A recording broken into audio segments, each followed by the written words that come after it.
to share the same position as an insignificant figure who had not even reached the saint realm yet. Hu Yiwei suddenly felt deeply stifled on the inside. Forget it. I'll just ask my master when I return later on. Hu Yiwei knew that he would only be lowering his status if he were to argue with a nobody.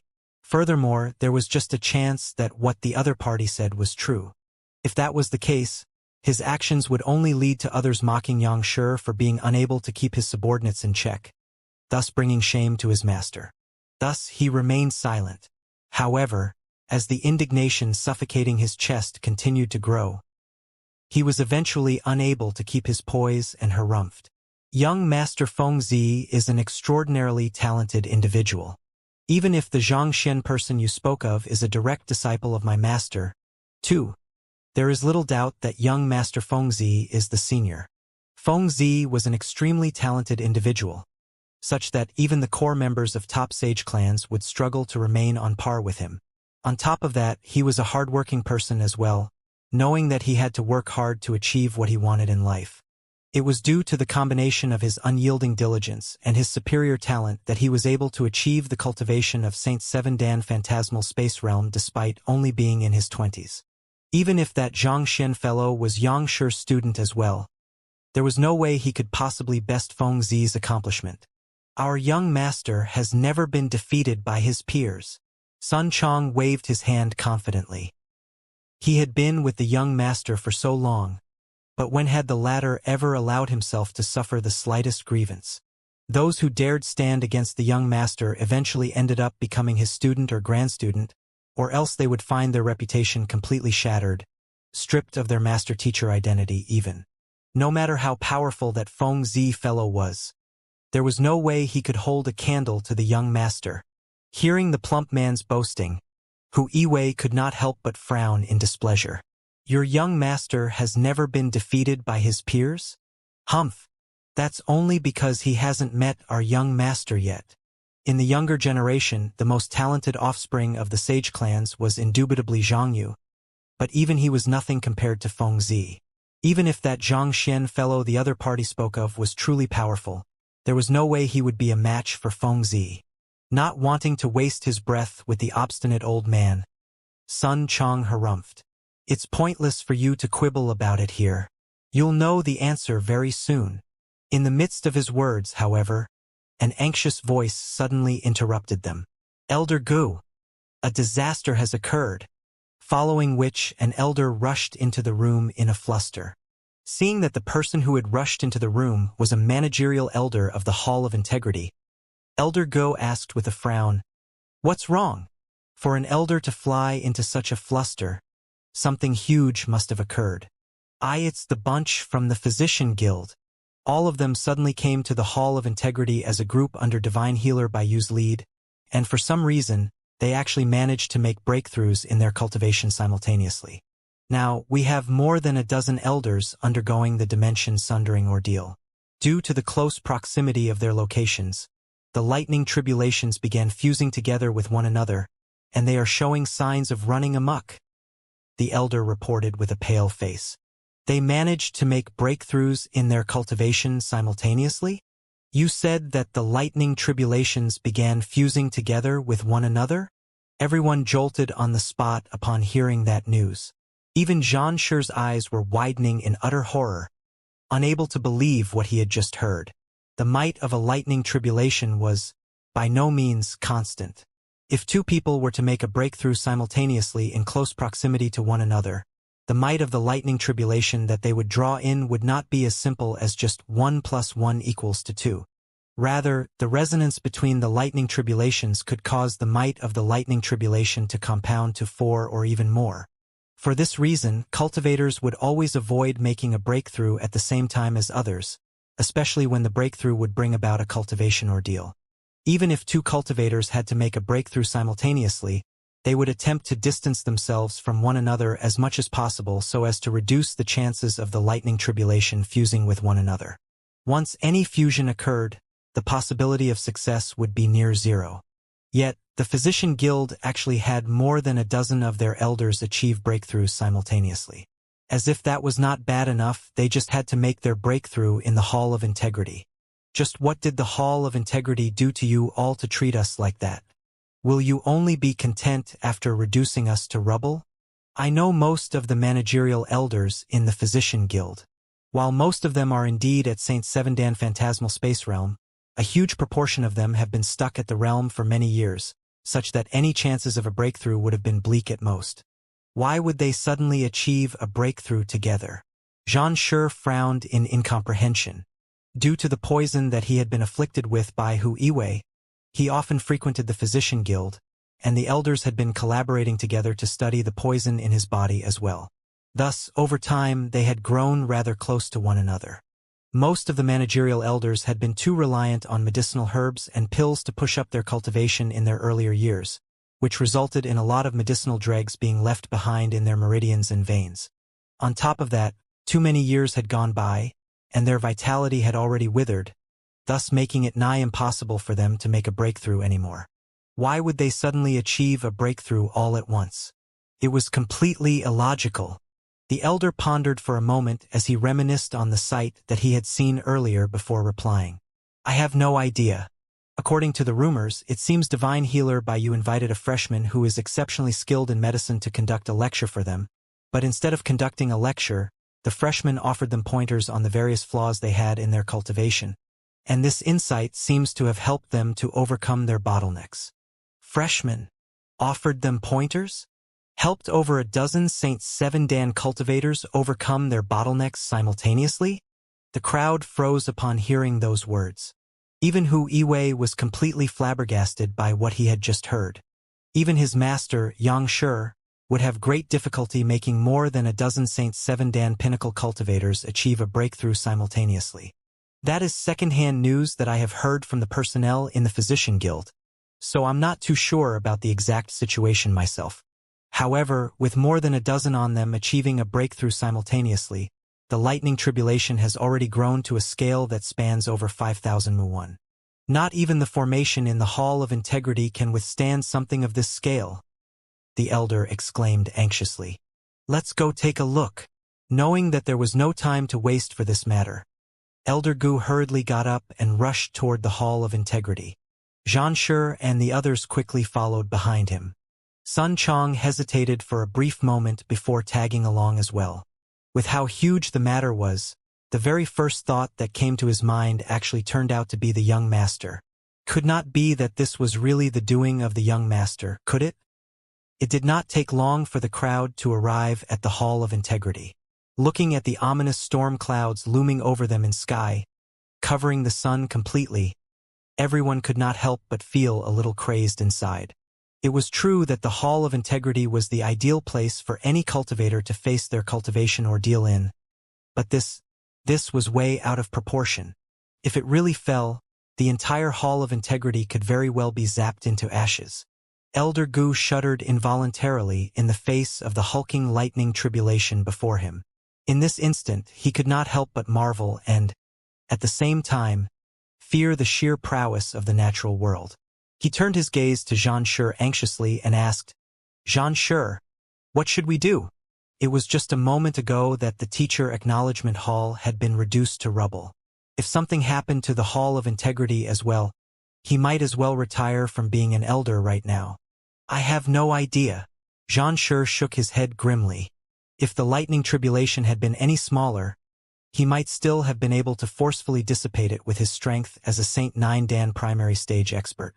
However, what was before him had already grown to a scale of 5,000 mu. Its might was so great that it could wipe him off the face of this world easily, so how was he supposed to dissipate it?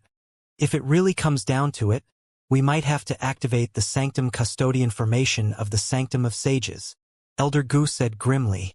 Sanctum Custodian formation? That won't do. As anxious Xianxia was, he still rejected Elder Ji's proposition.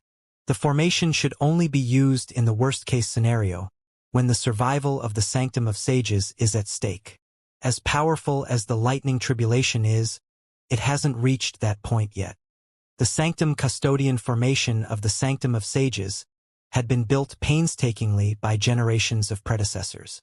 Unless the Sanctum of Sages was on the verge of destruction, they were not to activate it. as despairing as the massive congregation of ominous clouds was, it had not reached the level where the Sanctum Custodian formation could be activated. If we don't activate it, the Hall of Integrity will be a goner, Elder Gu exclaimed in panic. This? Xianxia's complexion turned awful. He pondered for a moment, but he was still unable to come up with a viable alternative solution. However, another thought came to his mind instead, and he hurriedly turned his gaze toward the elder who had reported the incident to them previously. What is the name of the freshman who offered pointers to the dozen elders from the Physician Guild earlier, and where is he? Considering the freshman's ability to make more than a dozen St. Seven Dan Pinnacle cultivators achieve a breakthrough simultaneously through his teachings, there was a chance that he just might have a way to deal with this stupendously massive lightning tribulation. I have no idea where he is at the moment, but I think I heard someone mentioning his name earlier. The elder contemplated deeply for a moment before finally continuing. His name should be Xianxia. Xianxia. Xianxia was taken aback by that name. He had just heard that name earlier. Was that not the name of the plump butler's young master, Xianxia's direct disciple? The rest of the crowd were visibly startled as well. They turned to look at the plump butler standing not too far away, and to their surprise, not only was the latter not astounded by what he was seeing, he even seemed to be heaving a sigh of relief. To Sun Chong, relief was indeed the emotion that he was feeling. He knew that there was no one other than the young master who would dare toy with such a thing. In fact, he only would have been shocked if the culprit behind this had not been the young master. Some days in his life, he could not help but feel really helpless at the plight he was in.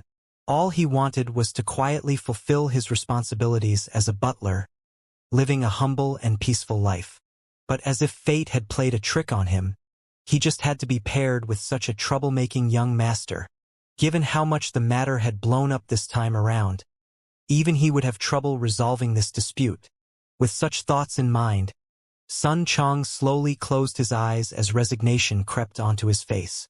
Low profile, these were the two words that the young master chanted every single day, but honestly speaking, everything that the latter did was simply contrary to those two words. In a way, it felt as if he was trying to humble brag about his abilities. It had really been hard on him over the past few months, having to support such a person. Hi! But again, if it was an easy task, the old master would have entrusted the young master to Hu Yiwei instead of him. Upon learning the culprit behind the matter, Elder Ge was unable to hold back his rage any longer and roared furiously at Sun Chong. Just what the heck is your young master trying to do by making dozens of people achieve a breakthrough simultaneously? This? Sun Chong scratched his head awkwardly. To be honest, even after the many months that he had spent with the young master, he was still unable to fathom the latter's thoughts. This isn't the time to be pursuing responsibility for this matter, Xianxia instructed severely. We need to hurry up and find the elders who are making a breakthrough this instant, and convince them to suppress their cultivation and relocate before facing their cultivation ord. It would be impossible to make a cultivation ordeal disappear once it had been summoned, but it was still possible to delay the falling of the lightning tribulation by suppressing one's cultivation temporarily. As long as they could buy sufficient time to get all of them to relocate, there was a chance they could undo the fusion of the lightning tribulations. Boom! But before Xianxia could finish his words, a powerful shockwave suddenly rippled into the surroundings, and at the same time, a powerful burst of energy shot forth toward the storm clouds. Voila! The powerful burst of energy seemed to have successfully provoked the storm clouds. In the blink of an eye, the congregation of the storm clouds grew even denser and vaster. Seeing such a sight, everyone anxiously turned their gazes toward where the powerful burst of energy had originated, and their complexions immediately darkened. It was from a St. 8 Dan Pinnacle Netherworld Azure Dragon Beast. With a crazed look on its face, it was furiously sending more and more bursts of energy toward the storm clouds, almost as if it would not rest until the entire world was reduced to ash. The hell? Where in the world did that fellow pop out from? What the heck are the rest of you idling around for? Hurry up and stop it!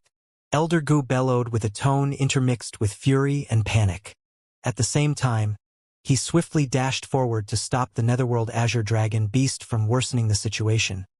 But before he could come close to the latter, an elder who had been standing on top of the Netherworld Azure Dragon Beast suddenly leaped up and sent a devastating surge of sword chi toward the storm clouds. Kacha! Kacha! That attack brought about an immediate response from the lightning tribulation. In an instant, the 5,000 mu of storm clouds expanded to over 6,000 mu. Upon getting a closer look of the elder's face, Elder Gu shrieked in horror. "Bai Yu, are you insane?" The elder who had just launched the devastating surge of sword chi was none other than divine healer Bai Yu. As a physician, Bai Yu was a man who had great compassion for all living beings in the world, such that he would hesitate to even crush an ant. Why would someone like that proactively seek to strengthen the lightning tribulation? If my Hall of Integrity has wronged you in any way, we can always talk things out. There's no need for you to go this far. At this moment, divine healer Bai Yu, in the midst of his furious assault toward the storm clouds, suddenly caught sight of Elder Gu and the others, and his eyes immediately lit up. "Gu Xiong, you are here. Great. Hurry up. Come and help me attack the lightning tribulation. Xianxia, you're here as well? Wonderful. Quick, we need help attacking the lightning tribulation. We need to act fast. It will be too late once the lightning bolt falls." Attack the lightning tribulation? Elder Gu and Xianxia widened their eyes upon hearing those words. They exchanged glances with one another, and they could see confusion in the depths of each other's eyes. Had that fellow gone mad from treating too many patients? The more the lightning tribulation was attacked, the stronger the lightning bolt falling would be. At this rate, everyone would be electrocuted to death. Hoo. Just as the crowd was completely bewildered by what divine healer Bai Yu was up to, the furious whistling of the wind suddenly sounded. Several figures were flying over from afar, and they were the elder in charge of the Hall of Propriety, Elder Hu Qing, Fei Shi, and the entire elite division class. Catching sight of a person amid the incoming group, Hu Yiwei immediately rushed forward to a young man's side and clasped his fist. "Young master! Elder Hu? I thought that you'd left the sanctum of sages." Feng Zi was slightly surprised to see the other party here. "Ah, I still had some other matters to attend to. Have you heard that the old master has taken in a new direct disciple named Zhang Xian?" Hu Yiwei asked. "You are talking about Senior Zhang?" Feng Zi nodded. "I have heard of the matter. Senior Zhang is a man of great capability. In fact, if I'm not mistaken, he's probably the one who is behind this lightning tribulation." As much as Feng Zi hated to admit it, deep down, he knew that Zhang Xian was indeed stronger than him. "Senior," Hu Yiwei's lips twitched. That meant that what the fatty had said was true. His young master had really fallen to the position of a junior. But isn't that fellow being way too negligent? He knew that those elders were going to achieve a breakthrough, so how could he still make all of them gather in the same location? How in the world does he plan to deal with such a huge lightning tribulation? Hu Yiwei harumphed angrily. The more he thought about the matter, the more unreasonable he felt that Zhang Xian fellow was.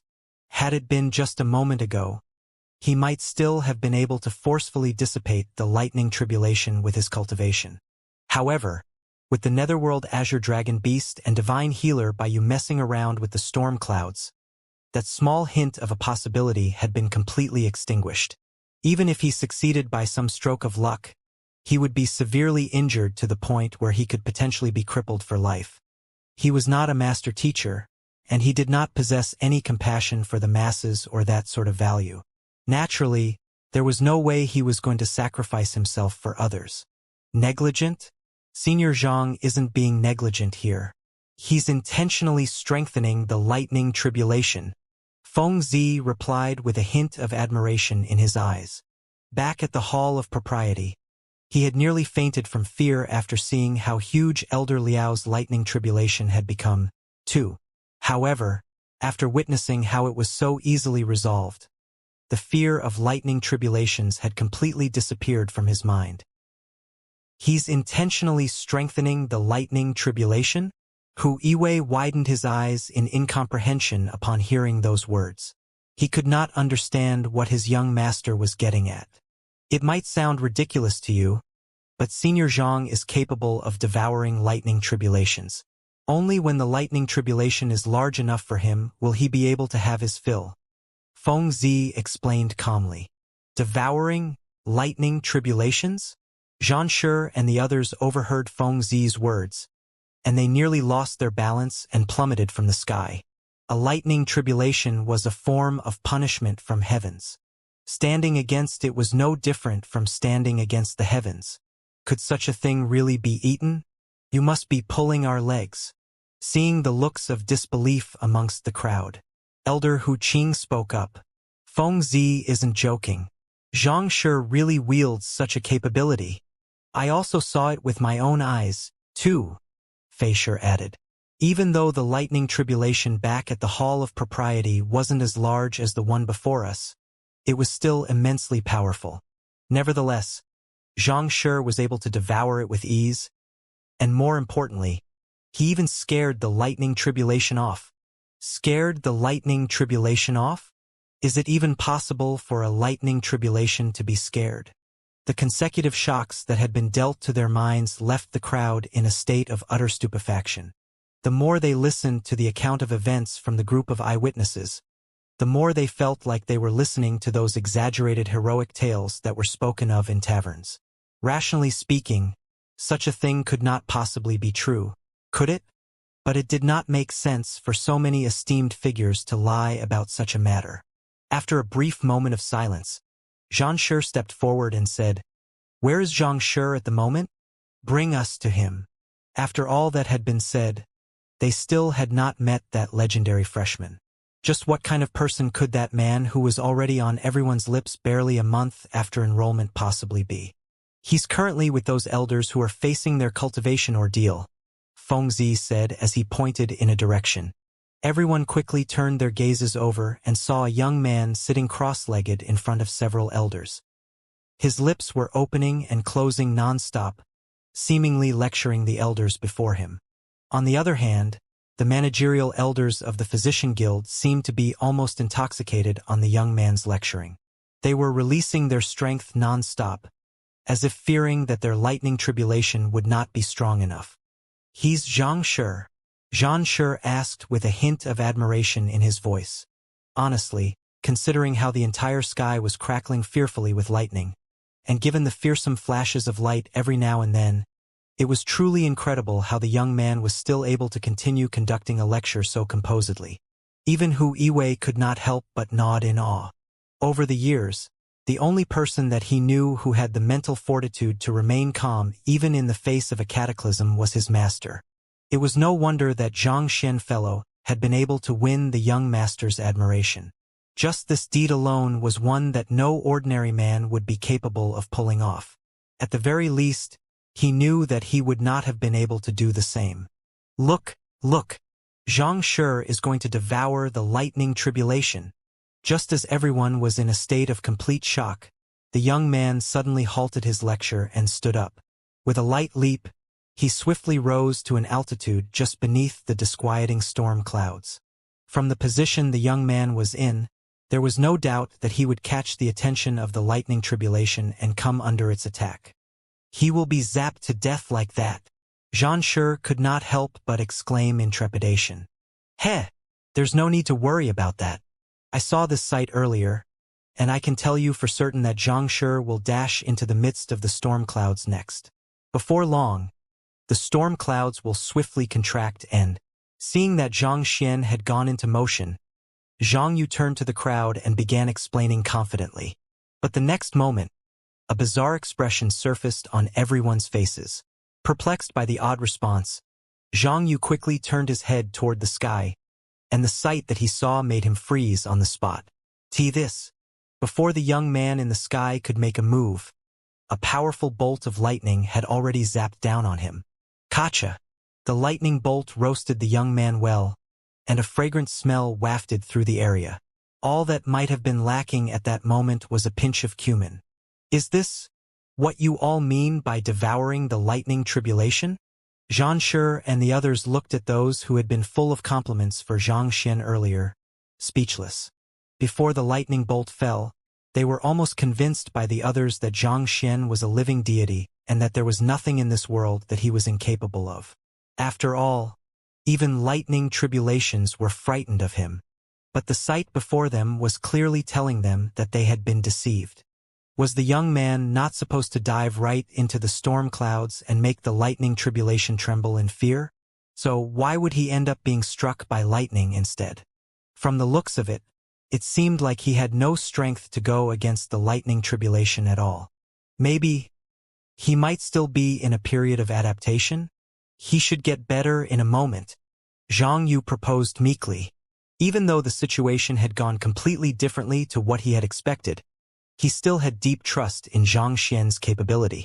After all, what he had witnessed earlier was completely beyond reason.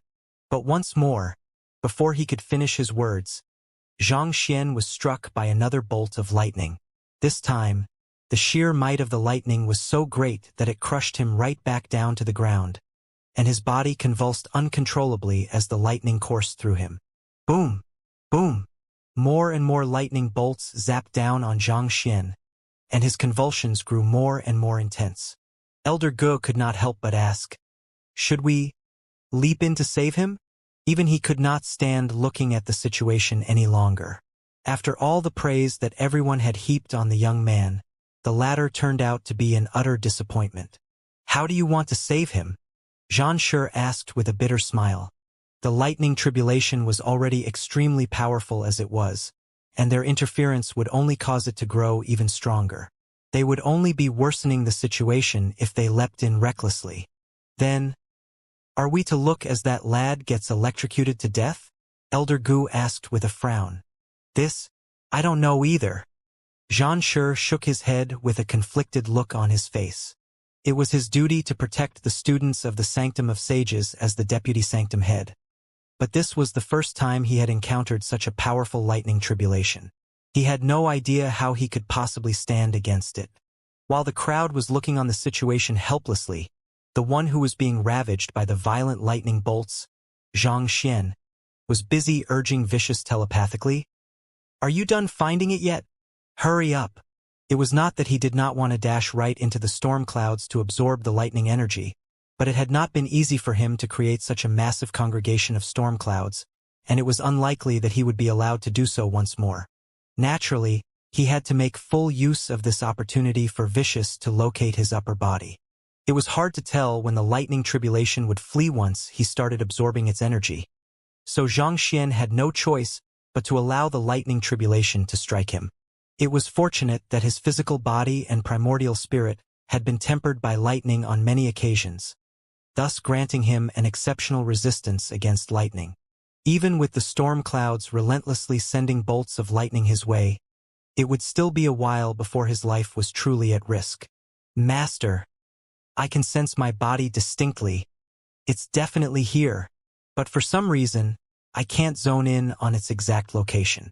It's almost as if it's hidden within some folded space," Vicious replied in distress. He was also feeling rather anxious, seeing his master being zapped by lightning in order to buy some time for him to locate his upper body. But despite searching far and wide, he was simply unable to locate it. He was certain that his body was there, but for him to be unable to zone in on its location, most likely, it was located in a different dimension from that of the Sanctum of Sages. Folded space. Zhang Xian contemplated for a moment before his heart suddenly skipped a beat. "I recall hearing that the inner sanctum is located in a folded space. Could it be that your upper body is located there?" Zhang Xian had never fully explored the massive Sanctum of Sages, but he did get an overview of it from the sky. One thing that he had found rather peculiar was that he could not find any traces of the inner sanctum, and after asking around, he learned that it was actually located in a folded space. This was somewhat similar to the ancient domain that ancient sage Qiu Wu had left behind. Vicious could clearly sense the presence of his body but was unable to find it. This would mean that there was a chance that it was hidden within a folded space, which would hinder Vicious from accurately pinpointing its location. "There is such a possibility," Vicious replied. "All right, I'll absorb the lightning tribulation now, and we'll continue our search once I get to the inner sanctum." Knowing that he might really be electrocuted to death if he allowed the lightning tribulation to continue striking him, Xianxia pushed himself up from the depression he was in and dashed up into the sky, heading right toward the congregation of storm clouds. Earlier, he had headed to the physician guild at Divine Healer by Yu's invitation in order to conduct a lecture concerning poison. However, when he saw that those attending the lectures were all Saint Seven Dan pinnacle cultivators who were just a step away from achieving a breakthrough, he could not resist making use of the opportunity to help them achieve a breakthrough. He did not possess any manuals concerning the breakthrough from Saint 7 Dan to Saint 8 Dan, but through pointing out and resolving the main flaws in their cultivation, along with some assistance from the vine, it was not too difficult for him to help all of them to achieve a breakthrough. All of that eventually culminated into the scene that nearly left Elder Gu fainting from shock earlier. As expected of a lightning tribulation formed by more than a dozen cultivators undergoing their dimension-sundering ordeal simultaneously, the energy that it harnessed was indeed incredible. By diving right into the storm clouds and devouring the surrounding lightning energy furiously, it did not take him too long to fill the loop within his dantian. At the same time, he managed to raise his cultivation to the point where he was just a step away from making a breakthrough. Very soon, the lightning tribulation came to realize that someone was stealing its energy and quickly fled in fright. I managed to reach half-grand dominion realm, Xianxia thought. Even though the lightning tribulation had fled very quickly, Xianxia had still managed to make the final step forward and shatter his bottleneck, reaching half-grand dominion realm. From the looks of it, it was about time for him to really start looking for grand dominion realm cultivation techniques so that he could push for higher realms. After entering the lightning tribulation, Xianxia quickly changed his clothes and tidied himself, such that when the lightning tribulation left, he was no longer in the unkempt state that he had been in before when he descended from the sky. It was only then that he noticed that the crowd below were all dumbstruck. To his surprise, Sun Chong was among the crowd, too. Young master, seeing that Xianxia was fine, remaining as awe-inspiring as he usually was, Sun Chong heaved a sigh of relief. He quickly rushed forward, and with a flick of his hand, he took out a jade container and handed it over. These are the pinnacle spirit stones that Elder Gu has prepared in order to compensate you. Compensation? Pinnacle spirit stones. Xianxia was stunned. It had taken him so much effort just to earn 1 pinnacle spirit stones. While thinking of this, he suddenly recalled that Zhang Chun still owed him 5, whereas a butler who had not even reached the Saint Realm yet actually managed to find 5 so easily. But the terms that Sun Chong used, compensation, why would an elder feel compelled to compensate him? You are Yang Shi's direct disciple? Just as Xianxia was going to clarify the matter, a doubtful voice suddenly sounded. Xianxia turned his head and saw an old man walking up to him with a deep frown on his forehead. He's Feng Zi's butler, Yang Shi's subordinate. Noting the hint of confusion in Xianxia's eyes, Sun Chong stepped forward and introduced the man with a smile. He's currently under my command. Yang Shi's subordinate? Under your command. Xianxia felt his head spinning wildly upon hearing those words. The Yang Shi that had been coming from his mouth was a fake. It was already a huge blessing that he had been able to convince Feng Zi to trust him, but why would Yang Shi's subordinate be here too, and not to mention be under Sun Chong's command? Knowing that his butler was not a reliable person, Xianxia turned to the old man and asked, You are? I am Hu Yiwei, Yang Shi's butler. Hu Yiwei introduced himself before assessing the young man before him intently. A moment later, he could not help but pose the doubt in his heart. Zhang Shi, pardon me for asking, but are you from the Zhang clan? I'm not. Xianxia shook his head helplessly. You aren't. Hu Yiwei seemed to be a little surprised by the answer. Zhang Shi, if it's not too much for me to ask, could I take a look at your hand? There's a thought I have in mind that I would like to verify. You want to borrow my hand? Xianxia was bewildered by Hu Yiwei's bizarre actions, but after a slight pause, he still extended his hand. The old man placed his fingers on his pulse lightly, seemingly trying to scan his vitals for certain signs. As time went by, the frown on the old man's forehead grew deeper and deeper. This is weird. Are you really not from the Zhang clan? Are you referring to my bloodline? I am really not from the Zhang clan, so I don't have the bloodline of the Zhang clan either, Xianxia explained as he retracted his hand. Previously, he had already borrowed Zhang Juxiao's blood essence to check this matter, and from the fact that there was no resonance between their bloodlines, it was clear that he was not an offspring of the Zhang clan. Then, has Zhang clan been afflicted with? Hu Yiwei was just about to ask something when his words abruptly halted. A moment later, he shook his head and said, "Never mind. It's not an important issue. I still have things to attend to, so I'll take my leave for now." After saying those words, Hu Yiwei turned around, and with a slight flicker of his silhouette, he vanished from the spot. His words sure were incoherent. Zhang Xian remarked internally with a shake of his head. He had thought that Hu Yiwei, as Yang Shi's butler, would surely be an imposing and formidable figure. But who would have thought that he was such an unreliable figure? But speaking of which, it was a little coincidental that the innate fetal poison suddenly worked up just as Hu Yiwei placed his fingers on his pulse earlier. It was fortunate that he managed to suppress the innate fetal poison from thrashing around via his heaven's path Xianxia and the lightning energy that he had absorbed earlier, or else it truly would have been awkward if he was labeled a poison master as a result of that. In any case, since Hu Yiwei had already left at a speed even faster than Luo Xuanqing's, Zhang Xian could not be bothered to dawdle any longer on his affairs anymore. Thus, he turned his gaze to Sun Chong and asked telepathically, "You said that these pinnacle spirit stones are Elder Ji's compensation. What happened?" "It's like this." Sun Chong quickly filled Zhang Xian in on what had happened earlier. Why you gave away your identity, and even cleared the assessment of the teacher acknowledgement hall? Zhang Xian nearly keeled over after hearing the entire account of events. This butler of his sure was courageous. Despite being a fake, he actually brazenly pointed his finger at the real one and accused the latter of being a fake instead. He really should have been counting his blessing that he was still alive. I'll let this matter slide, but you'll really have to rein yourself in more in the future. As you know, my teacher is a low-profile person and likes his peace, so it wouldn't do for his butler to be so high-profile. Understood. This had to be the reason the predecessors warned individuals against lying. Whether one liked it or not, it would always spiral out of control in one way or another. While he was deeply frustrated by Sun Chong's actions, to be fair, the latter was only working within the web of lies that he had crafted. So it was not fair to pin the blame entirely on him. With all that had been said and done, it was already impossible for him to back out of this matter. All he could do at this point was quickly meet the requirements for unsealing the Sanctum head token before Yang Shi found out about his existence. Zhang Shi. Regarding the lightning tribulation earlier, Zhang Shi walked over and began speaking. To be honest, he was still a little overwhelmed by what he had seen earlier.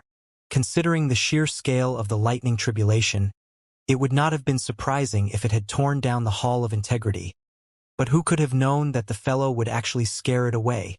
It's a technique that my teacher has imparted to me. It allows me to curb the might of a lightning tribulation, but at the same time, it deals grievous wounds to me. It'll take me quite some time to recover from the wounds that I have sustained this time around, Zhang Xian explained. At the same time, his face abruptly turned pale, and his body wobbled on the spot, seemingly ready to fall at any moment. The keen-eyed Sun Chong immediately caught the signal and rushed forward to support him. "It's a technique that our teacher imparted to you? Why didn't he impart it to me too?" By the side, Feng Zi brooded unhappily over the unfair treatment between him and his senior. He nearly died from the overwhelming might of a lightning tribulation back when he was facing his leaving aperture ordeal. Yet, it turned out that his teacher actually possessed a technique to curb the might of a lightning tribulation. And his teacher had only taught it to his senior. That would not do. He really needed to get in contact with his teacher soon to inquire about this matter. Otherwise, he would just have to ask his senior to teach him. They were from the same lineage anyway, so if his senior could grasp it, he would surely be able to do so, too.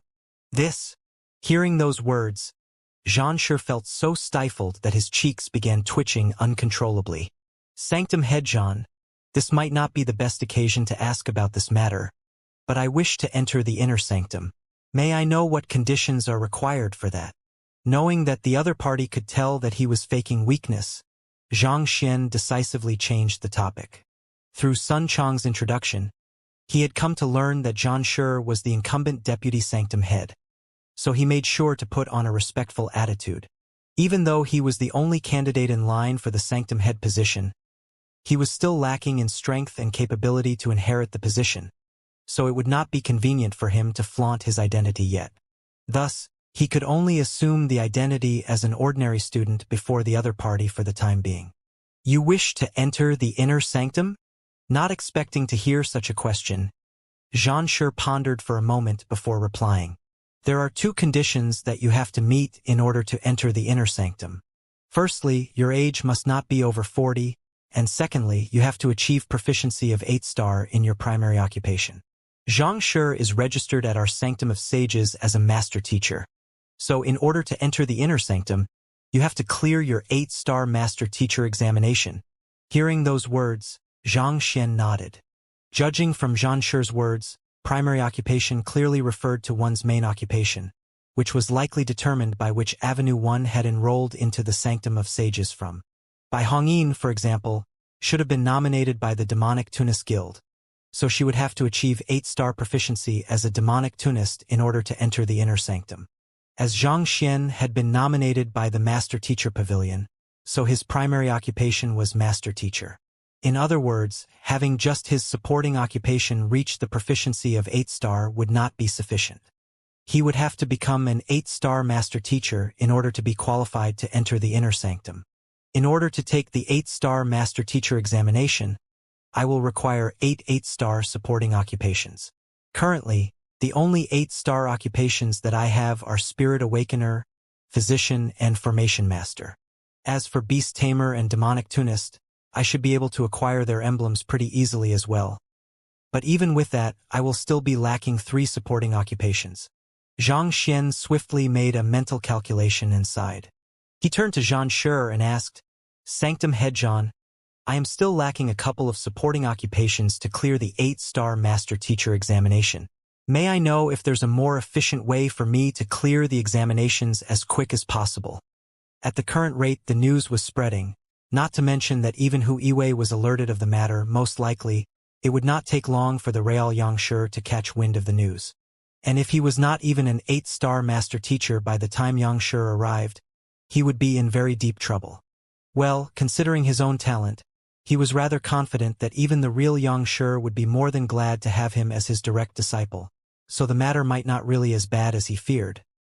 But that would only be his final resort. After all, it would be unwise to leave one's fate to chance.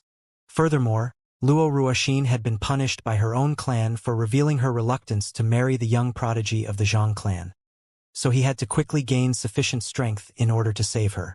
As such, it was of the utmost importance for him to find Vicious upper body, so that he would at least have a powerful trump card to play should the situation truly turn awry. Most importantly of all, there was a chance that he might be able to meet Luo Ruoxin if he entered the inner sanctum. "You want to clear the examinations as quickly as possible?" Zhang Shi frowned upon hearing those words. Due to the unique nature of the Master Teacher occupation, one must first meet a certain prerequisite in one's supporting occupations before one is allowed to take the promotion examination. Under normal circumstances, you would have to go around it systematically, clearing each of the supporting occupations individually before challenging the 8-star Master Teacher examination. However, the Sanctum of Sages happens to have a more efficient system to go around that, and that is, challenging the Tower of Master Teachers. "The Tower of Master Teachers?" Zhang Xian asked. Despite having read plenty of books in the Sanctum of Sages, he had never heard of the Tower of Master Teachers before. In essence, the Tower of Master Teachers is a trial. There are 9 floors to it in total, the first 8 of which are for the various supporting occupations you have studied before. Each floor is guarded by the inceptive sage of the occupation, and as long as you can earn the other party's recognition, you will have cleared the floor, and the passageway to the next floor will open up. As for the 9th floor, it will be guarded by a young 8-star Master Teacher of the Sanctum of Sages. If you are able to clear his trial too, you will be granted the 8-star Master Teacher emblem, Zhang Shi explained. However, I can tell you that the trial that you will face on every single floor will be of unimaginable difficulty.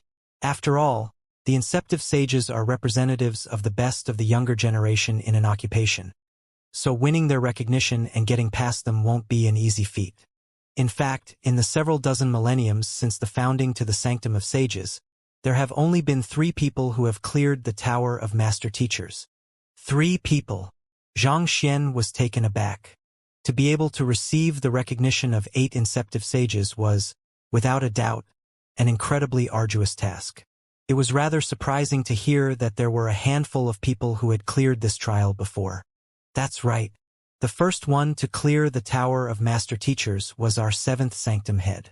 Back then, he was still in his early 30s when he challenged it, and it took him 3 days to clear the entire tower and successfully become an 8-star Master Teacher. That incident eventually became a legend that students still speak of in admiration. The second one was the current head of the Zhang clan, Sword Saint Xingming. Like our 7th Sanctum head, he took just 3 days to clear the Tower of Master Teachers, and he was only in his early 30s, too. As for the last one, at this point, Xianxia could not help but shake his head bitterly before continuing. Her record is far more frightening than her 2 predecessors. Frightening. Yes, in just 4 hours, she managed to dash up from the 1st floor to the 9th by forcing all of the inceptive sages to submit to her. Even though the incident had happened a few years ago, astonishment and wonderment still flickered across Xianxia's eyes as he recalled the event. More importantly, when that person cleared the Tower of Master Teachers, she was only 17 years old. 17 years old? Xianxia was astonished. A 17-year-old 8-star Master Teacher? Could it be? He was already in his 20s, but he still was not an 8-star Master Teacher. On the other hand, the other party had already been an 8-star Master Teacher when she was 17 years old. At this moment, a figure could not help but float into his mind. You should have heard of her as well, Xianxia chuckled. She's none other than the little princess of the Luo clan. It's indeed Ruoxin. Xianxia exclaimed inwardly.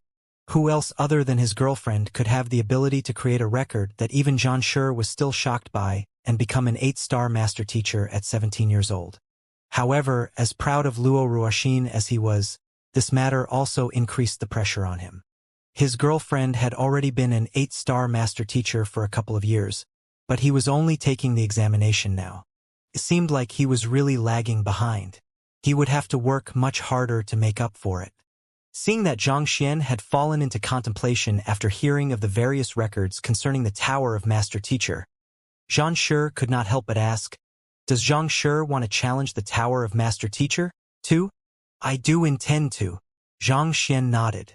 "But before that, I would like to browse through some books first so as to refresh my knowledge and prepare myself for the trial." Not expecting Xianxia to raise such a simple request, Xianxia replied with a smile. "You wish to browse through some books? What books do you want to browse through?" Putting aside the fact that the young man before him was Xianxia's direct disciple, just his ability to neutralize the lightning tribulation made him a person worth befriending. Be it his friends or family, there were bound to be important people in his life who would have to face cultivation ordeals in the future. If he could just engage the help of this young man, he would be able to guarantee their safety, and there was nothing more valuable than that.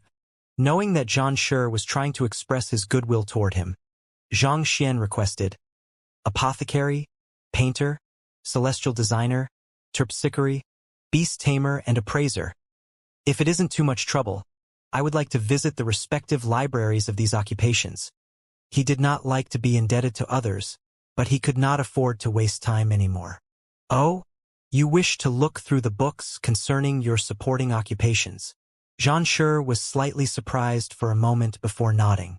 He had expected Xianxia to request for permission to access part of the confidential book collection in the Sanctum of Sages. "That isn't a problem. If you simply wish to access the books of those supporting occupations, I can lend you my token for a while. This way, even if you haven't achieved an 8-star proficiency in those supporting occupations, you'll still be able to access the 8-star books. However, there will be a time limit on how long you can access those books for. For each supporting occupation, you will only have half a day, and I fear that even I cannot grant you any more time than that." Even as the deputy sanctum head, Xianxia's authority in the Sanctum of Sages was still rather limited. It was already the limit of his authority to grant Xianxia half a day of unrestricted access in each of the supporting occupations libraries. Half a day? That's more than enough. Xianxia's eyes lit up in excitement. To others, half a day was only barely enough to grant one an extremely rough overview of the entire occupation. But to him, that was plenty of time. With so much time, he would definitely be able to transfer all of the books within a library into the Library of Heaven's Path. That's a relief. All right, here's my token. With a smile, Xianxia passed his token over. Thank you, Sanctum Head Zhan. Xianxia clasped his fist and uttered his words of gratitude.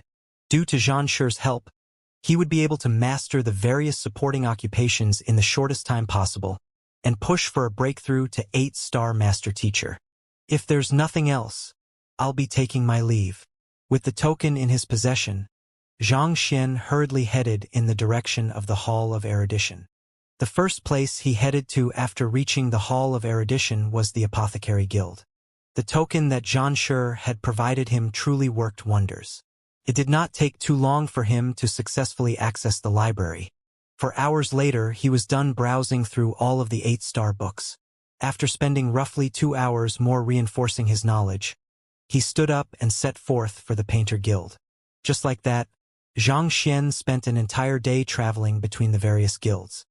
He would only spend a maximum of 6 hours in each guild, and just like that, in little more than a day, he managed to raise his proficiency in all of his supporting occupations, with the exception of Poison Master and Soul Oracle, to 8-star.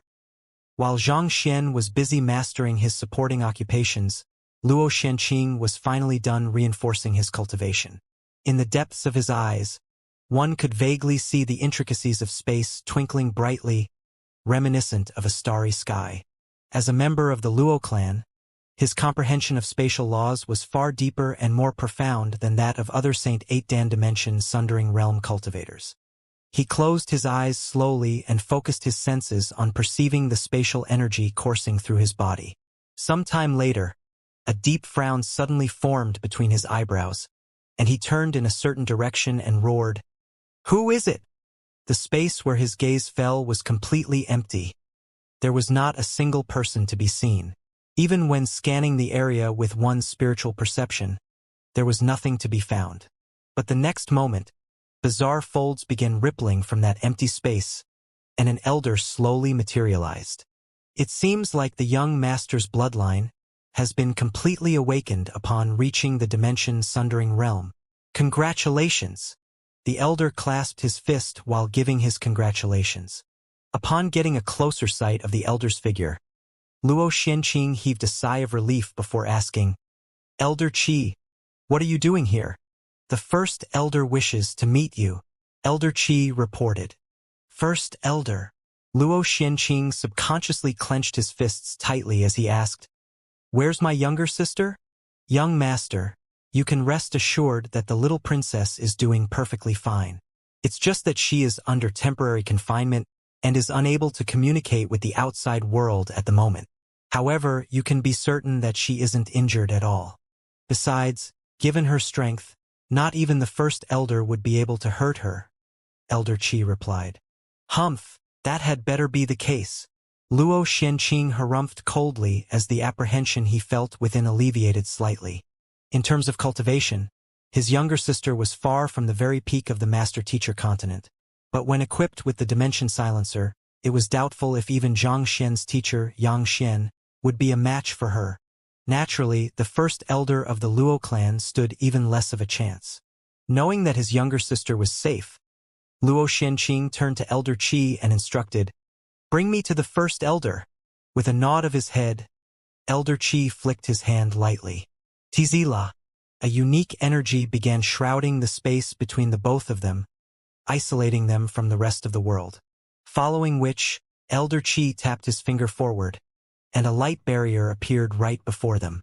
A ripple diffused across the light barrier, and the silhouette of an elder gradually grew more and more clear.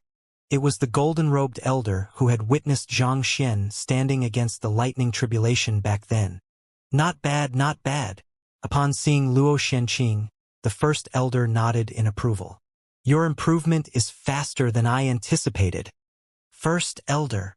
Luo Xianqing spoke up anxiously, but before he could finish his words, the other party interjected.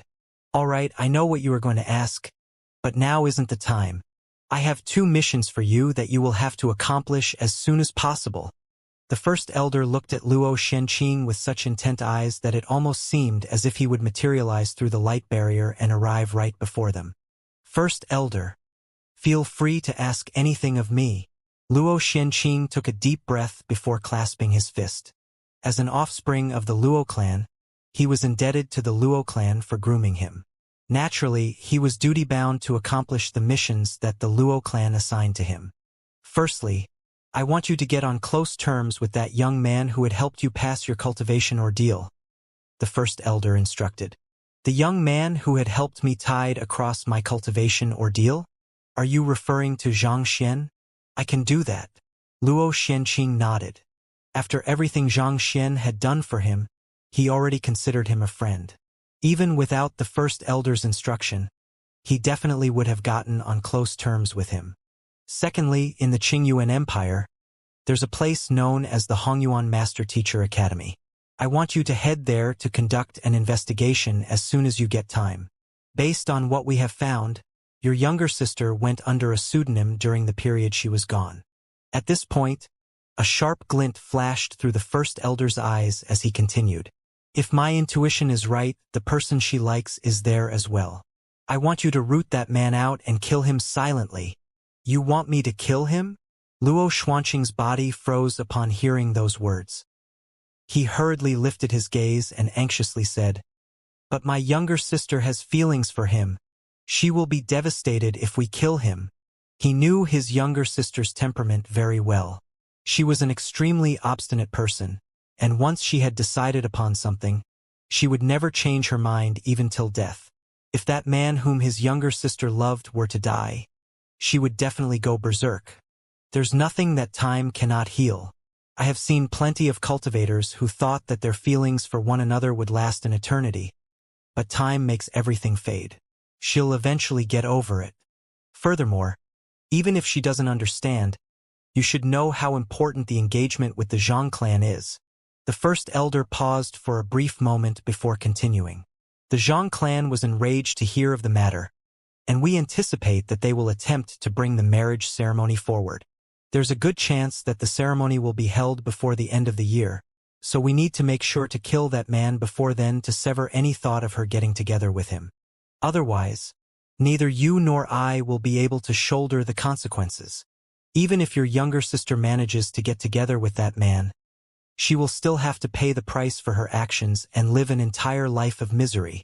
I trust that you don't wish to see your younger sister becoming an outcast of the Luo clan and a sinner to all mankind.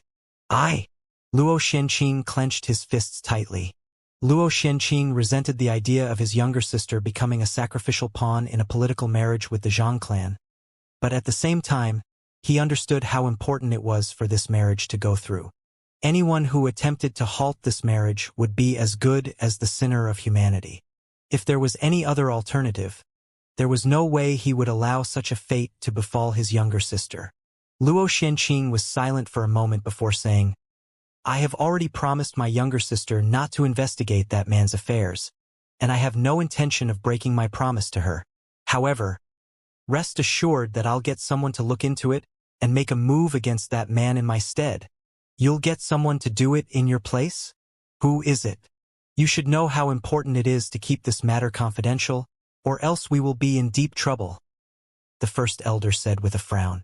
If it was found that the Luo clan had attempted to kill the man whom the little princess loved, the Luo clan would surely be condemned for its actions. Thus, it was imperative that they found someone trustworthy to carry out the job. The person I'll be entrusting this matter to is a close brother of mine, so there's no need to worry about him turning against us, Luo Xianqing replied.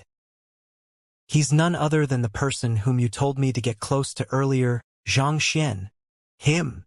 The first elder was startled for a moment before he nodded slowly. It's indeed admirable how he dived fearlessly into the storm clouds in order to save you. Such relationships are hard to come by, so treasure it well. However, You must make sure that the brother of yours doesn't give anything away, or else the little princess rage will be hard for any of us to withstand. Don't worry, Luo Xianqing nodded. My brother, Xianxia, has no ties with my younger sister at all. The both of them don't even know one another.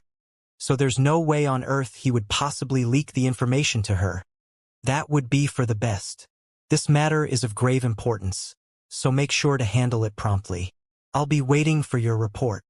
Following which, the light barrier began flickering. Who? The first elder disappeared from both of their views. Luo Xianqing closed his eyes as unnerving tranquility floated in the air, reminiscent of the calm before a storm. Slowly, his body began to tremble uncontrollably, and a quivering voice came from his lips. Elder Qi, there are so many experts in the clan. Why is he entrusting this mission to me?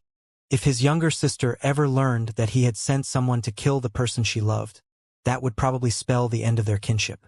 They would never be able to return to the good old days. Sigh. Knowing what Luo Xianqing was thinking, Elder Qi shook his head and said, I know that it's hard on you, but the first elder has his considerations for making such a choice, too. Considerations? Are my feelings part of his considerations? Or am I nothing more than a mere tool to the Luo clan? Luo Xuanqing's voice was suppressed, but the deep emotions behind his words seemed to be on the verge of bursting forth.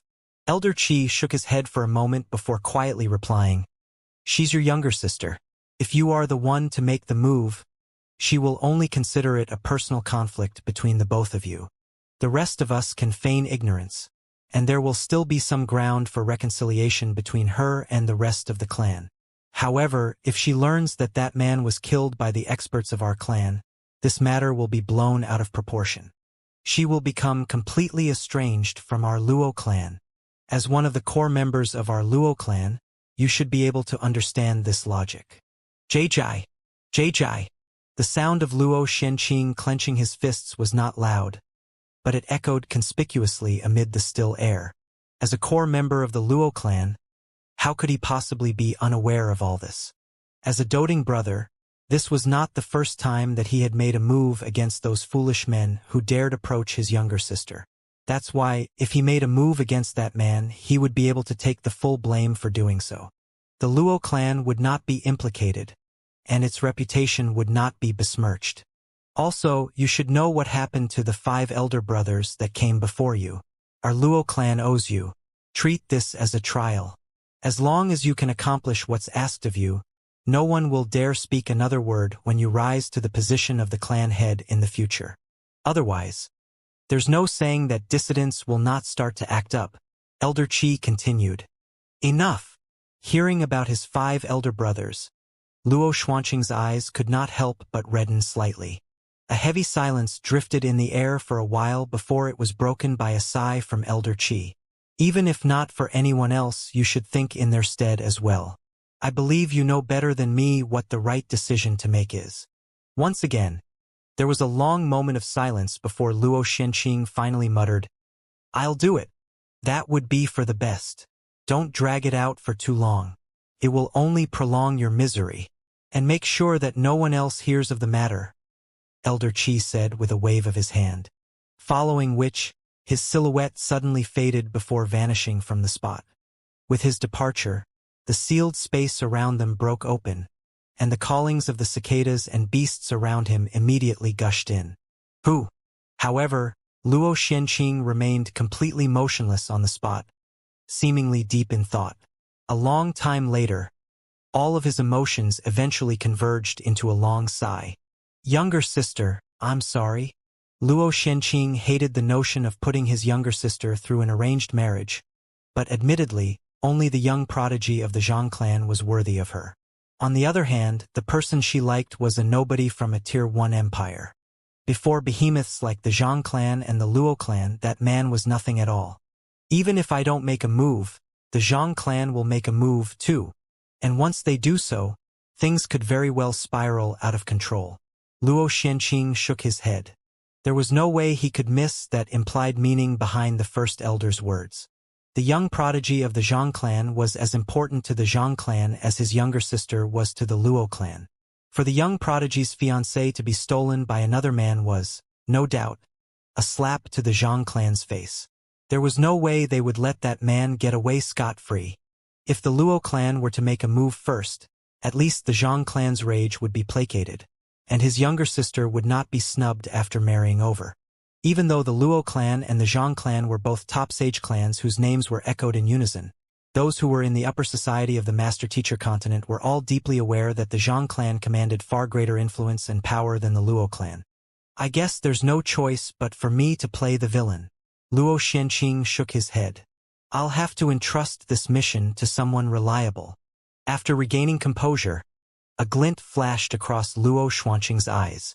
Given that Zhang Xian already knew bits and pieces of this matter, there was no one more suited than him to carry this task out. It was just that this mission could be as good as throwing the other party into the abyss.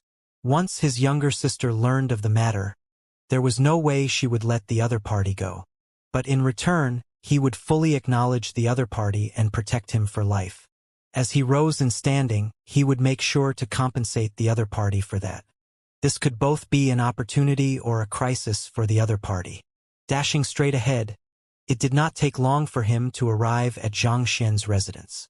After realizing that the latter had headed out, he quickly asked around for his whereabouts before heading off to the Hall of Erudition. Zhang Shi isn't around anymore.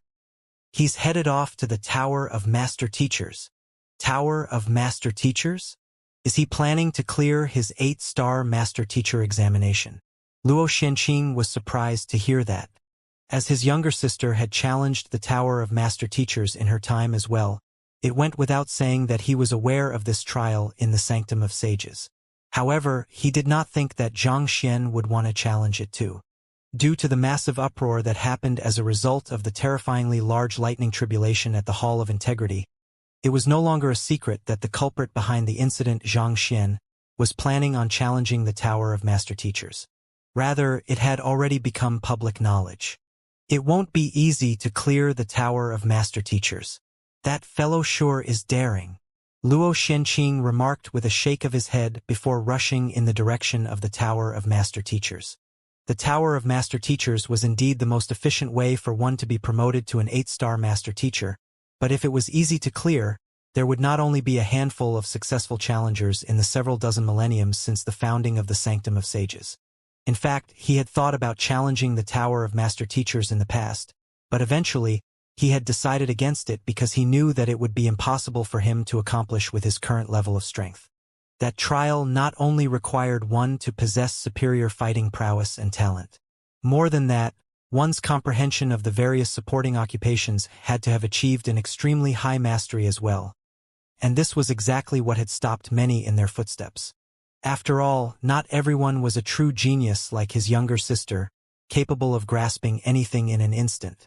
Flitting forward, it did not take long for him to arrive before the Tower of Master Teachers. By the time he arrived, a huge crowd had already gathered around the area. Even the deputy sanctum head, Zhan Tiansheng, was standing close by with eyes filled with expectations. At around this moment, someone amid the crowd shouted, "It's starting!" Following which, the first floor of the Tower of Master Teachers lit up. The first floor. Luo Xianqing turned to one of the managerial elders, watching the commotion by the side, and asked, "What will Zhang Shi be challenging in the first floor?" He knew that Zhang Xian's strengths mainly lay in formations, beast taming, and spirit enchantment. As long as one of these three was the challenge for the first floor, the other party would be able to clear it with ease. Turning his head, the managerial elder's eyes immediately twitched upon seeing Luo Xianqing, and he hurriedly replied, "He's challenging Celestial Designer first." Celestial Designer. So, the one guarding the floor should be Zhang Feifei. Luo Xuanqing's face paled. The inceptive sage of the Celestial Designer Hall in the Sanctum of Sages is Zhang Feifei. So Zhang Shi should be facing her. The managerial elder replied nervously. "That's not good," Luo Xianqing muttered anxiously. A freshman like Zhang Xian might not have heard of Zhang Feifei, but there was no one in the inner sanctum who did not know who she was. In fact, the soul-binding golden bead that he had intended to use against the Netherworld Azure Dragon beast back then had been forged by her. As one of the top 3 sage clans, the geniuses of the Jiang clan were in no way inferior to him, and Jiang Feifei's talent in the field of designing and creating artifacts was unmatched by any of her peers. The elders of the Sanctum of Sages Celestial Designer Hall were full of praise for her, and they believed that there was a good chance that she could become a 9-star celestial designer in the next few decades. Even though it might seem as if it would not make much of a difference, the sequencing of opponents in the Tower of Master Teachers mattered hugely. The challenger should always start with the easiest supporting occupation in order to boost their confidence before slowly moving on to the harder ones. But with Jiang Feifei on the very first floor, it could be said that Zhang Xian was facing hell mode right from the very start. There was no hope of victory at all. It was doubtful whether his younger sister would be able to clear Jiang Feifei's trial or not, let alone Zhang Xian. And to face such an opponent on the very first floor was not confidence. It was blind recklessness. In the midst of Luo Xuanqing's anxiety, he heard someone say, "Jiang Feifei has always been very strict on herself and those around her. She would never go easy on anyone. It seems like that fellow is going to be defeated right from the get-go." Turning his head over, he saw an elder standing right next to Xianxia, stroking his beard leisurely as he looked at the Tower of Master Teachers. He was the managerial elder of the Celestial Designer Hall. Clearly, he did not think that Zhang Xian stood much of a match against Jiang Feifei. Hearing those words, Luo Xuanqing's gaze slowly turned grim as he clenched his fists tightly. He could not help but sigh deeply as he thought, "I don't know why that fellow is so eager to become an 8-star master teacher, but admittedly, he does possess both capability and wits. It's just a pity that my younger sister has an engagement with the young prodigy of the Zhang clan, or else he would have been a good choice as well. It's truly a pity." Entering the first floor of the Tower of Master Teachers, Zhang Xian swiftly scanned his surroundings, and soon, he caught sight of a young lady seated by the corner with a peculiar-looking artifact in her hands. Her eyes were completely focused on the artifact, and with a small knife in her other hand, she seemed to be carving the artifact. The movements of her hands were so fluid that it almost felt like she was painting a beautiful picture. Without raising her head, the young lady quietly said, "Wait there for a moment. I'll assess you after I'm done carving this." "Very well." Zhang Xian nodded as he waited patiently on the spot. Even though the young lady had not looked up, it was not too hard to tell that she was likely a stunning beauty just by looking at her profile. More importantly, she was actually a Saint 7 Dan Pinnacle expert, just like Zhang Chun. Despite that, she still sat unreservedly on the ground, completely absorbed into her carving. Even Zhang Xian was slightly impressed by the sheer intensity of her focus. He lowered his head to take a look at the object which she was carving, and while it was still too early to tell for sure, it seemed to be a small part of a celestial designer artifact. The artifacts created by celestial designers were known for their exquisiteness. Every stroke of the knife from the young lady would cause a thin slice of metal to fall to the ground, and in just a few breaths, it had already formed a uniquely shaped spare part. It connected perfectly with a larger artifact that she had before her, such that even the crevice between the two artifacts could not even be seen. "What exquisite carving skills!" Zhang Xian remarked in amazement. Even though he did not have much experience with the work of a celestial designer, through the description of the books, he could tell that the carving skills of the young lady before him were top-notch, even among 8-star celestial designers. To possess such skills at her age, it seemed like her title as the Inceptive Sage of the Celestial Designer Hall was not for show. "I'm done." After fixing the various spare parts together, the young lady heaved a sigh of relief before placing the item by the side. Following which, she stood up and said, "For the trial of the Tower of Master Teachers, you don't have to best me. All you need to do is display capability worthy of my recognition." This was not a celestial designer examination but a master teacher trial. As such, the requirement was not so demanding as to require the challenger to display skills surpassing that of the Inceptive Sage. However, I have very high expectations, so know that it won't be that easy to win my recognition. "Of course," Zhang Xian replied with a smile. There's no way it could be easy to win the recognition of someone who is capable of carving impeccably without drafting a blueprint beforehand.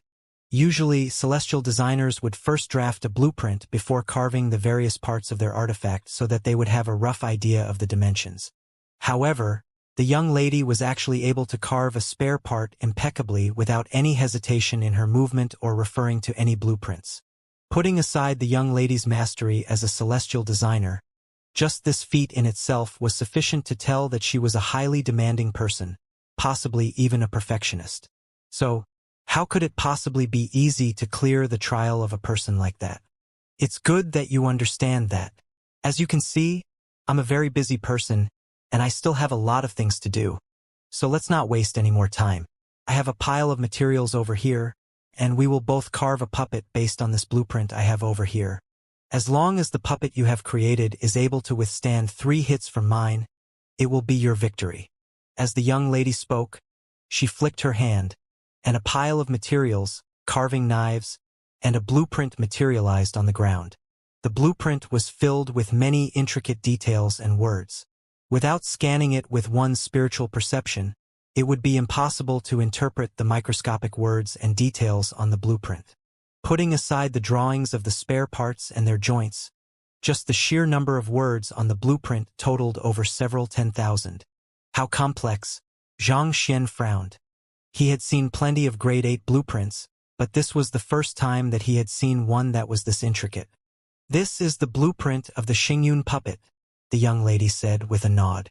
It's a grade 8 puppet wielding strength comparable to a Grand Dominion Realm Master Teacher.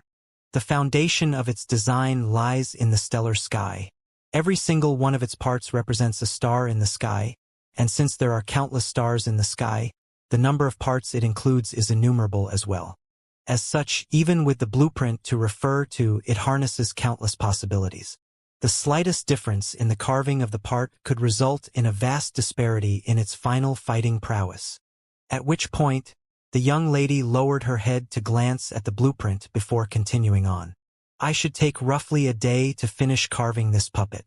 I'll give you 3 days after I'm done, and if you still haven't finished it by then, you will have failed my test.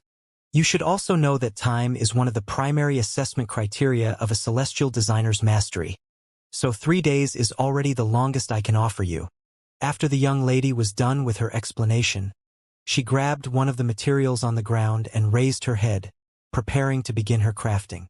However, the next moment she suddenly froze on the spot. Unbeknownst to her, the young man before her had conjured over 100 swords at some point in time, and every single one of them was busy carving a material with its sword chi. In less than 2 breaths, a large heap of parts of varying sizes had piled up before the young man. Then the young man waved his hand. Voila! The freshly carved parts swiftly came together to form a puppet.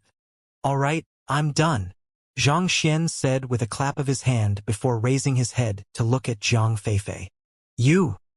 Seeing the neatly assembled puppet standing right in front of her, Zhang Feifei was visibly stunned. Even with her fastest carving speed, she would still require an entire day at least, but how long did the other party take? 10 breaths? 8 breaths? How could he carve such delicate parts precisely while manipulating so many swords at once? That's not right. After a moment of shock, Zhang Feifei swiftly noticed something was amiss, and she asked in a deeply perplexed tone. My puppet doesn't have any clothes, so how could yours be perfectly dressed? Under normal circumstances, the Xingyun puppet should have been completely nude. Yet, the one carved by the young man before her was impeccably dressed. In fact, there was an ornament on its chest, and the ripples on its clothes flowed beautifully like real silk. This was completely at odds with the blueprint. I happened to have some additional time, and I thought that it would be inappropriate to display the body of a nude male puppet to a young lady like you, so I thought I would make a set of clothes for it. It doesn't look too bad, right? Xianxia replied with a gentlemanly smile. A puppet it might be, but it would have been severe breach of etiquette if he had allowed it to appear nude before a young lady. As a civilized gentleman, it went without saying that he could not allow something as indecent as that to happen. You even had time to make a set of clothes for it? Zhang Feifei's body froze in sheer astonishment. She slowly proceeded forward to take a closer look at the puppet that Xianxia had crafted. The puppet's clothes were in perfect harmony with its body. Every single stitch was done so impeccable that it was impossible to tell that it had been made with spare parts with one's eyes. In fact, even when she scanned the puppet's clothes with her spiritual perception, she could hardly tell the difference between them and real silk at all. How did you do it? Zhang Feifei asked with eyes widened with shock. Her mind could hardly process what was going on. In terms of carving speed, she could be said to be at the forefront of 8-star celestial designers, but even so, it would still take her at least an entire day to finish carving the Xingyun puppet. On the other hand, the other party managed to complete it in just a few breaths, and to add insult to injury, its finish was actually far better than hers. What was with this monstrous ability? After looking at the blueprint, I thought that it would be too troublesome and time-consuming to use a carving knife, so I decided to use my swords instead. Fortunately, it seems to have worked out fine, Xianxia explained with a nod. For a celestial designer to carve swiftly, there were only 3 requirements that they would have to meet. First and foremost, they needed to have a sharp memory that would allow them to remember every single detail on the blueprint impeccably on command. Given that Xianxia possessed the Library of Heaven's Path, he could retrieve the details of the blueprints on command, so that was not a problem for him at all. Secondly, the celestial designer had to possess precise control over their movements and exertion of strength. The flowing water swordsmanship was known for its unparalleled defense, capable of even keeping the thinnest strand of spiritual perception at bay. As its practitioner, it went without saying that Xianxia possessed near absolute control over his swords. Thirdly, due to how precise and exhausting the job would be, one had to possess an exceptionally powerful soul and a sharp eye of discernment.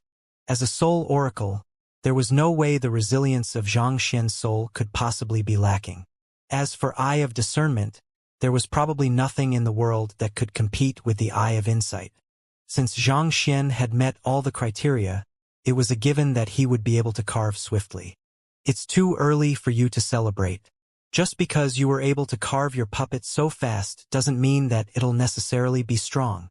Zhang Feifei harumphed after hearing the explanation. Being capable of crafting a puppet fast was indeed a formidable skill, but more important than that was for the various parts to be aligned in a manner that did not differ too much from the blueprint. Otherwise, it would be nothing more than random parts connected together to form a figurine. There was no way it could exert the exceptional strength that the Xingyun puppet wielded. You don't have to worry about that. It would be a little troublesome and time-consuming to wait for you to craft a puppet. So why don't you suppress your cultivation to Grand Dominion Realm Pinnacle and test its strength yourself? Xianxia asked. You are asking me to fight with your puppet personally? Zhang Feifei was taken aback by Xianxia's proposal. Had the other party gone mad? She was a Saint 7 Dan Phantasmal Space Realm expert. Even if she suppressed her cultivation to Saint 6 Dan Grand Dominion Realm, the strength that she wielded would still be unmatched by any other Saint 6 Dan cultivators. Did the other party really think that a puppet he had crafted in just a few seconds would be able to match her? Just what in the world was he thinking? Noting the hesitation in Zhang Feifei's eyes, Xianxia quickly added with a smile.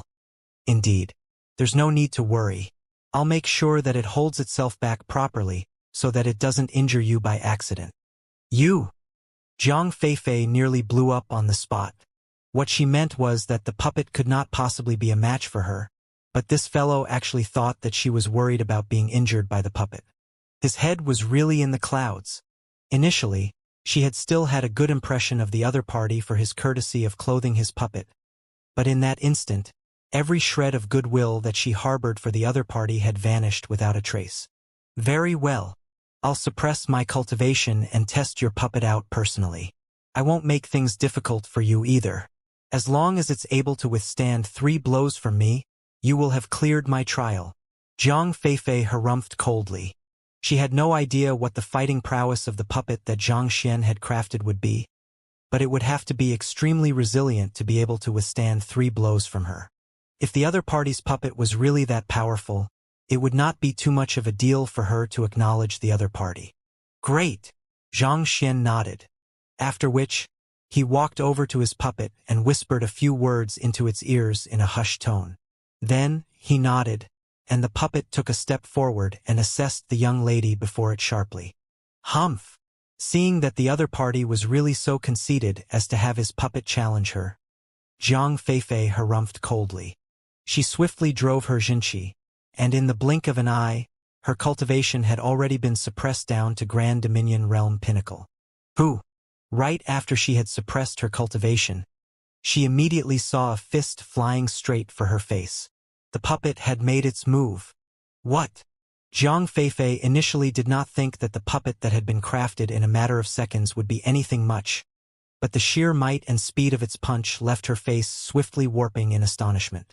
Despite being a phantasmal space realm pinnacle expert, she actually felt threatened by the puppet's offense.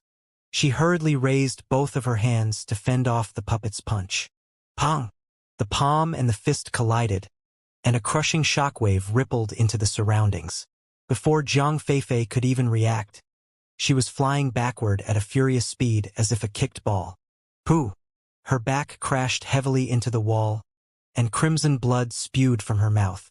It was fortunate that she had released the seal that she had placed on her cultivation at the very last moment, or else the entire wall could have been knocked down. You have lost.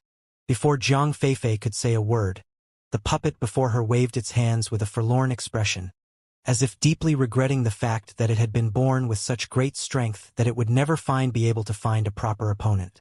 You are able to speak? Zhang Feifei widened her eyes in disbelief.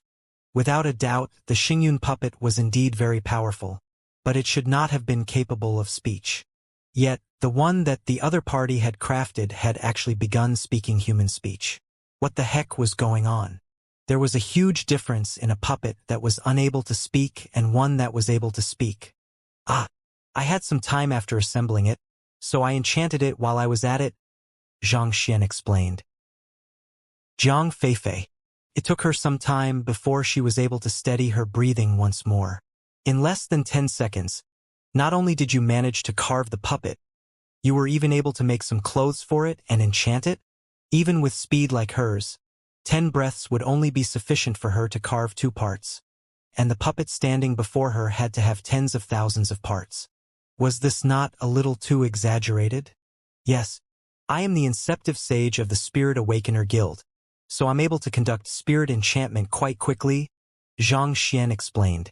So, have I cleared your assessment yet? Of course, Zhang Feifei replied with a bitter look on her face. She had thought that it would take a miracle for the puppet to be able to withstand 3 blows from her. But contrary to her expectations, she did not even manage to withstand a single strike from the puppet. There were no words that could describe how stifled she felt at that very moment. But unbeknownst to her, the worst was yet to come. Just as the other party was about to make his way up to the next floor, he suddenly halted his footsteps and glanced at the puppet that he had crafted with a disapproving look. Didn't I tell you to go easy on her? Why didn't you heed my instruction? I did go easy on her. I really did. How was I to know that she would be so weak as to be unable to withstand even a single punch of mine? The puppet cried in indignation. Zhang Feifei nearly clawed her hair out. After appeasing the indignant puppet, Xianxia headed up to the 2nd floor. The assessment on the 2nd floor wasn't regarding beast tamer, formation master, or the other supporting occupations he was more skilled in but blacksmith. As soon as he entered the room, he immediately saw a young man standing before a cauldron. Holding a fiery red hammer in his hand, he struck a metal ingot relentlessly. Gradually, the metal ingot took shape, and a cold glint reflected off of it. The Tower of Master Teachers required him to choose 8 different supporting occupations, and just so to save him from putting in additional effort in the future, the supporting occupations that he chose were all those which he hadn't obtained the 8-star emblem yet. Ever since he had cleared the 6-star blacksmith examination in Hongyuan Master Teacher Academy, he hadn't really touched it much anymore. This would be a good opportunity for him to raise his blacksmith rank up to 8-star. Noting Xianxia's presence, the young man halted his hammering and introduced himself. I am the Inceptive Sage of the Blacksmith Guild, Wu Dao. The test I have for you is extremely simple. I have N or over there, and as long as you can forge it into a Saint high-tier artifact within a single day, I'll deem you to have cleared my test." As the young man spoke, he gestured toward a weapon cauldron. In the weapon cauldron, Xianxia found N or floating amidst a fearsome inferno.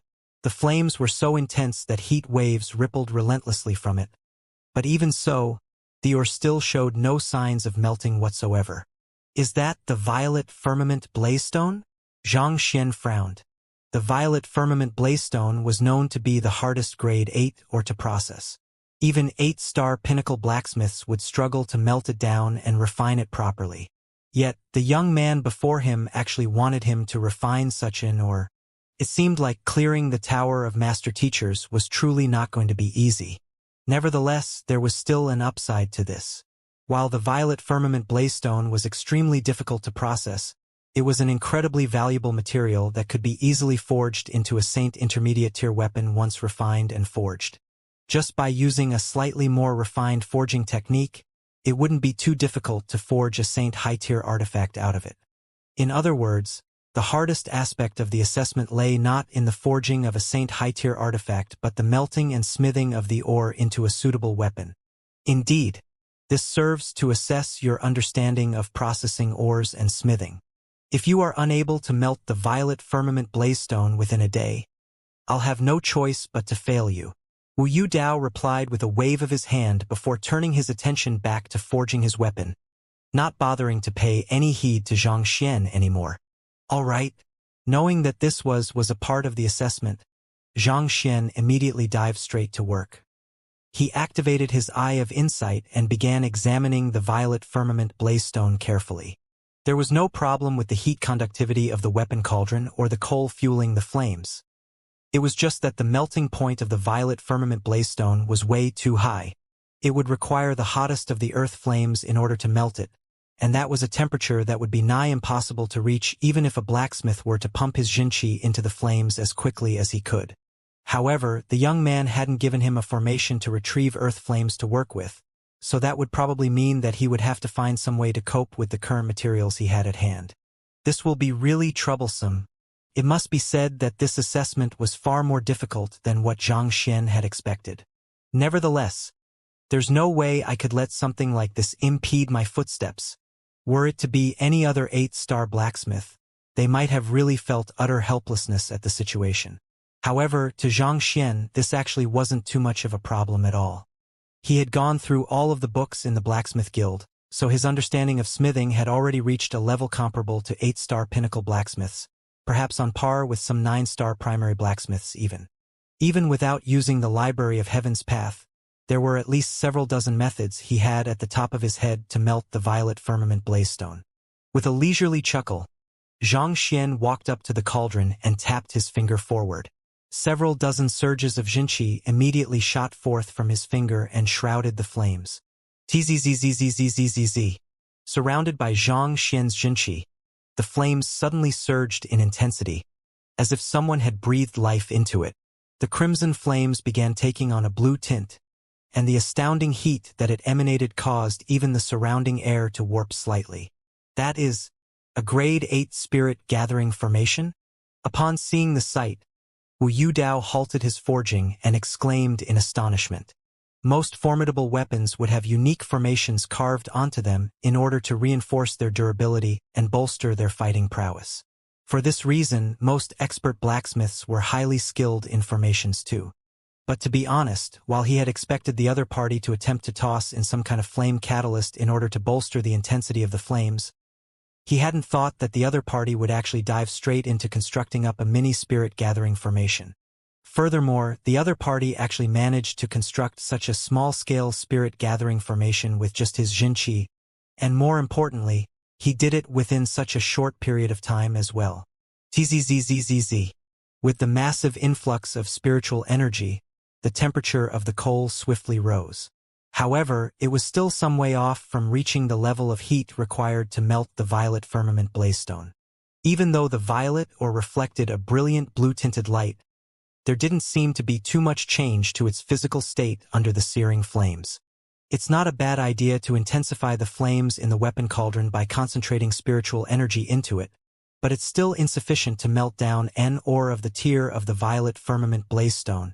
Shaking his head, Wu Yudao was just about to turn his attention back to his weapon when the leg of the young man opposite of him suddenly sprung forth, kicking the weapon cauldron straight. Dang! A resounding metallic clang reverberated through the weapon cauldron. In the next moment, the flames within weapon cauldron began swiftly converging together at a single point, as if there was some kind of compelling force attracting them together.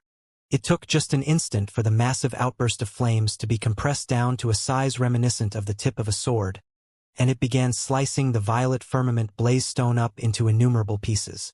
That is a fire concentration technique, but such a technique would require the cauldron's unconditional assistance.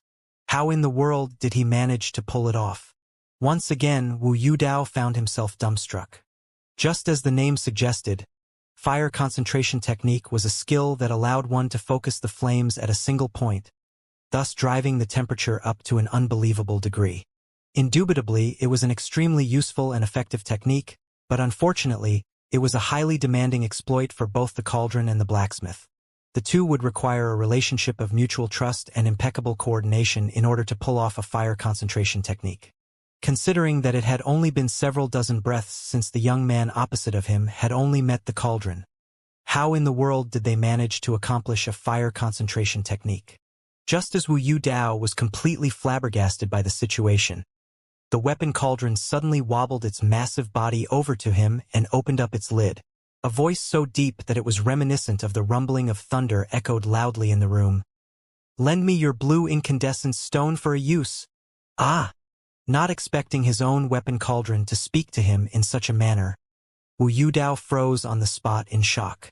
Before he could even answer, the weapon cauldron had already replied, "Thanks," after which, without even bothering to seek Wu Yudao's agreement, it lifted up one of its tripod foot and stomped on the ground lightly. Hula! An ore immediately flew into its cauldron. Xiong, xiong, xiong. As soon as the flame came into contact with the blue incandescent stone, the flames immediately burst forth, and the temperature began surging at an insane pace once more. "You are going to snatch my ore for that guy's sake?" Wu Yudao's face twitched nonstop. It had been many years since that weapon cauldron had acknowledged him as its master, and they had been constantly together ever since then. He was only lending it out for the other party's temporary use, and yet, not only did the cauldron coordinate perfectly with the other party to execute the fire concentration technique, it even helped him steal his or, "Do you still know who your true owner is?" While he was leaping with rage, the cauldron suddenly turned to look at Wu Dao once more and said, "I'll need your blood now," after which the cauldron suddenly leaped into the air and descended onto the young man vertically downward. Pooh! Struck squarely on his chest. A pool of blood spurted forth from Wu Yudao's mouth and landed right within the weapon cauldron, and the flames intensified for the third time. Tzzzzzzzzzzzz.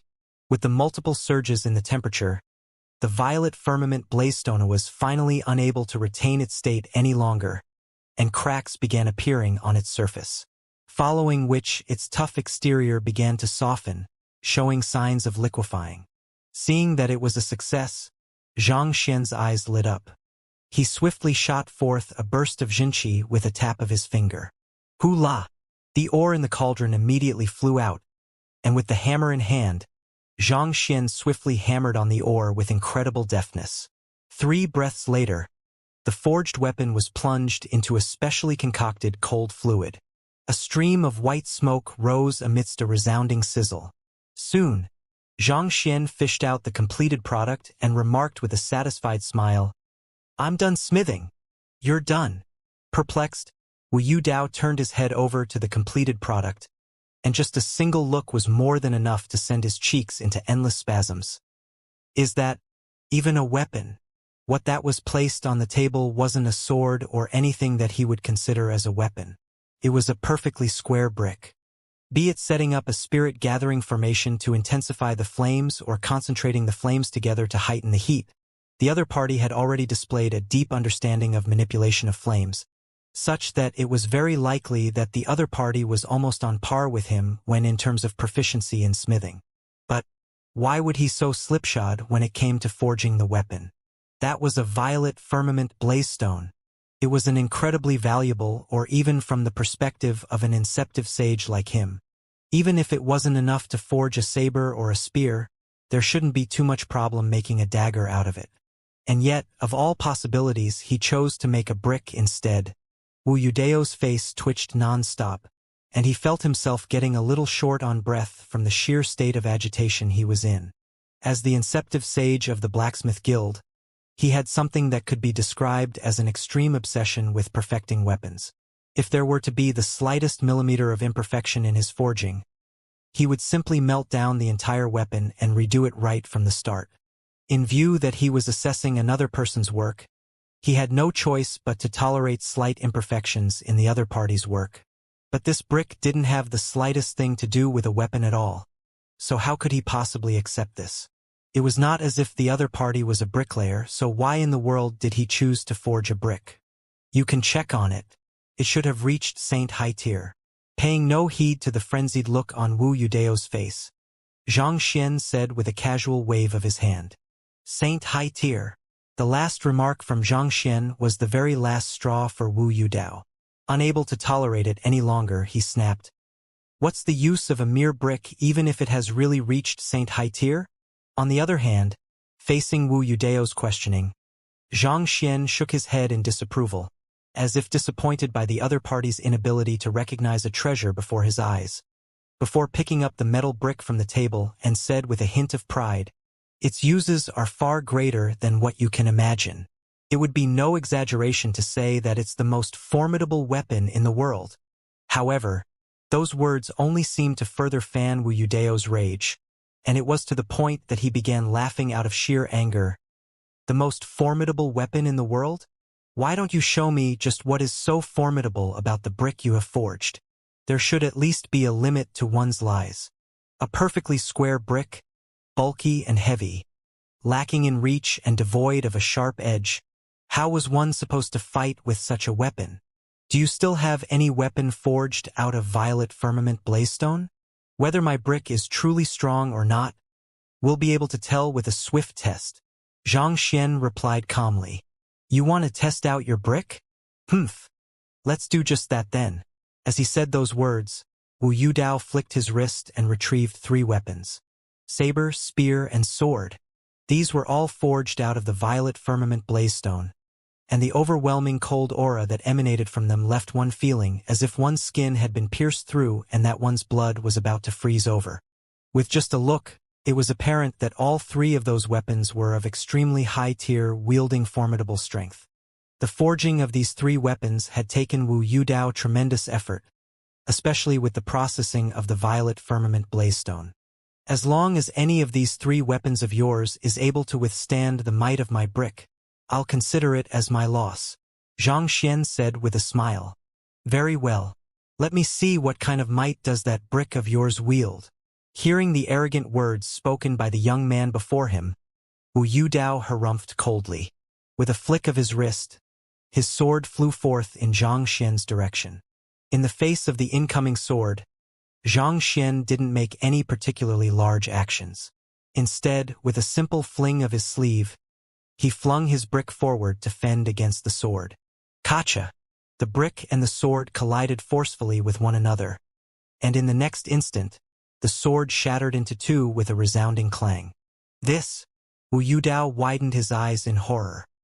He had reforged this sword time after time in order to refine it into the sharpest and most resilient blade it could be. Yet, against a mere brick, it actually shattered in an instant. How could this be? Who? To make things worse, the brick didn't stop after shattering the sword.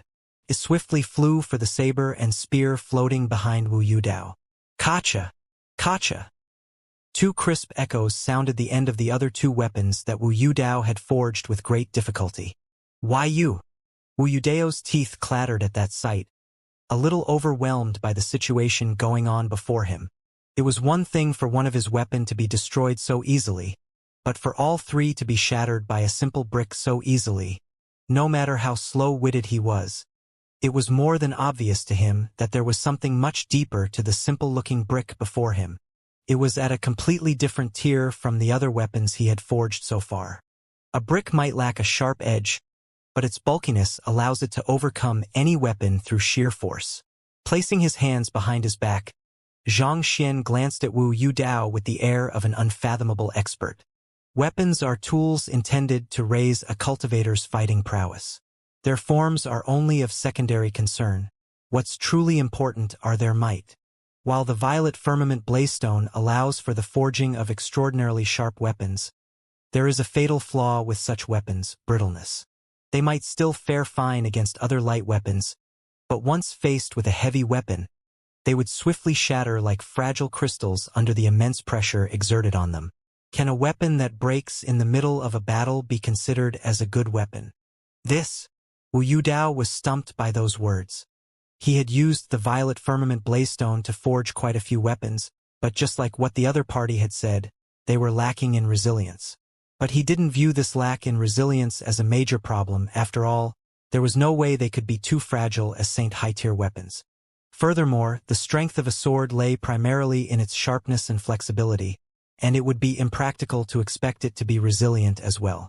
He thought that all weapons forged out of the violet firmament blazestone would face this fundamental flaw, but who could have thought that this problem would be resolved easily just by forging a simple brick? How is it? Have I cleared your assessment? Seeing that Wu Yudao was in a state of complete shock, Xianxia shook his head before asking. He had always been a humble person, and his purpose here was to clear the trial, not to traumatize others, so there was no need for him to add salt to the other party's wounds. Yes, you have cleared my assessment, Wu Yudao replied in a deflated voice, a deep contrast against the confidence he had exuded earlier. With a frown on his face, he asked, "There should be no way to carve a formation on the brick, and furthermore, you were rather easygoing and leisurely in your hammerings too. So, how did manage to forge a weapon of this tier?" Even with the superior sturdiness the brick wielded over his 3 weapons, it shouldn't have been possible for it to shatter all 3 of his weapons so easily. That could only mean that the other party's brick was of a far higher quality of his weapons. In order to raise the tier of a weapon, the regulation of temperature within the weapon cauldron while the ore was being refined and the quenching process were of utmost importance. On the other hand, when it came to heightening its prowess, the forging process and carving of formations would be the key. Generally speaking, the longer an ore had been hammered for, the more compact the material would be. Thus, weapons that had undergone a longer forging process would tend to be considerably more resilient. However, the other party had taken 3 breaths to craft his weapon, using only half a breath to hammer each side of the metal ingot once in order to shape it into the form of a brick. So, how could it possibly be of higher tier than the weapons he had spent hours or even days forging? Are you interested in learning the secret behind my forging technique? Xianxia asked with a smile. Please enlighten me. Knowing that the other party possessed capabilities surpassing him in the field of smithing, Wu Yudao clasped his fist and bowed humbly, not daring to pull his weight. Even though the forging of the brick would appear simple and crude to untrained eyes, there's actually profound knowledge in it. None of the hammer strikes were done haphazardly. They were carefully controlled to ensure that they are in alignment with the essence of smithing. Picking the brick up, Xianxia explained with a deep look in his eyes. His understanding of smithing had already reached 8-star pinnacle, not to mention that what he had learned was the Heaven's Path smithing art, so even the most casual of pointers from him could be deeply insightful to any 8-star blacksmith. Just by listening to Xianxia's words for a while, Wu Yudao was left with nothing but awe and respect for him. Despite the other party's young age, his explanation of smithing was concise and spot-on.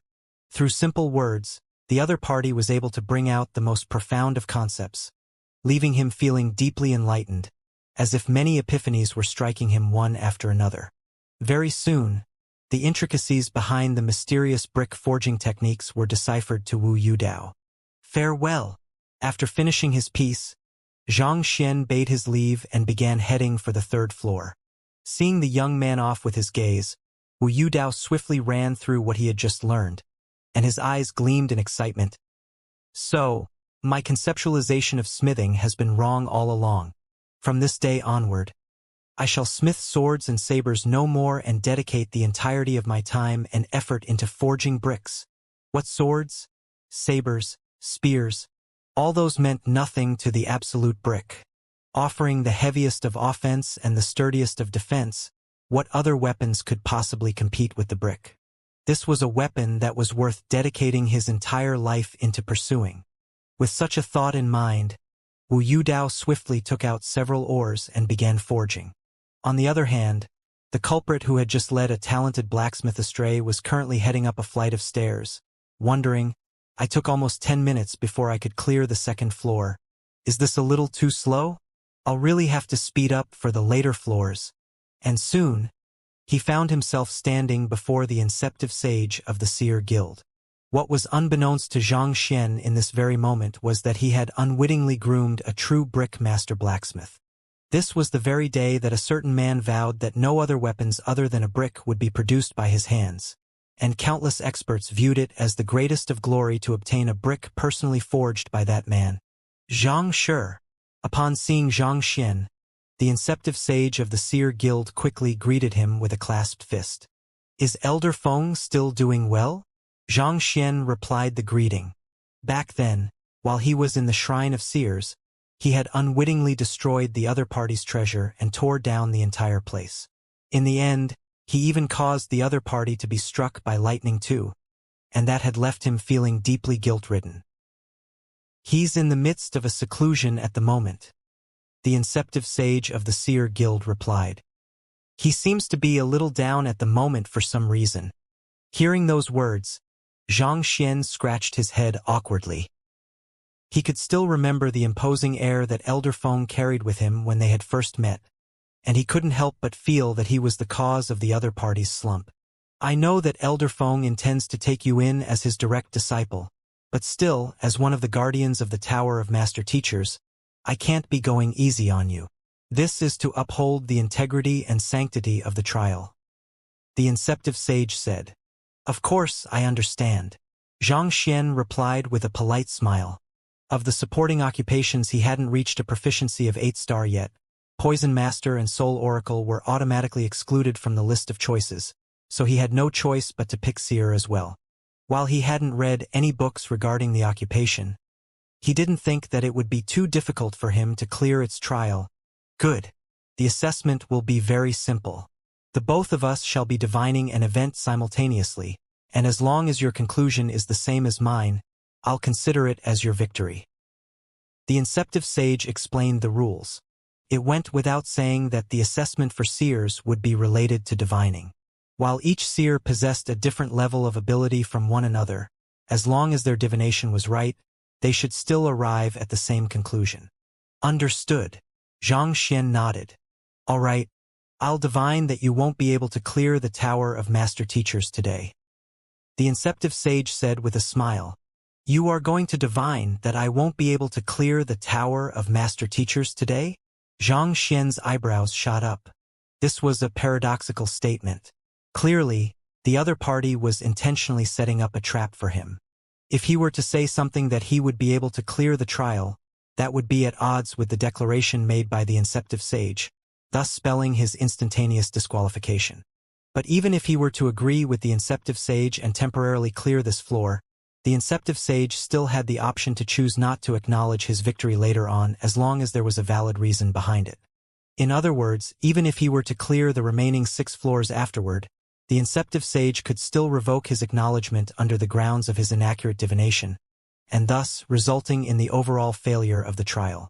This sure was a scheming move. As expected of the inceptive sage of the Seer Guild, he sure knew how to corner others effectively.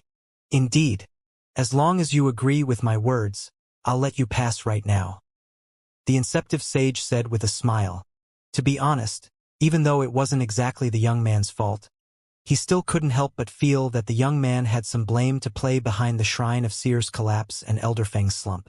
As the inceptive sage of the Seer Guild, he felt that he should get back at the other party a little. Otherwise, what would become of their dignity as the most mysterious Upper Nine Paths occupation? Can we divine something else instead? Pardon me, but I don't think that I'll be able to answer that question of yours. Xianxia shook his head. Unfortunately, this is the only question I have for you. The inceptive sage said with a wave of his hand. The other party possessed the discarnate constitution of divination, which meant that it was impossible to predict anything that had him in the picture. As such, a competition with the other party would simply result in his divination running awry. Since that was the case, he decided to play it foul just this once. And to be honest, he was also very curious to see how the young man whom Elderfong was so obsessed with would deal with such a situation too. "This is the only question you have for me? I see. All right, I understand." Knowing that the other party was intentionally making things hard for him, Xianxia shook his head helplessly. With a thought, he accessed the library of Heaven's Path in his mind. Gotcha! Before the inceptive sage could process what was going on, his body suddenly went completely numb. A bolt of lightning had fallen on him, following which more and more bolts of lightning struck down furiously one after another on the inceptive sage, and before long, he was already lying on the ground convulsing non-stop. "What's wrong?" Xianxia immediately rushed forward with eyes widened in a mixture of astonishment and worry. "Have you revealed too many secrets of the heavens that you are suffering heavenly retribution at this moment?" Gotcha. The inceptive sage could barely force out a single word before another 2 streaks of lightning fell upon him, causing his body to spasm once more. "It seems like you aren't in a really good state to assess me at the moment. Since that's the case, it doesn't seem appropriate for me to impose on you any further. If you have no rejections, I'll be heading up first. All right?" Xianxia clasped his fist. "No! Gotcha! Under the furious assault of lightning bolts, even speaking a single word was extremely arduous to the inceptive sage. "I'll thank you for your magnanimity then. If I have a chance in the future, I'll surely pay you a visit to relay my gratitude to you." Xianxia clasped his fist before heading up the stairs. If the other party didn't make things difficult for him, he still could have considered competing fairly with the other party. But since the other party was bent on cornering him, there was no reason for him to hold back either. In the first place, the actions of seers could be considered as not too much different from petty theft from the eyes of the heavens, so the other party was just reaping what he had sowed. "You!" the inceptive sage exclaimed in agitation, wanting to stop Xianxia from heading up. However, he noticed that the lightning bolt above him had grown more compact instead. Horrified, he hurriedly tried to flee, but he realized that no matter how agilely he moved, he was unable to escape from the lightning bolts at all. Eventually, the resigned him could only find a place which was more comfortable for him to lie at, allowing the lightning bolts to ravage him with deadpan eyes. On the 4th floor was the inceptive sage of the Painter Guild. The moment Xianxia stepped in, it felt as if he had stepped into an illusory world. Majestic mountains towered around him, creating a particularly aesthetic sight. Knowing that he was in an 8-star painting, it didn't take long for him to escape from it, thus clearing the assessment. The supporting occupation for the 5th floor was terpsichore, the one for the 6th floor was appraiser, and the one for the 7th floor was demonic tunist, and the one for the 8th was apothecary. Having read all of the books for those occupations, Xianxia was able to clear those floors extremely quickly. In just a matter of minutes, he was already right before the final floor. Taking a deep breath, he walked toward his final assessment. Since he had already cleared the prerequisite 8 supporting occupation, all he had to do was to clear the final cultivation assessment and he would be able to be promoted as an 8-star master teacher. Pushing the door and entering the room, as soon as Xianxia got a clear sight of the person in the room, a tight knit immediately surfaced on his eyebrows. "It's you." The person before him was no other than the person who was viciously pummeled by the netherworld azure dragon beast before. The Zhang clan genius who owed him 5 pinnacle spirit stones, Zhang Chun. The Tower of Master Teachers requires an 8-star master teacher to invigilate the trial. Both Luo Shenqing and I were qualified to be the invigilator, but it just happens that he has recently made a breakthrough to half-dimension sundering realm, thus exceeding the cultivation realm allowable for one to serve as an invigilator here.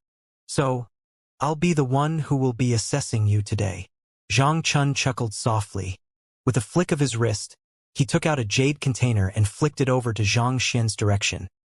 "Here are the 5 pinnacle spirit stones that I owe you." Catching the jade container, Xianxia kept it into his storage ring without bothering to check on it. His eyes remained firmly on Zhang Chun as the knit between his eyebrows tightened. Previously, he had the Netherworld Azure Dragon beast pummel the other party, so it could be said that there was a deep grudge in between the both of them. Now that there was such a good opportunity for the other party to exact vengeance, how could the other party possibly let him go easily? The other party had already expressed his attitude clearly by returning the spirit stones. Now that I owe nothing to you, I no longer need to have any reservations when dealing with you. May I know how will this assessment go? Understanding this fact, Zhang Xian heaved a deep sigh before asking. In order to become an 8-star master teacher, you need to possess strength equivalent to a Saint 6 Dan Grand Dominion realm cultivator. Unfortunately, it appears that your cultivation realm is only at half Grand Dominion realm at the moment, so I'll have to assess your strength personally to ensure that it has reached the required mark. A sharp glint flashed across Zhang Chun's eyes as he looked at Zhang Xian with a slightly unnerving smile. Rest assured, my assessment will be very easy. As long as you can withstand 3 punches from me, I'll consider it as your victory. If you fail to withstand it, I apologize, but I'm afraid that I'll have no choice but to fail you. Withstand 3 punches from you? Zhang Xian frowned. Considering how the other party had once fought him with his cultivation suppressed, the other party should have known his true fighting prowess. And to propose such a duel despite that, clearly, the other party had no intentions of suppressing his cultivation at all. While Zhang Xian had made considerable advancement in his cultivation and fighting prowess recently, he was still a far way off from matching up to the Saint 7 Dan Phantasmal Space Realm pinnacle Zhang Chun. Zhang Xian's mind swiftly whirred into action, but he was unable to find any way how he could clear this assessment fairly. Thus, after a slight moment of silence, he replied, "Fine by me. However, before the duel, I would like to change my clothes. You want to change your clothes? Feel free." Zhang Chun was a little bewildered by Zhang Xian's abrupt request, but he still waved his hands leisurely, not paying Zhang Xian's request any mind. After all, the crux of a duel lay in one's fighting prowess. It was not as if Zhang Xian would be able to defeat him just by changing his clothes. "Thank you." With a casual wave of his hand, Zhang Xian set up an isolation barrier by the corner of the room and walked in. Not even 20 minutes have passed so far, right? Within such a short period of time, he actually managed to reach the 9th floor. Before the Tower of Master Teachers stood a group of spectating master teachers and members of other occupations, and every single one of their teeth were clattering from astonishment. Their initial thought was that even if the young challenger was able to clear the trial, most likely, he would take several days at the very minimum, needing to overcome many difficulties before finally reaching the top. Yet, who would have thought that he would actually be able to reach the top within less than 20 minutes? This meant that he had received the recognition of the inceptive sages of the 8 supporting occupations within just 2 to 3 minutes after meeting each of them. Was that not too fast? Even though he has successfully reached the final floor, I don't think things are optimistic for him. An elder standing not too far away remarked grimly. "Why would you say so?" Luo Shenqing asked. This brother of his had truly surpassed his wildest imagination. All along, he had thought that there was no one who could possibly best his younger sister's record. But who knew that he would actually be able to reach the final floor so quickly?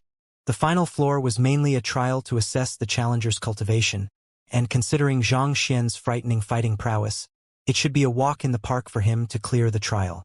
Why would the elder say otherwise? From what I know, the person guarding the floor is Zhang Chun.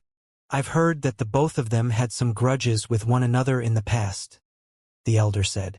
Zhang Chun. Hearing that name, Luo Shenqing was startled. He could not help but clench his fists tightly together. Why would it be him? He knew about Zhang Xian's conflict with Zhang Chun as well, and if the latter was the one guarding the floor, it could prove hard for Zhang Xian to clear the trial. But under normal circumstances, considering that it was just a simple assessment of cultivation, it would suffice to find an ordinary 8-star master teacher to do the job. There was no need for a top-notch genius of the Zhang clan to make a move himself. I'm not too sure about the details either, but it seems like he applied for the role himself, the elder replied.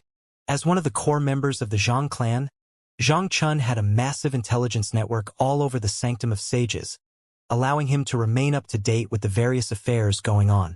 Considering that he had a grudge with Xianxia, it went without saying that he would apply to become one of the guardians of the Tower of Master Teachers.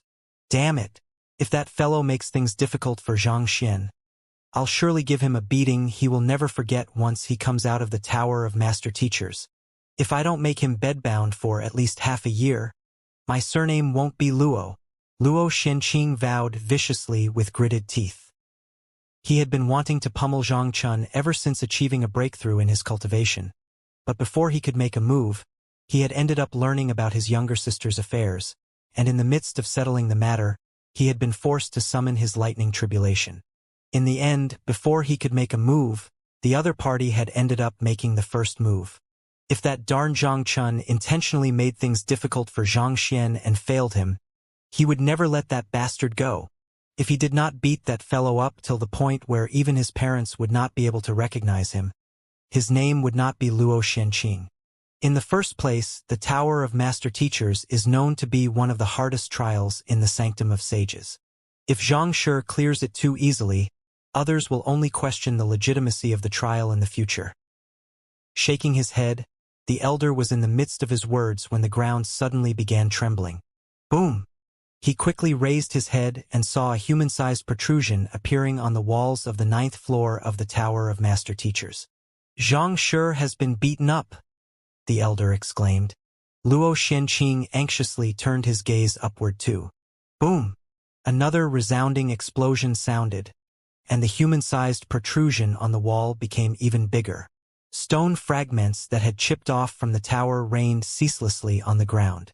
Xianxia, Luo Xianqing muttered worriedly as he contemplated rushing in to save the other party. However, the next instant he suddenly noticed something that made his eyebrows shoot up. Wait a moment, that body shape doesn't seem to belong to Xianxia. The one who is being pummeled isn't Xianxia. It isn't Xianxia? Taken aback by those words, the elder turned his gaze upward once more. But before he could examine the protrusion on the wall clearly, the protrusion suddenly burst open. Voila! A silhouette burst forth from the protrusion, heading straight to the ground. Pong! He fell headfirst into the ground, leaving only a pair of legs trembling non-stop outside, reminiscent of a leek planted in the ground. Judging from the clothes and the body shape, he was none other than the top-notch genius of the Zhang clan, Zhang Chun. How can this be? The elder's mouth opened wide in shock. He knew Zhang Chun's strength very well. Even at St. Seven Dan Pinnacle, he wielded strength that was comparable to ordinary half-dimension sundering realm experts. Yet, facing a mere half-grand Dominion realm cultivator, he was actually pummeled right down from the 9th floor, even to the point where he was unable to gather the strength to steady himself through his ability of flight.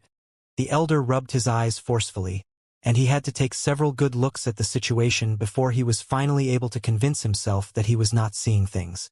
The elder was not the only one who was flabbergasted by the situation. Even Luo Xuanqing's eyes were wide open. Zhang Chun had been viciously pummeled the previous time he challenged Xianxia with his cultivation suppressed.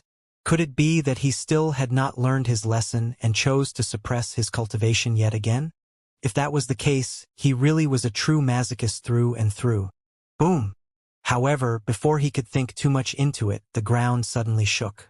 A brilliant light burst converged from the surroundings toward the top of the Tower of Master Teachers, and a token materialized in midair. 8-star Master Teacher emblem. Congratulations to Xianxia for successfully clearing the Tower of Master Teachers and being promoted to 8-star Master Teacher. The voice reverberated throughout the Sanctum of Sages, echoing loudly in everyone's ears. Xianxia has cleared the 8-star Master Teacher examination? Within a certain room, Zhang Jiuxiao heard the voice from the sky and froze on the spot. At the same time, the cultivating Chun Liao's body also stiffened, and a hint of disbelief surfaced in her eyes. The other party was only at St. Four Dan Primordial Spirit Realm Pinnacle when they first arrived at the Sanctum of Sages, possessing a fighting prowess that was beneath hers. But in less than a single month, he was already an 8-star Master Teacher. Even when witnessing everything unfolding with her own eyes, she still could not help but find it inconceivable. Such scenes were happening throughout the entire Sanctum of Sages, especially with those cultivators who had entered the Sanctum of Sages together with Xianxia. Shock was an understatement for what they were feeling at that moment. Even Zhao Xingma was completely rooted to the spot, incapable of speaking a word at all. He had known from the very start that Xianxia would accomplish great things in the future, but he had never thought that the latter would actually be able to become an 8-star master teacher within less than a month, and without attending a single lesson at that. As an 8-star master teacher, that young man could already be considered a figure that stood at the very peak of the continent, qualified to enter the inner sanctum. Senior, sure is formidable. Feng Zi's mouth was agape, too. Previously, he had still thought that as long as he worked hard, considering that they were from the same lineage, he would be able to surpass the other party one day. However, the voice had clearly told him that the other party had already reached a level far beyond his reach, and it was nigh impossible for him to catch up now. It's no wonder teacher would choose to take him in. With the other party's talent, it was no wonder his teacher would take in another disciple even after telling him that he would be the only direct disciple that he would accept. Who? Reaching out to grab the floating 8-star master teacher emblem. A unique energy surged into Zhang Xian's body. Of course, there was no way he would be a match for Zhang Chun given his current strength. The reason he had been able to defeat the latter so easily was because he had let his clone out to take his place. After absorbing the energy from the lightning tribulation, his clone had become so strong that even a Saint 7 Dan pinnacle expert like Zhang Chun was bashed right into the wall with a single punch. By the third punch, the latter had already been completely knocked out, falling down from the Tower of Master Teachers helplessly. I have finally reached 8-star. Glancing at the emblem in his grasp, Zhang Xian could hardly suppress the excitement in his heart. Just as he was about to stow it into his storage ring, his eyebrows suddenly shot up, and a token surfaced in his palm. The Sanctum Head token. The token was emanating a warm glow, and it seemed like a seal placed on it was gradually undoing itself. There were 3 conditions required to unsealing the Sanctum Head token. Firstly, his master teacher rank had to reach 8-star. Secondly, he had to cultivate his Eye of Insight up to the 4th realm, Demon Vanquisher. Thirdly, his cultivation had to reach Saint 8 Dan. He was still some way off from accomplishing the latter too, but with his master teacher rank reaching 8-star, he had already managed to activate a portion of the authority and strength harnessed within the Sanctum Head token. Knowing that this was not a good time for him to check on the changes in the Sanctum Head token, he swiftly stowed both the token and the 8-star Master Teacher emblem into his storage ring before slowly descending down from the top of the Tower of Master Teachers. Zhang Shi, congratulations on clearing the Tower of Master Teachers trial and breaking its record. Zhang Shi stepped forward and clasped his fist.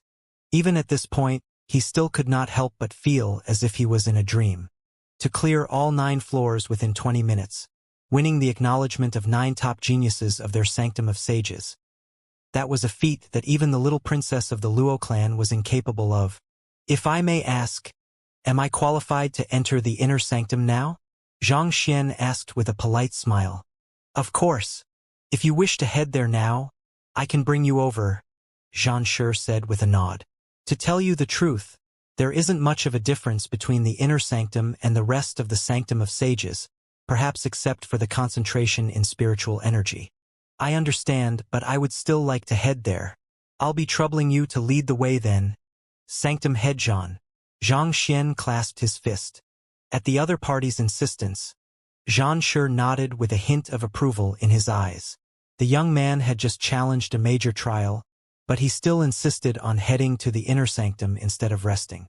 Perhaps it was the difference in attitude that made the difference between him and the rest of the students. With such a thought in mind, he turned around and led the way forward, and Zhang Xian quickly followed him. Zhang Shi. Seeing that Zhang Xian was leaving, Luo Xianqing hurried forward, wanting to talk to the young man about the matter concerning his younger sister. But at the last moment he stopped himself. Facing Zhang Xian's perplexed gaze, he waved his hand and said, "It's fine. You should take a look around the inner sanctum first. I'll look for you later at night." Considering that he was going to entrust the young man with a mission to kill the person whom his younger sister loved, he would have to ensure utmost secrecy for this matter.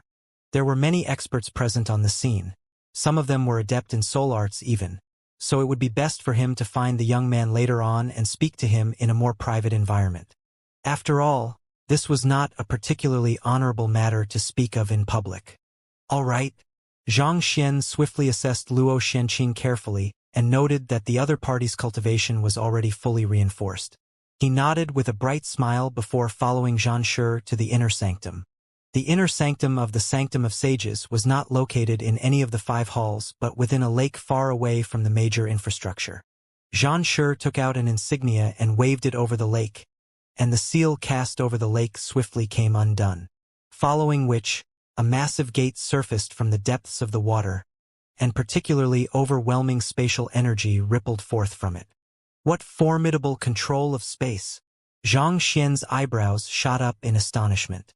He had already comprehended the 3-dan heavenly art of dimension unravel, which granted him a deep insight into the essence of space. But to his shock, even with the eye of insight, he was actually unable to see through the gate before him. This could only mean that the person who had set up the door had achieved a level of spatial manipulation comparable to 4-dan heavenly art of dimension unravel or perhaps even 5-dan. Folded spaces created by experts of that caliber were extremely steady, such that putting aside perceiving it, even if he really found their folded spaces, he would be unable to open them without using keys such as the insignia that Xianxia had used. This is the insignia required to open the doorway to the inner sanctum.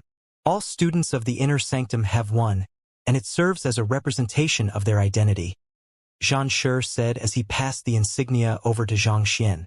Taking the insignia, Xianxia lightly stroked its surface to feel its material before taking a closer look at it.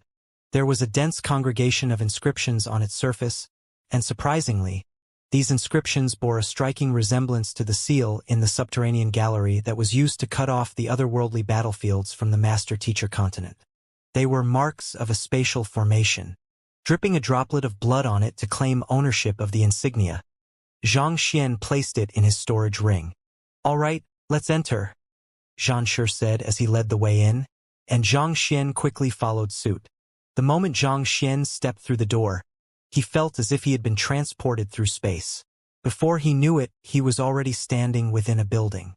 The very first thing that he noticed about his surroundings was that the concentration of spiritual energy was nearly twofold of that in the Sanctum of Sages.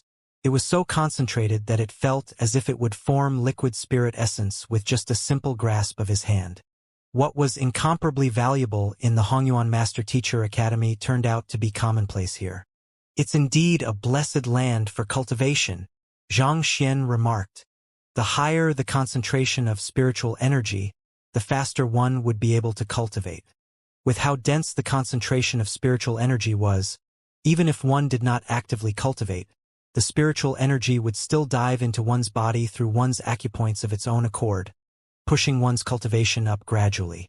If Xianxia had been there right from the start, even without using a single spirit stone, he would still be able to reach his current level of strength within a single year, or perhaps even higher.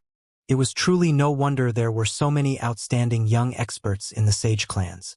With decent talent and the best resources at their command, they would have to be a true sluggard to not achieve anything at all. Noting Xianxia's astonishment, Xianxia explained with a smile, "The most valuable resource in the inner sanctum isn't the higher concentration of spiritual energy but the cultural atmosphere. Just by being here will grant one greater clarity of thoughts and a sharper spirit, thus enhancing one's rate of cultivation and learning." Xianxia pondered for a moment after hearing those words before nodding. The inner sanctum had been set up by ancient sage Bo Shang personally many years ago, and he had infused Kong Shi's will into this very space.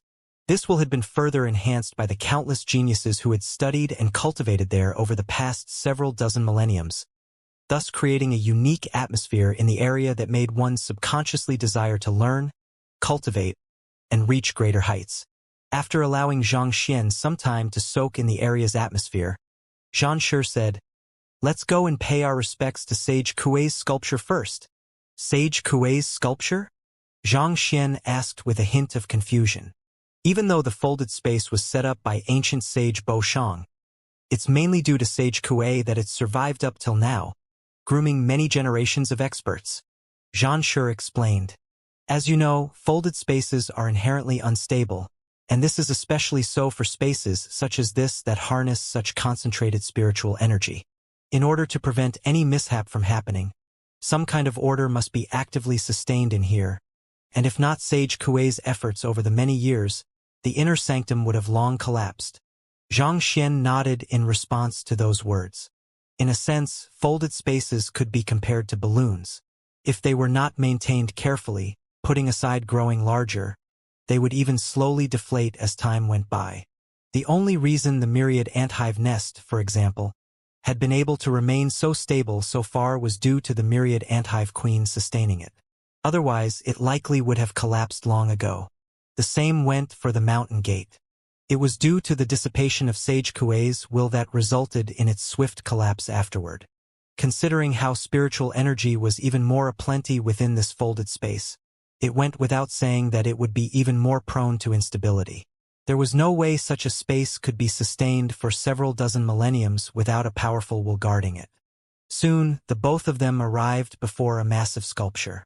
The sculpture was dressed in a long robe, and there was a particularly gentlemanly and refined look on his face. He shared the exact same appearance as the Sage Kuei that Zhang Xian had seen back at the mountain gate, and the aura that he exuded was incredibly powerful. Even though the will within the sculpture was incapable of materialization, unlike the Sage Kuei in the mountain gate, the sculpture seemed to harness some kind of spiritual power. With just a look, a cultivator would feel their thoughts suddenly becoming lucid. As expected of the first sanctum head of the sanctum of sages, to be able to instill a slight hint of deference within him just through a mere sculpture, there was no doubt that the strength that Sage Kuei wielded back when he was still alive far exceeded that of the deputy sanctum head standing before him. Zhang Xian took a step forward and bowed deeply to pay his respect. Putting aside how powerful Sage Kuei was, just on the grounds that he had cultivated many generations of experts, allowing mankind to enjoy several dozen millenniums of relative peace and prosperity without fearing the invasion of the otherworldly demonic tribe, he was indeed worthy of respect. Not to mention, he had received the other party's heritage, the divine eyes of the ninth netherworld. However, it was a pity that despite the books that he had read over the past few days, he had not been able to find any that were related to optic arts. Otherwise, he surely would have perfected the divine eyes of the ninth netherworld and cultivated it well. Master, I sense my upper body. While Zhang Xian was deep in thought, vicious voice suddenly sounded in his head. Where? Part of the reason he wanted to enter the inner sanctum was to find Luo Ruoxin, but the other part was to help Vicious regain his strength. Hearing that his upper body had been found, Zhang Xian's eyes could not help but light up in agitation.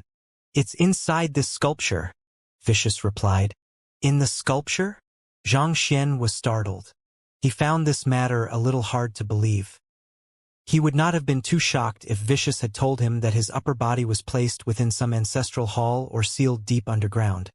But to actually be hidden within Sage Kuei's sculpture, how could that be?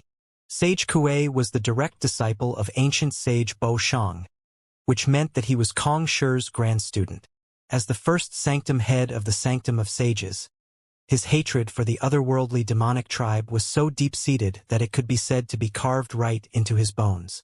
If he could, he would have unhesitatingly wiped the entire otherworldly demonic tribe off the face of the world. On the other hand, as one of the strongest experts of the otherworldly demonic tribe, Vicious body was bound to harness extraordinary power even upon death. In order to prevent it from landing back in the hands of the otherworldly demonic tribe, the Master-Teacher Pavilion would surely seek to destroy it. Taking a step back, even if they were unable to destroy it, the least they could do was seal it off and hide it where no one would ever find it. But instead of doing that, it was actually placed in Sage Kuei's sculpture. Zhang Xian could hardly comprehend the rationale behind such a course of action. More importantly, despite storing Vicious upper body within it, not only did the sculpture not harness the slightest killing intent, it was even exuding a particularly soothing and refined aura. How in the world was this done? Zhang Xian could not help asking, Is it possible for you to have made a mistake? It was not that he did not want to believe Vicious, but this matter was simply too hard for him to believe. The only reason he was able to hide vicious existence from others was through having the latter sealed in his Book of Heaven's Path. It should go without saying that Sage Kuei could not possibly have possessed the Library of Heaven's Path, so there was no way he would have been capable of suppressing vicious strength to the point where even his Eye of Insight was unable to sense it. If it was before fusing together with my head, it might still have been possible for me to make a mistake. But now, there's no way I am mistaken. Vicious replied affirmatively. Before fusing with his head, due to his incomplete memory, he would still have been uncertain about many things. But in his current state, he was 100% certain that his upper body was contained within the statue before them. Hearing how certain Vicious was, Xianxia frowned. Let me take a look at it first. He activated his Eye of Insight and examined Sage Kuei's sculpture intently once more, and a moment later, he shook his head. Even the generations of Sanctum heads were unable to see through it. Considering how the realm of his Eye of Insight was lower than theirs, it was not too surprising that he would be unable to see anything. He stretched his hand out and touched the sleeves of the sculpture inconspicuously. A book materialized in the Library of Heaven's Path. A sculpture of Sage Kuei forged personally by Sage Kuei himself.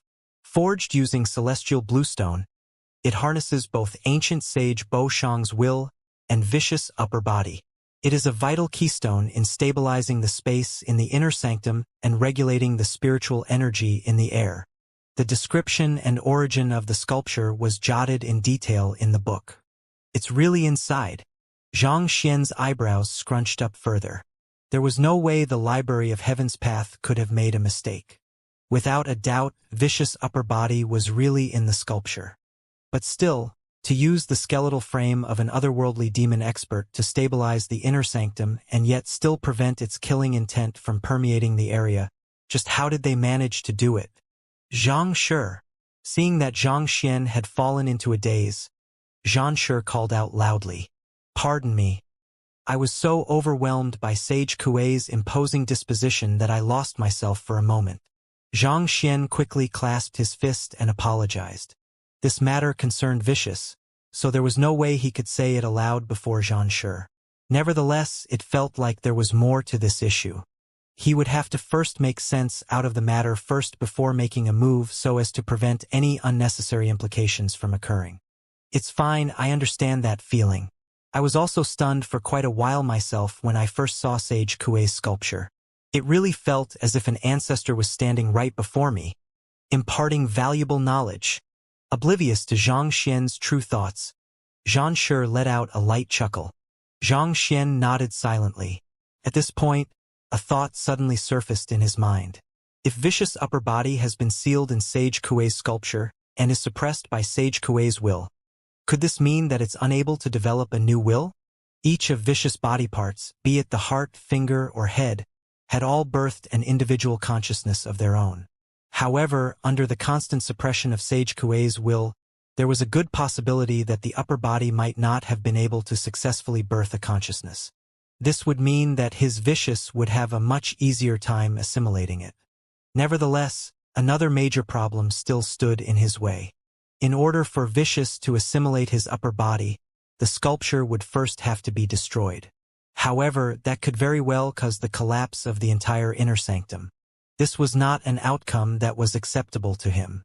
As the future sanctum head of the Sanctum of Sages, how could he destroy such a precious legacy left behind by his ancestors just like that? Zhang Shi, may I know if there's anywhere like a cultivation technique library in the inner sanctum? My cultivation has recently reached half Grand Dominion realm, but I still haven't found a suitable Grand Dominion realm cultivation technique yet. The inner sanctum doesn't have any libraries, but it does have the cultivation technique forest, which contains the heritages left behind by the predecessors. Students who have just entered the inner sanctum are usually brought there, and as for what they receive, that is dependent on their luck. Zhang Shi said.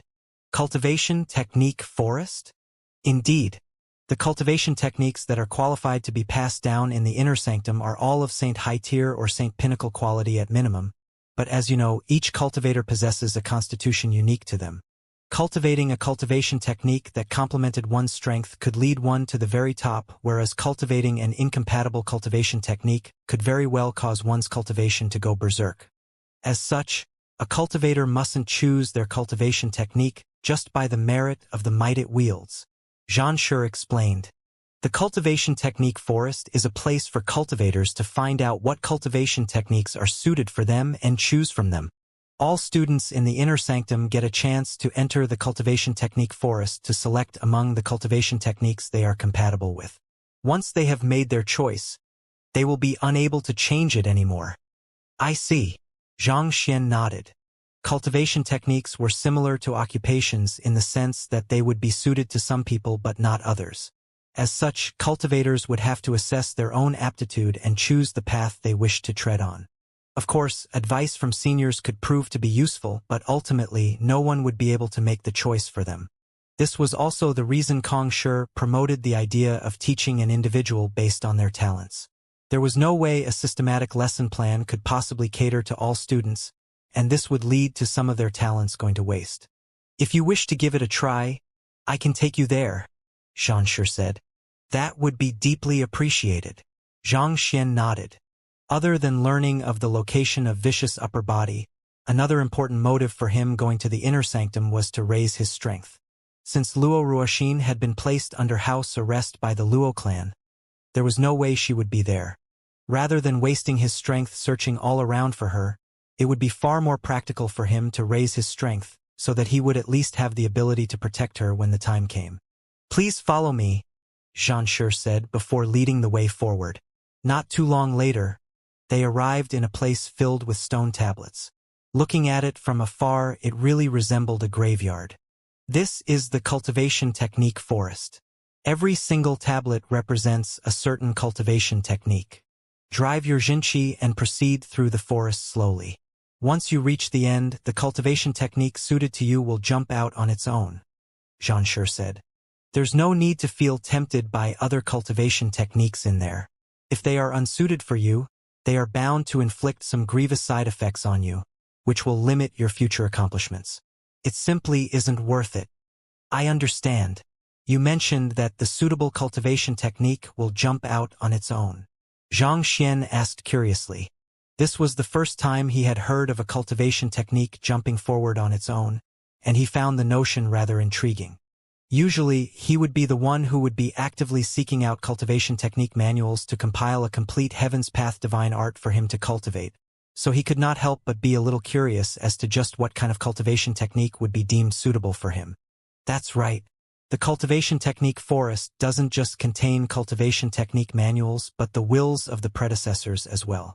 They are able to sense your constitution and your current cultivation technique as you walk through the forest, and if you aren't able to meet their prerequisites, you won't even be able to interpret the content on the stone tablet. This is a mechanism put in place to prevent greedy students from biting off more than they can chew, Xianxia said. Even though the young man before him was an 8-star master teacher, he was still much too young. So, Xianxia could not resist warning him beforehand. In response to Xianxia's nagging, Zhang Xian nodded with a smile. This was the usual concerned nagging that teachers would direct at their students. Thinking back, he often nagged at his students in such a way as well. All right, I'll head in to take a look. Coming to understand what was with the cultivation technique forest, Zhang Xian took a deep breath and walked in unhesitatingly. There was only one road through the cultivation technique forest, and the both sides were completely filled with stone tablets. Taking a closer look, one could feel a few silhouettes moving on the surface of the tablets, seemingly practicing some sort of profound martial arts. The movements of these silhouettes were extremely slow, and for some reason, it seemed as if they were cloaked with a layer of thin mist. Even if one were to examine the tablet closely, it would still be hard to perceive their movements distinctly. However, Zhang Xian didn't need to perceive their movements to learn what they were cultivating. All he really had to do was to direct a glance over at the stone tablets while muttering flaws in his mind. Illusory arcane dragon art, true inferno yang formula, Xianmin ancestral impact, water undulation divine art. Books swiftly materialized in Zhang Xian's mind. There weren't just Grand Dominion Realm cultivation technique manuals on the stone tablets. Some were Phantasmal Space Realm cultivation technique manuals as well. If one were to cultivate according to them, there was no doubt that one's cultivation would surely improve by leaps and bounds, granting one fighting prowess far exceeding that of their peers. Those who were qualified to enter the inner sanctum were all geniuses, and those who were qualified to leave behind these cultivation technique manuals were, even more so, geniuses amongst geniuses, individuals who had stood at the top of their generation. Xianxia thought as he slowly proceeded forward. Through taking in the cultivation technique manuals into his library of Heaven's Path, he was able to swiftly convert it into his own knowledge, thus allowing him to analyze the pros and cons of each cultivation technique swiftly. While these cultivation techniques were far from matching up to top cultivation techniques like the heavenly art of Dimension Unravel, to most 8-star master teachers, they could still be considered as invaluable treasures. If any single one of them were to be taken out to the master teacher continent, it would surely induce a massive fight over it as countless cultivators vied to lay their hands on it. Of course, this could bring in the question of why the inner sanctum didn't open up the books to the public. The Sanctum of Sages did allow those whose main occupations were not master teacher to pick up a cultivation technique from the cultivation technique forest as well, so long as their main occupation had reached 8-star and they were qualified to enter the inner sanctum. Nevertheless, this didn't change the fact that it still wasn't accessible to most cultivators outside. The reason for that was that the stronger a cultivation technique was, the more demanding it was on one's talent. If one simply didn't have the aptitude for the cultivation technique but still forcefully attempted to cultivate it, not only would one's cultivation not improve as swiftly as expected, more importantly, it could potentially leave major traumas on one's body, resulting in unpredictable consequences. It was the same reason as why each occupation would only allow their members to view books corresponding to their current rank and below, and not those that were above their current rank.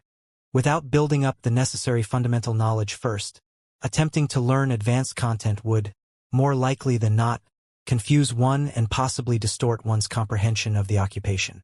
There was an inherent tendency within humans to overestimate their abilities, so in order to prevent such tragedies from occurring, there was a need to regulate the flow of information and knowledge so as to ensure that they would only reach appropriate hands. While others are spending numerous hours in here just to receive the recognition of one predecessor and obtaining his cultivation technique, I am already collecting nearly every single one of the cultivation techniques. Xianxia thought gleefully. There was a diverse range of cultivation techniques here, and most of the stone tablets here were infused with the will of the creator of the cultivation technique too. Even if Xianxia were here, he wouldn't be able to learn all of the cultivation techniques either. However, Xianxia was different. Wherever his eye could reach, those stone tablets within his range of sight would be automatically compiled into a book within his library of Heaven's Path, and even their corresponding flaws would become apparent to him. As such, he was able to learn the cultivation techniques even without receiving the recognition from their respective creators. Slowly walking forward, Xianxia relentlessly took in all of the cultivation techniques inscribed on the stone tablets around him. Over several dozen millenniums, the cultivation technique forest had accumulated more than 1,000 cultivation techniques, so it took quite a while before Xianxia finally reached the end. Compile. Xianxia willed. Countless books quickly gathered together within the library of Heaven's Path, fusing together to form the Grand Dominion Realm and Phantasmal Space Realm Heaven's Path Divine Art. Swiftly flipping open the two books before him to take a look, Xianxia couldn't help but shake his head in slight disappointment. Just like what he had guessed, the Grand Dominion Realm Heaven's Path Divine Art had been fully perfected, devoid of any flaws, but the Phantasmal Space Realm cultivation technique still had quite a few mistakes here and there. Clearly, he hadn't collected sufficient Phantasmal Space Realm cultivation technique manuals yet. How could Xianxia not receive the recognition of even a single predecessor at all? Seeing that Xianxia had walked out of the cultivation technique forest without inducing the slightest bit of response from the stone tablets, Xianxia frowned in bewilderment. Be it in terms of talent or fighting prowess, the young man before him had already reached an astounding level. Why would he receive no recognition from the predecessors of the cultivation technique forest at all? I haven't been driving my cultivation technique, Xianxia replied with a smile. His goal was just to collect the cultivation technique manuals in the cultivation technique forest, so he chose not to drive his cultivation technique. As a result of that, he hadn't received the recognition of any of the predecessors either. Besides, the cultivation technique he practiced was the Heaven's Path divine art. Which predecessor's eyesight would be so bad as to dare to recognize him? You have to drive your cultivation technique while walking through the cultivation technique forest in order to receive the recognition of the predecessors so that you can obtain their secret manuals. To simply walk through it just like that, you won't be able to obtain anything like that, Xianxia exclaimed anxiously. It's fine. I have already obtained what I wanted. May I ask if there's any silent chamber here where I can cultivate in? I would like to digest what I have just learned. I think I might be able to make a breakthrough in my cultivation. Knowing that it would be difficult for him to explain the matter to Xianxia in a way that was acceptable to the latter, Zhang Xian didn't bother delving too deeply into the matter either. There's a silent chamber right there. A spiritual gathering formation has been inscribed in it. It can help you gather the surrounding spiritual energy, Xianxia said as he pointed toward a specific direction. Since the cultivation technique forest was a place for cultivators to pick up a cultivation technique and learn, the inner sanctum had also provided some silent chambers nearby for cultivators who suddenly had a sudden stroke of inspiration to sit down and ponder over it. Zhang Xian directed a nod at Xianxia before walking over to the silent chamber. He pushed on its entrance lightly and walked in. Perhaps it was due to the presence of the spirit gathering formation. The spiritual energy was even more concentrated than outside. At the same time, the silent chamber seemed to be made of some kind of unique material that completely isolated the space within from the external world, keeping all noises and even spiritual perception at bay, thus ensuring absolute silence to the cultivator inside. Nevertheless, Zhang Xian still swiftly took a look around the chamber, and only after ensuring that it was absolutely safe did he finally heave a sigh of relief.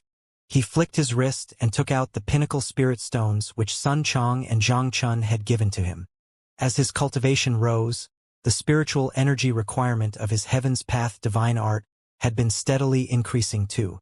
Nevertheless, with 10 pinnacle spirit stones on hand, it shouldn't be too difficult for him to push for a breakthrough straight for Grand Dominion Realm Pinnacle. Grabbing the spirit stones tightly in his hand, he quickly went through the Grand Dominion Realm Heaven's Path divine art once more, as he conditioned his physical condition to his peak, before finally starting his cultivation. Gugagugu. As if a lifted dam, spiritual energy swiftly gushed through the meridians in his body, and they were swiftly converted into Heaven's Path Xinqi, nourishing his entire body. Kacha! It didn't take too long for him to bash through his half-Grand Dominion realm bottleneck, and his 1-meter radius dominion immediately began expanding, till the point that it covered a radius of 10 meters around him. Not only so, his dominion was clearly much denser and heavier than that of ordinary Grand Dominion realm cultivators. Those who had unfortunately fallen into his dominion would be completely frozen on the spot as if they had been shackled by heavy chains. Even though its radius was only at 10 meters in terms of prowess, it was on par with even Grand Dominion realm pinnacle experts. Continue. Expecting at least this much from the Heaven's Path divine art, Zhang Xian wasn't surprised in the least. With a slight smile, he continued his cultivation. Under the drive of his Xinqi, his cultivation swiftly rose, becoming stronger and stronger. Grand Dominion Realm Primary Stage. Grand Dominion Realm Intermediate Stage. Grand Dominion Realm Advanced Stage. Grand Dominion Realm Pinnacle. In just 4 hours, his cultivation had already reached Saint 6 Dan Pinnacle, just a step away from achieving a breakthrough to Saint 7 Dan Phantasmal Space Realm.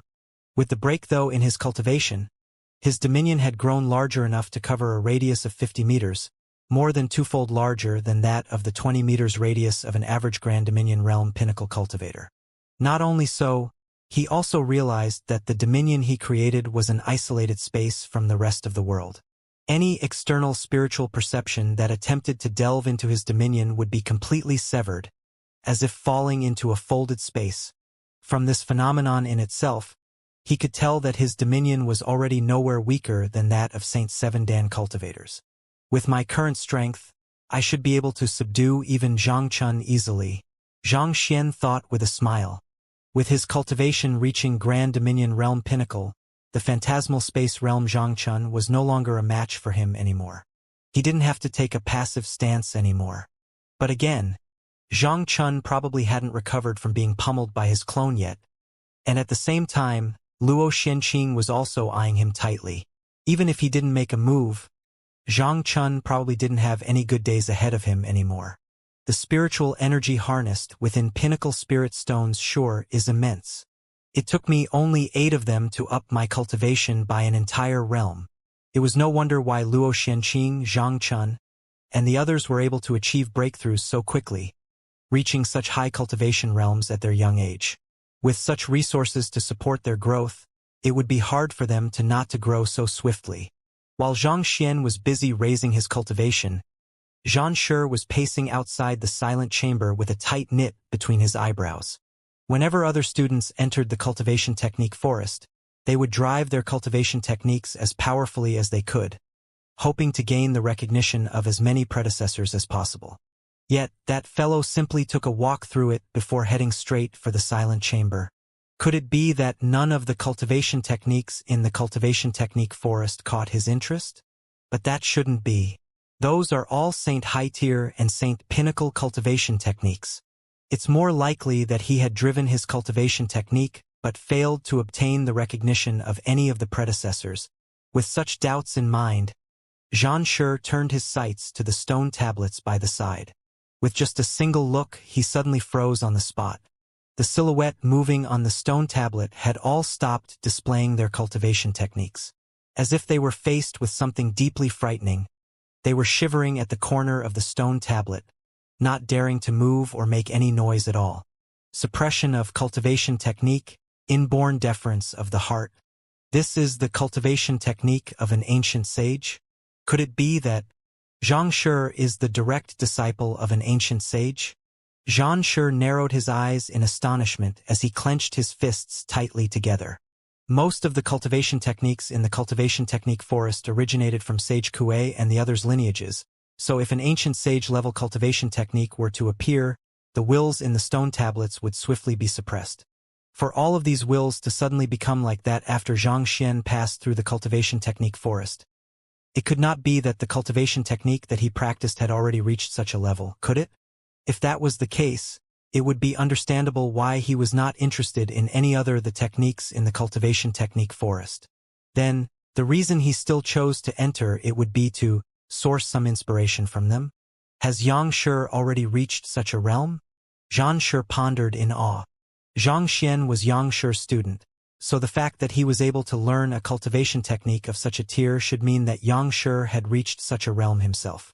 Otherwise, it would mean that they had obtained the heritage of a true ancient sage.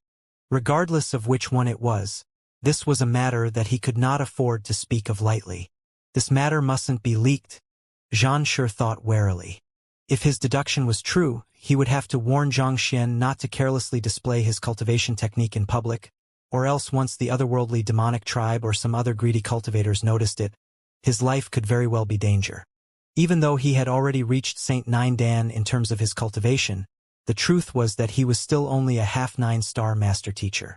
A true 9-star master teacher was an existence that had already transcended the limits of the Saint realm.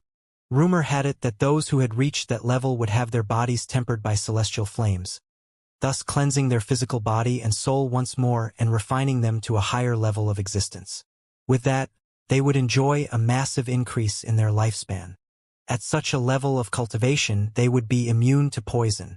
Even if they had been afflicted with some kind of deadly poison in the past, the celestial flames would also torch it clean, leaving no trace of it behind. It was for this reason that he had been trying his hardest to push for a breakthrough over the years, but unfortunately, despite his hard work, he had not been able to make a breakthrough to Saint 9 Dan intermediate stage. At his cultivation realm, there was a huge rift even between each cultivation stage within a realm. Each breakthrough would require a massive accumulation in one's cultivation before one could attempt to make the leap forward. Jia. Just as Zhan Shi was still deep in thought, the door to the chamber suddenly creaked open, and a figure walked out. Directing a glance over, Zhan Shi's eyes immediately widened into full circles, and he nearly collapsed on the spot.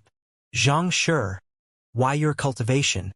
It was only 4 hours ago that the other party had entered the silent chamber. So why would his cultivation suddenly leap from half Grand Dominion realm to Grand Dominion realm pinnacle? That was practically equivalent to an entire realm. Was that not a little too fast? Noting Xianxia's expression, Zhang Xian explained, I had a sudden stroke of inspiration, so I was able to make a swift breakthrough. However, I think my cultivation will slow down in the future. With sufficient spiritual energy, the Heaven's Path divine art allowed him to advance his cultivation swiftly.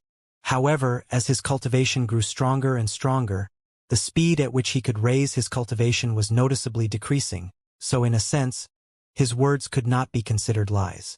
It took a while for Xianxia to recover from his shock, and he could not help but give calm advice. It's good that you are able to advance your cultivation so quickly, but you mustn't rush things too much. If your cultivation increases too quickly, it could lead to your Jinqi becoming less compact and the foundation of your cultivation becoming unstable. That would lead to a great deal of trouble in the future. In truth, it was not too difficult for a cultivator to raise their cultivation swiftly. Consumption of pills, cultivation impartation, and the awakening of unique bloodlines and unique constitutions. Any of those would allow one's cultivation to reach unprecedented heights within a very short period of time. However, if one failed to reinforce one's cultivation firmly before making a breakthrough, it would lead to the foundation of one's cultivation becoming shaky, thus making it extremely difficult for one to push for a breakthrough in the future. In a sense, this was similar to building a castle. If even the bottom layer was shaky and unstable, there would be a limit to how high it could rise in the future. For this reason, even those who possessed unique bloodlines and constitutions would have to pause for a moment after accomplishing some breakthroughs to reinforce their cultivation firmly before pressing on. I know. I have reinforced my half-Grand Dominion cultivation for roughly a day now, and it's already about time for me to make a breakthrough. Zhang Xian nodded earnestly in agreement. A day.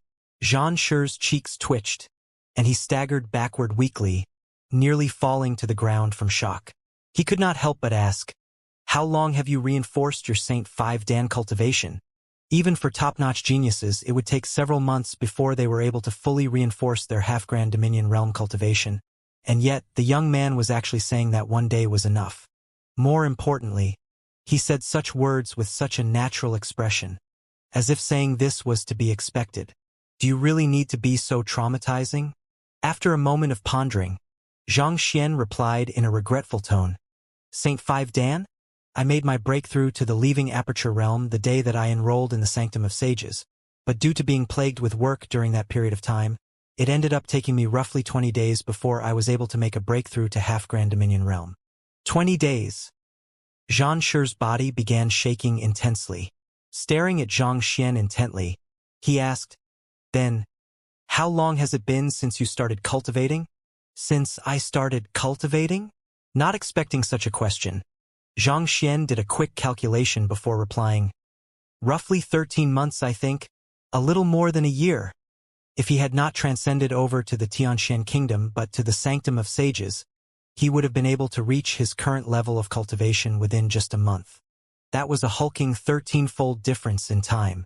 Just the thought of it was enough to leave him feeling deeply suffocated on the inside. Xianxia suddenly did not want to speak to the young man before him anymore. To rise from fighter realm all the way to Saint 6 Dan pinnacle within just 13 months, that was a speed that was even faster than the little princess of the Luo clan. And yet, that fellow's expression seemed to be saying that he was discontented with the speed that he was cultivating at. Is it possible for anyone to get even more spoiled than that? Oblivious to the thoughts running through Xianxia's mind, Zhang Xian asked, Sanctum Head Zhan, do you have any Saint 7 Dan cultivation technique manuals? Can I borrow them for a look? Since his cultivation had already reached Grand Dominion Realm Pinnacle, he needed to look around for Phantasmal Space Realm cultivation technique manuals. If he could perfect the Saint 7 Dan Heaven's Path Divine Art, he just might be able to use the last 2 Pinnacle Spirit Stones to push for another breakthrough. In any case, the higher his cultivation was, the safer he would be. Saint 7 Dan cultivation technique manuals? I'm afraid that I don't have any of those with me at the moment. If you really need them, you can head over to the Corridor of Puppets. You'll be given a chance to choose from a collection of secret manuals if you clear the trial there, Xianxia replied. A Saint 9 Dan cultivator like him would have no use for Saint 7 Dan cultivation technique manuals, so naturally he would not carry them with him. I see. Thank you for your suggestion. Zhang Xian nodded. He had been to the corridor of puppets twice, and considering the devastating destruction that he had caused over there, he felt really embarrassed to head there once more. However, since the other party did not have any Saint 7 Dan cultivation technique manuals with him, it would not be good for him to keep asking. Just as Zhang Xian was about to ask another question, Xianxia's eyebrows suddenly shot up. He flicked his wrist, and a communication jade token appeared in his palm. Taking a glance at the communication jade token, he frowned in confusion. Why would he be contacting me? Xianxia tapped his finger on the communication jade token, and the confusion on his face deepened. Wait, he isn't looking for me but you? Someone is looking for me? Zhang Xian was startled. Who is it? Jian Qinsheng, Xianxia replied. Jian Qinsheng is looking for me? Zhang Xian frowned. Jian Qinsheng was the descendant of the third sanctum head, Jian Lushui, and Zhang Xian had learned the flowing water swordsmanship from him.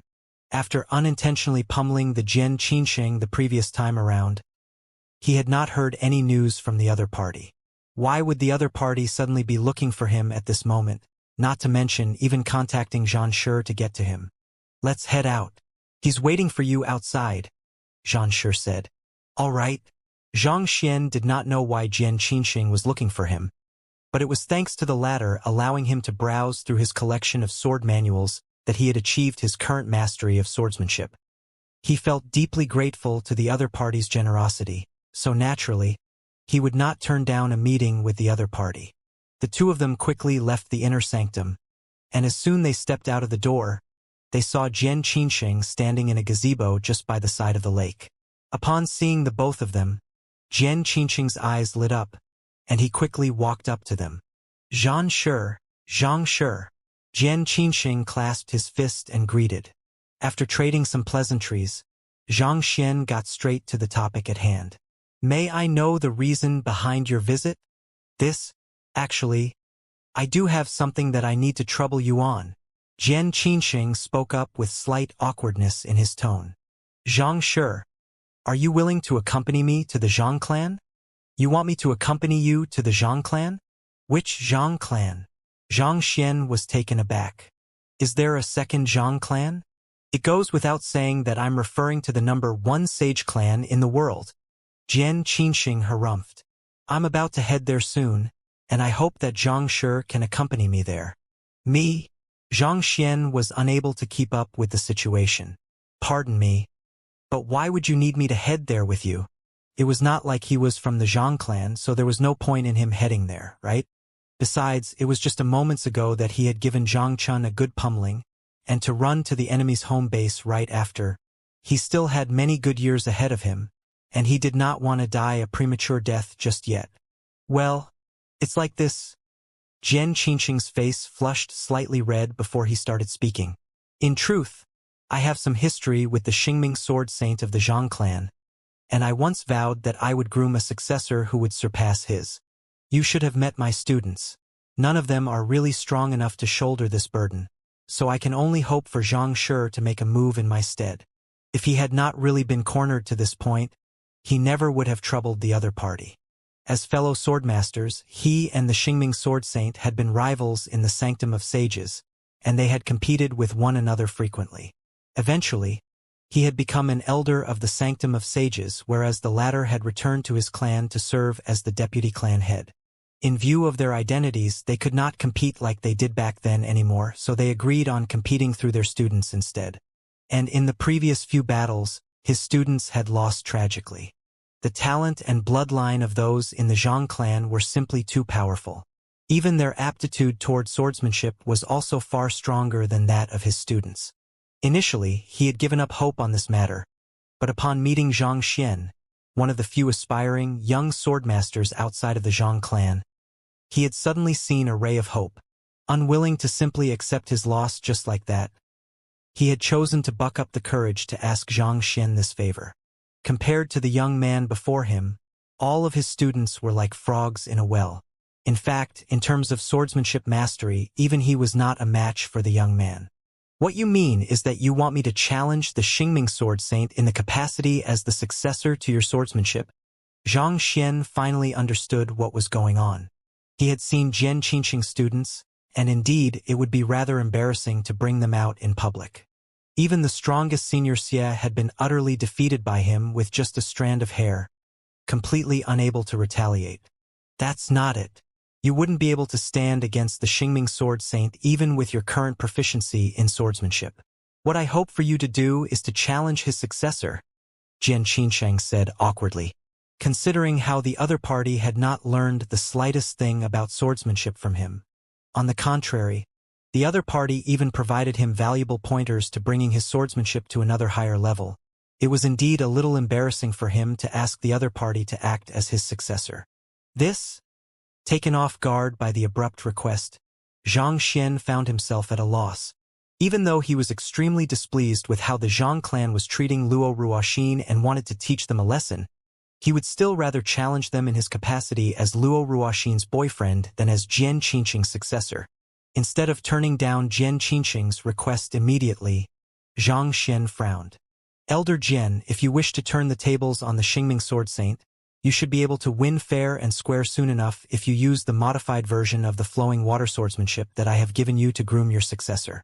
It shouldn't take too long for the effects to show, so there shouldn't be any need for you to be in such a rush, right? Out of guilt for destroying Jian Qingqing's residence and unintentionally severely injuring the elder, he had altered the flowing water swordsmanship and handed the manual over to Shui Qianruo.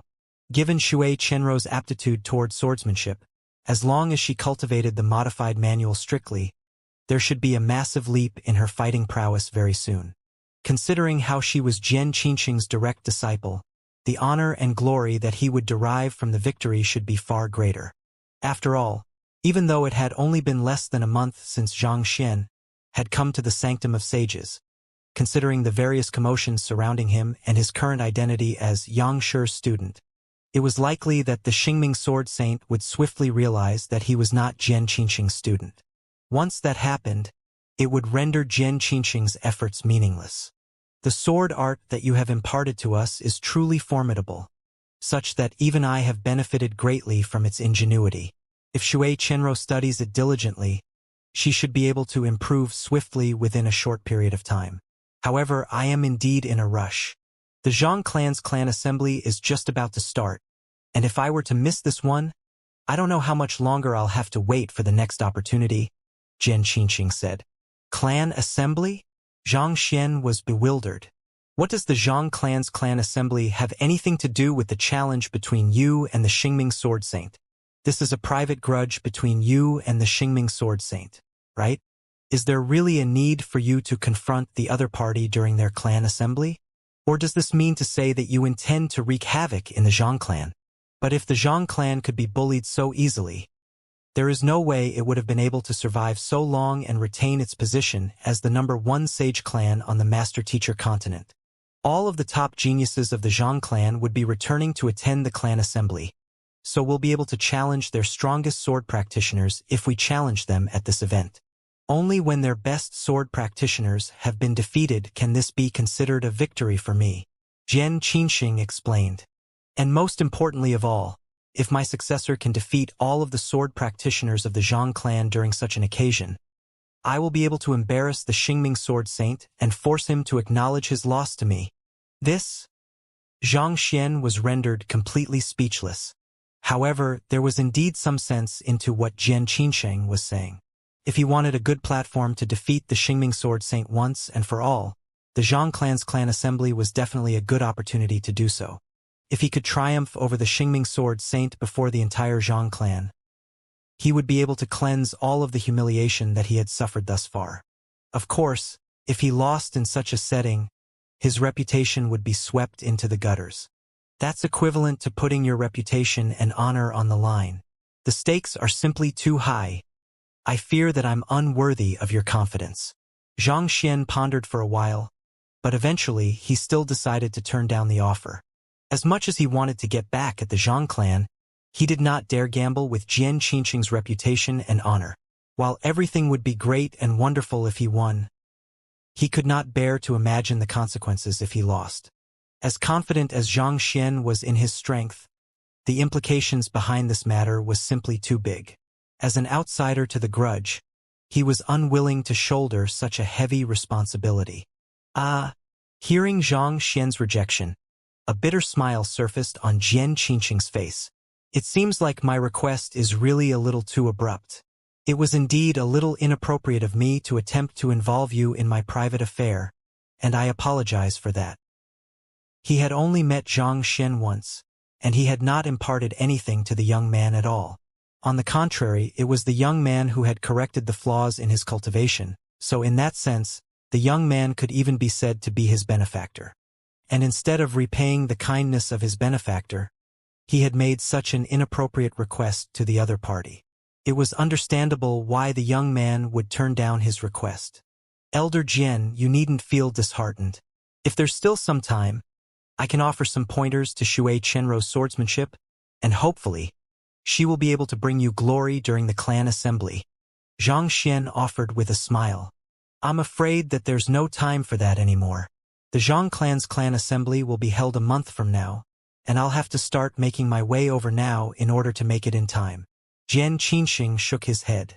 Considering how the young man before him had been able to see through his flaws and offer pointers to correct them, there was no doubt that Shui Chenro's fighting prowess would improve immensely under his guidance. However, it was a pity that time did not allow it. The Zhang clan's clan assembly will be held a month from now? Zhang Xian was slightly intrigued. Shouldn't the clan assembly be usually held during festive seasons and the like? Why now? He seemed to recall Zhang Zhuxiao saying that the clan assembly would be held during the start of the new year, and it would only be the 11th month a month later. Did they bring their clan assembly forward? I heard that some unexpected situations occurred. It seems like the Zhang clan decided to hold their clan assembly earlier to discuss the bringing forward of the matrimony with the Luo clan. Jian Qingqing paused for a moment before adding, however, that's just speculation on my part.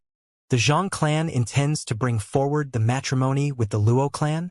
Zhang Xian widened his eyes in astonishment. Indeed, according to the rumors, it seems like the little princess of the Luo clan has someone she likes, and that has provoked the ire of the Zhang clan. Thus, they decided to bring forward the matrimony from the 3rd month of the next year to the start of the year, so as to prevent any unexpected situations from occurring. Jian Qingqing told Zhang Xian everything that he knew about the matter. Start of the year? A bolt of lightning flashed across Zhang Xian's mind as his clenched fists trembled intensely in agitation. If it was the 3rd month of the next year, considering how it was only the start of the 10th month at the moment, he would still have had 5 months to prepare. Given how swiftly his cultivation was growing, it would not have been too difficult for him to become the sanctum head of the sanctum of sages by then. However, if it was the start of the next year, he would only have 2 months to prepare. Time would simply be too tight for him. It was just a moment ago that he had heard that the Luo clan had grounded Luo Ruoxin, and the next instant the Zhang clan had already brought their clan assembly forward. Were they really in such a rush to marry Luo Ruoxin? Those shameless bastards! Zhang Xian's face turned livid, and he felt raging fury burning in his chest, threatening to blow up at any moment. Ever since his transcension over to this world, other than the incident where Lu Chong was nearly killed while trying to save him, he had never been so angry before. To think that the #1 sage clan of the master-teacher continent would completely disregard a young lady's feelings and forcefully push her into a marriage. How were they any different from petty bandits? He had not wanted to blow things up out of proportion, but since they were this shameless, there was no need for him to hold back. Zhang Shi, noticing the huge fluctuations in Zhang Xian's emotions, Jian Qingqing and Zhang Shi were startled. 8-star master teachers possessed a transcendental state of mind, and they would be able to remain perfectly composed even as mountains collapsed right before their eyes. Yet why would the young man get so agitated all of a sudden? Realizing that he had accidentally allowed his emotions to flow through, Zhang Xian quickly reined in his rage and replied, "I'm fine." Then, he turned to Jian Qingqing and said, "Elder Jian, When are you heading off to the Zhang clan? Ah!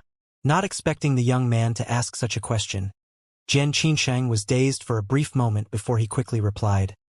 I have already prepared an aerial Saint Beast, and I'm intending to set off right after this. Very well. I'll accompany you to the Zhang clan, Zhang Xian said affirmatively. Hearing those words, Jian Qinsheng traded glances with Zhang Shi. The situation was changing so quickly that he found himself being unable to keep up with it. It was just a moment ago that the young man had said that he was unworthy of his confidence, clearly expressing his reluctance to be involved in this mess. Yet, in the blink of an eye, he had suddenly agreed to follow him to the Zhang clan. After some careful thought, I feel that there's a dire need to teach the Zhang clan a lesson and bring our sanctum of sages flowing water swordsmanship the glory that it deserves, Zhang Xian exclaimed with a grand wave of his hand. Aren't you intending to hold a clan assembly to discuss the matter of marrying Luo Ruoxin at the start of next year? Very well. I shall make sure to wreak havoc such that you won't even have time on your hands to broach that subject during the clan assembly. This, Jian Qinsheng was deeply moved by Zhang Xian's words. Bliss had simply come too quickly to him. He had never thought that Zhang Xian would suddenly accept his proposal just like that. Just that. He was competing with the Xingming Sword Saint to settle a private grudge between the two of them. What did this have to do with the flowing water swordsmanship of the Sanctum of Sages? Despite the doubts in his mind, Jian Qinsheng was still delighted to have Zhang Xian on board with him. The young man before him had comprehended two different sword quintessences, so it was likely that his aptitude in swordsmanship far exceeded even that of the Xingming Sword Saints. With the young man making a move, he should be able to crush the Zhang clan's morale and cleanse the shame that he had been put through over the years. It's truly wonderful that Zhang Shi is willing to accompany me to the Zhang clan. When would be a convenient time for you to set off? Jian Qinsheng asked. I'll have to make some preparations beforehand, so let's set off tonight, Zhang Xian replied. Luo Shenqing had said that he had some business for him, and this could very well concern Luo Ruoxin. Thus, he felt that he should first listen to what Luo Shenqing had to say before heading off to the Zhang clan. Hearing those words, Jian Qinsheng heaved a sigh of relief and said with a smile, Very well. I'll be waiting for you in my residence. So come and find me there once you are ready. Zhang Xian nodded in response before turning to clasp his fist toward Zhang Shi. Sanctum head Zhang, I'll be taking my leave now. Knowing that Zhang Xian's mind was already made up, Zhang Shi did not bother to dissuade the young man out of this. Instead, he said, If the Zhang clan makes things difficult for you, let me know. Rest assured that the Sanctum of Sages will definitely stand up for you. Zhang Xian nodded with a smile in response to those words. He had half expected Zhang Shi to try and stop him, but looking at it once more now, how could the deputy sanctum head of the Sanctum of Sages possibly be a cowardly person who was afraid of trouble? As one of the two major subordinate powers of the Master-Teacher Pavilion headquarters, if the Sanctum of Sages were to cower in fear before a mere Zhang clan, it really would not be worthy of the standing and prestige that the world had accorded it. Having made up his mind, Zhang Xian quickly bade farewell and left. Not too long later, he arrived at his residence. As soon as he landed on the ground, he was immediately welcomed by Sun Chong. Young Master Zhang Zhouxiao is here. He has been waiting for you for some time now. Zhouxiao? I'll go and take a look. Frowning, Zhang Xian quickly made his way over to the main hall. Entering the main hall, he saw Zhang Zhouxiao pacing around the room with an anxious look on his face. The latter visibly heaved a sigh of relief upon noticing him. He hurriedly walked up to him and clasped his fist. Zhang Shi, is this regarding your clan assembly? Zhang Xian asked. How did you know? Zhang Zhouxiao was startled. Let's put that aside for now. Are you here for that? Zhang Xian asked. That's right.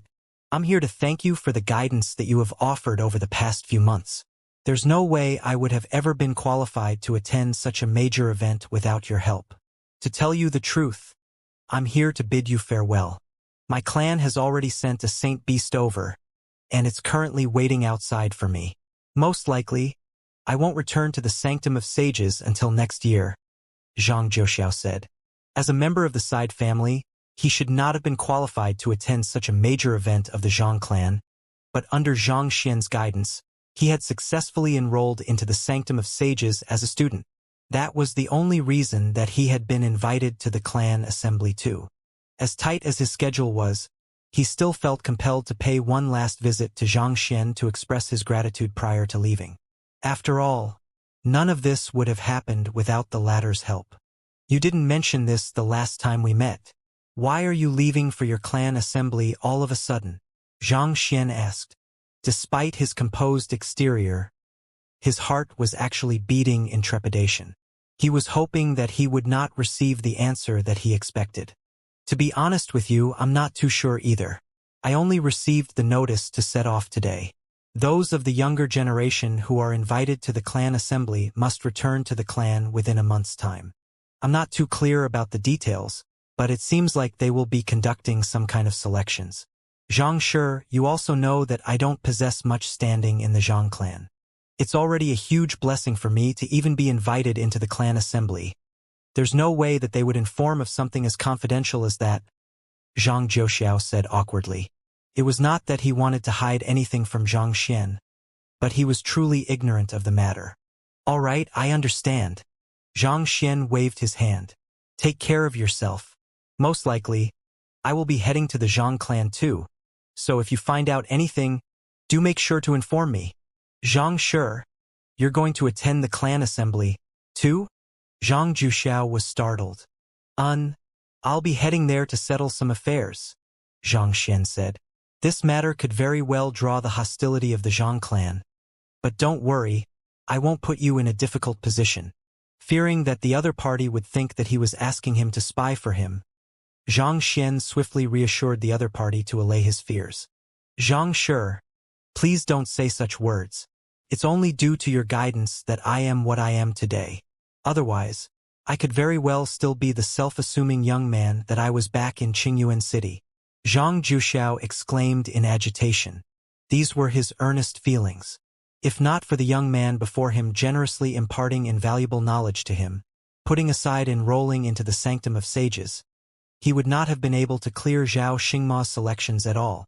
It was precisely due to this that he was filled with veneration for the young man before him. You're too kind. As friends, it's only right for us to help one another, Zhang Xian said. I would love to be friends with Zhang Shi, but I know that I'm not good enough for that. Be it in terms of talent, knowledge, or eye of discernment, I am far beneath you. In fact, Zhang Shi, I hope that you can take me in as your student. Zhang Jiuxiao stepped forward and lowered his head deeply. This was something that he had been thinking about since a very long time ago. Having received the other party's pointers in his swordsmanship and cultivation, the other party could already be considered half a teacher to him. At this moment, since he was already on the verge of leaving, he could not hold this urge of his back anymore. You want me to take you in as my student? Not expecting to hear such words from Zhang Jiuxiao, Zhang Xian widened his eyes slightly in astonishment. While he might have offered a fair number of pointers to Zhang Jiuxiao, he had viewed the latter as a friend rather than a student all along. Who would have thought that the incomparably prideful genius would actually want to become his student instead? That's right, Zhang Jiuxiao replied with a resolute gaze. The others might not know much about the young man before him, but having been with the latter ever since his time in the Qingyuan Empire, he still knew a fair bit about him. For one, he knew that, of the young man's students, Zhang Yang had become the progeny of combat of the Combat Master Hall, Xiaoya had become the young court chief of the Glacier Plain Court, and Yuan Tao was the most talented offspring and possibly the next clan head of the Yuan clan. Those were the only 3 students of the young man that he knew about, but just the 3 of them were already more than enough to shake the master-teacher continent at its core. And it was one thing for his students to be formidable, but more than that, the young man himself was the only man to become a celestial master-teacher in the past several dozen millenniums after Kong Shi. Not to mention, he was the direct disciple of the most esteemed Grand Elder of the Master-Teacher Pavilion. There was no doubt that the young man possessed unimaginable potential within him. If he could become the young man's student, he would be able to soar into the boundless sky along with him instead of remaining as a nobody in his clan. Zhang Xian pondered for a moment before saying, I don't go easy on my students. Are you certain that you want me to be your teacher? Yes, I am certain, Zhang Juxiao replied. Very well. From today onward, you shall be my student. Zhang Xian nodded. Even though Zhang Juxiao's talent and bloodline were not on par with Zhang Chun, Zhang Feng, and the others, the greatest merit that he had over the rest of them was that he was incredibly tenacious. Under his guidance, the other party would surely be able to reach great heights. However, he was only going to take in Zhang Juxiao as his student and not his direct disciple. With so many uncertainties surrounding his life at the moment, he was not ready to commit to accepting another direct disciple. Thank you, teacher. A hint of slight disappointment flashed across Zhang Juxiao's eyes when he heard Zhang Xian address him as his student rather than his direct disciple. Nevertheless, he quickly kneeled onto the ground and kowtowed. Being the student of a celestial master teacher was a great honor as well. To him, this meant much more than becoming a core member of the Zhang clan. I have a cultivation technique here. I want you to practice it well and reach Grand Dominion Realm Pinnacle before we reach the Zhang clan. With a tap of his finger, Zhang Xian transferred a cultivation technique into Zhang Juxiao's mind. Currently, Zhang Juxiao was only at the leaving aperture realm, a huge way off from reaching the Grand Dominion realm. While Zhang Xian had offered the other party pointers in the past, those pointers were intended to resolve the flaws in his cultivation rather than to enhance it. After all, Zhang Juxiao was not part of his lineage, so he was not obliged to impart anything to the other party.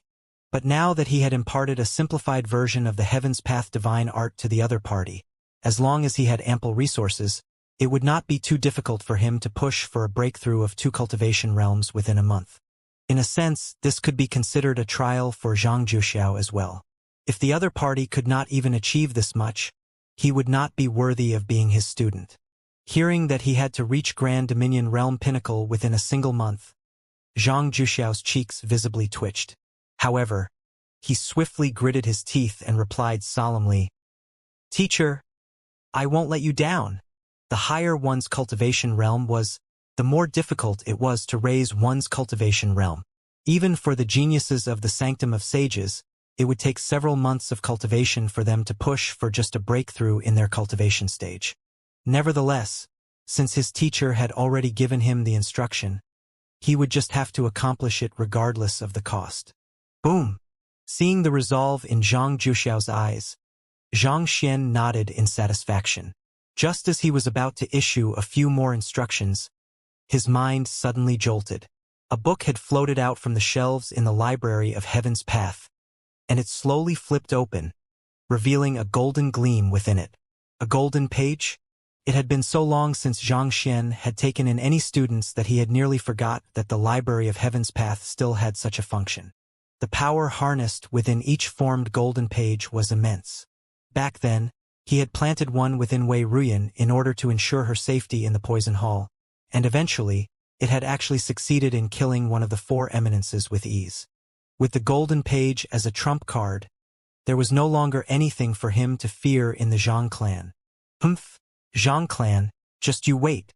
This time, I won't rest until my reputation as the god of destruction is imprinted deeply into every single one of your minds. Zhang Xian's clenched fists trembled in agitation as a vicious glint flashed across his eyes. Not too long after Zhang Juxiao left, Luo Shenqing came over. Upon seeing that Zhang Xian was in his residence, Luo Shenqing heaved a sigh of relief. Using a particularly complex set of hand seals, he sealed the surrounding space tightly before walking up to Zhang Xian. "Brother Zhang, as you know, I don't like to beat around the bush, so I'll just get straight to the main issue at hand. I want you to kill a man for me." "You want me to kill a man for you?" Zhang Xian frowned. He had thought that the matter that Luo Shenqing was going to talk to him about was regarding Luo Ruoxin, but who would have thought that the latter would actually ask him to kill a man instead? As a master teacher and a member of civilized society, he believed that violence should always be the last resort, and he always made sure to conduct himself as such. Putting aside the couple of unfortunate accidents that would happen every now and then, the only time that he had truly played the role of an aggressor was when dealing with the Shenyuan kingdom.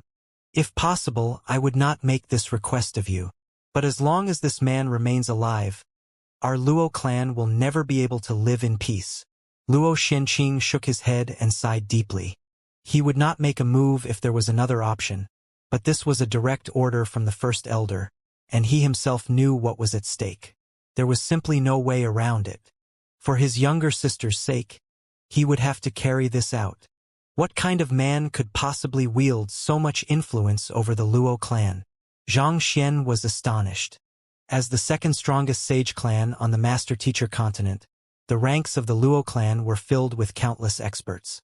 And yet, there was actually a man in the world who could leave them feeling so uneasy? Just who could this incredible figure be? Surely, he would be helpless before a person whom even the Luo clan struggled to deal with. Do you still remember what I told you about my younger sister the previous time we met? Luo Xianqing asked. Zhang Xian nodded in response. She's currently grounded in our clan. I recklessly summoned my dimension-sundering ordeal in hopes of gathering sufficient strength to save her. But it's a pity that I'm still far too weak, Luo Xianqing said with a solemn expression on his face. Zhang Xian nodded once more. Even if the other party did not explain it to him, he had already guessed as much. Like I told you the previous time, the reason she's being grounded is because the clan found out that there's someone whom she already likes, and I requested you to help me investigate his identity, right? Luo Xianqing continued. Yes, I still remember that. I thought that there isn't any concrete news concerning that man yet, Zhang Xian said with a frown. The last time that the other party had spoken to him about this matter, he had nearly been shocked out of his wits. Fortunately, it seemed like Luo Ruoxin had not revealed his identity. Nevertheless, that matter still left him feeling deeply pressured. Eventually, in order to save time and become an 8-star master teacher as quickly as possible, he had ended up challenging the Tower of Master Teachers. I have managed to gather new intelligence regarding the matter. During the period that my younger sister disappeared, she seems to have resided in a place known as the Hongyuan Master Teacher Academy for quite a long period of time. I suspect that that man might be there as well, so I hope that you can head down there and root out that man, Luo Xianqing said. The Hongyuan Master Teacher Academy. Zhang Xian's lips twitched inconspicuously upon hearing those words, and his pupils narrowed slightly. With a slightly astonished voice, he asked, "It can't be that you want me to kill that man, can it?" Judging from where the flow of the conversation was heading, it appeared that Luo Xianqing was about to request him to assassinate himself. He really had no idea what he should make of this situation. While others might not know who the rumored lover of the Luo clan's little princess was, how could he possibly not know who that man was? It was already hard on him to be asked to investigate and uncover his own identity, and now he even had to assassinate himself as well. This was ridiculous. As expected of my brother. You understand me well. Luo Xianqing nodded in satisfaction. Why do you want to kill him? Zhang Xian asked with a frown.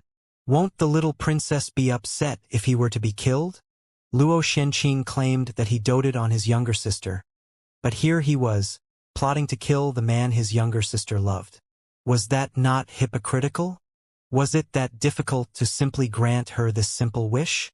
Would he only be happy after sending his younger sister down a road of tragedy, marrying a man who had never once appeared after their engagement? I know that she'll be upset, but this involves... Luo Xianqing exclaimed in agitation, but halfway through, he suddenly froze, after which he shook his head with a deep sigh, clearly not wanting to delve any deeper into this topic. He raised his head to look at Zhang Xian once more and said, "Just tell me whether you are willing to do it or not. As long as you root out that man and kill him, I'll accord you the position of at least an elder in the Luo clan." Elder? Zhang Xian shook his head. I don't need anything like that. I only want to ask if the little princess knows if you are aiming to kill the man she loves. You do know that once she finds out about the matter, this will become a permanent rift in the relationship between the two of you. You'll never be able to go back to the old days anymore. I understand all of that, but I have no choice. The discomposed Luo Xianqing cried out with reddened eyes. How can there be no other choice? At this rate, she'll become nothing more than a pawn for power. Why can't she pursue her own happiness? Does she really have no choice but to marry that young prodigy from the Zhang clan? Zhang Xian exclaimed fervently. Under Zhang Xian's relentless questioning, Luo Xianqing finally snapped. Yes, she has no choice but to marry the young prodigy of the Zhang clan. There's no other option for her to choose. Why? Zhang Xian asked lividly. To have to push his younger sister down a path that he knew she would never be happy with. No matter what, the Luo clan was still one of the most powerful sage clan in the master-teacher continent. They might be second to the Zhang clan, but they were definitely not subordinates of the Zhang clan. Shouldn't they at least possess dignity worthy of their positions? Honestly speaking, if he had not heard the news directly from the young master of the Luo clan, he would have thought that he was hearing fake news. That is your own younger sister. How can you possibly sacrifice her for a mere political marriage? Realizing that he had lost himself in the moment, Luo Xianqing forced himself to calm down before replying quietly. There are some things that you aren't qualified to know given your current standing and identity. Even I only have a partial understanding of the matter. I only know that in order to push forward this marriage, our Luo clan has already sacrificed far too much. If it fails to go through, not only will our Luo clan be in deep trouble, even mankind could very well find itself facing a catastrophe. Mankind. Zhang Xian narrowed his eyes in skepticism. To say that the failure of the marriage going through would actually result in a catastrophe for mankind, was this for real? Was it not making a mountain out of a molehill? No matter how he looked at it, Zhang Xian just could not help but find Luo Xuanqing's words utterly nonsensical. Judging from the look on Zhang Xian's face, Luo Xianqing could tell that the other party would not agree to his request if he did not make things clear today. So, he hesitated for a short moment before saying, "On the account that you are a trustworthy person and a brother of mine, I can share the news with you. However, this matter has major implications, so you mustn't speak of it to another soul. Otherwise, it could possibly lead to a disastrous outcome. In truth, the marriage between the Zhang clan and the Luo clan concerns the secret behind the Celestial Amulet of Legacy." Celestial Amulet of Legacy? Zhang Xian's eyes slowly widened in astonishment as he heard those 4 words. He had heard of the Celestial Amulet of Legacy before. It was an artifact left behind by Kong Shi, and it served as a key to the Temple of Confucius where the Great Codex of Spring of Autumn lay. Was the marriage between the Zhang clan and the Luo clan really that important? If Kong Shi's most powerful artifact was really at stake, then saying that the entire fate of mankind was at stake would really be no joke. Indeed. However, I only heard of this news while eavesdropping on the conversation between our first elder and clan head. So unfortunately, I'm not too sure about the exact circumstances surrounding the matter, Luo Xianqing replied grimly. That is my younger sister we are talking about. How can I possibly be willing to shove her into the embrace of a person she has no fondness for? If not for the complicated circumstances surrounding the issue, putting aside him, not even the elders of the Luo clan would allow this marriage to go through. After all, given his younger sister's talent, there was a good chance that she could surpass even their ancestors. Once that happened, what would the Zhang clan count for? Nothing at all. Well, that was unless the young prodigy of the Zhang clan was even more powerful than her. But again, such a possibility was only minuscule at best. After all, in so many years, the only one whom he had seen come close to matching up to his younger sister was the young man standing before him, Zhang Xian. Given what is at stake, regardless of whether it's me or my younger sister, this is a responsibility that we won't be able to escape from. More importantly, this matter involves her as well. In any case, that man has to be killed at all costs. However, I can't do it myself, and there's no one other than you that I trust enough to entrust such an important task in. After saying those words, Luo Xianqing directed a deep gaze at Zhang Xian. Zhang Xian found himself at a loss for words. He knew that Luo Xianqing was in a difficult position. Even though he was close to Yuan Shao by Hongyin and the others, it was unfortunate that they were affiliated with other major powers. They could be trusted under normal circumstances, but if there was a conflict of interest somehow in the future, they could very well choose to sacrifice their friendship to support their own clan. After all, they would soon take on important roles within their own clans, and by then they would be responsible for the overall welfare of their clan. With such a heavy responsibility on their shoulders, they would have no choice but to sacrifice their personal will at times. Considering that the reputation of the Luo clan and Zhang clan were at stake for this matter, it would not be a good idea to entrust this matter to them. And after eliminating them from the picture, the only one who could be trusted and would not have any conflict of interest was him. "What's your choice?" Luo Xianqing asked intently. "I'm sorry, but I'm afraid that I won't be able to accept your request." Zhang Xian shook his head. "Even if there are many things at stake, what does that have to do with me? Why should I sacrifice my everything in order to fulfill others? Besides, to make me assassinate myself, how do you expect me to accept such a request? I want to know why." A deep frown appeared in between Luo Xuanqing's forehead. He thought that the young man would accept his request unhesitatingly, but he had been rejected instead. Zhang Xian paused for a moment, and eventually, he still decided against revealing his identity. "To tell you the truth, I have some urgent matters at the moment, and I need to head over to the Zhang clan right now. I don't think that I'll have the time to head down to the Qingyuan Empire and assassinate that man." Even if he wanted to reveal his identity, this was not the right moment to do so. If he had to do it, it should be done before the Zhang clan with him carrying the air of a conqueror. "You need to head over to the Zhang clan? For what?" Luo Xianqing was visibly surprised to hear that news. "The Zhang clan is holding its clan assembly very soon, and Jian Qinqing hopes that I can challenge the Xingming Sword Saint's successors so as to exact vengeance for the humiliation he has suffered in the past," Zhang Xian explained. "Jian Qinqing? That old sword freak? I do recall him having a grudge with the head of the Zhang clan. Indeed, this is a good opportunity to put down the Zhang clan, so you should definitely go." Luo Xianqing was dazed for a moment before nodding in realization.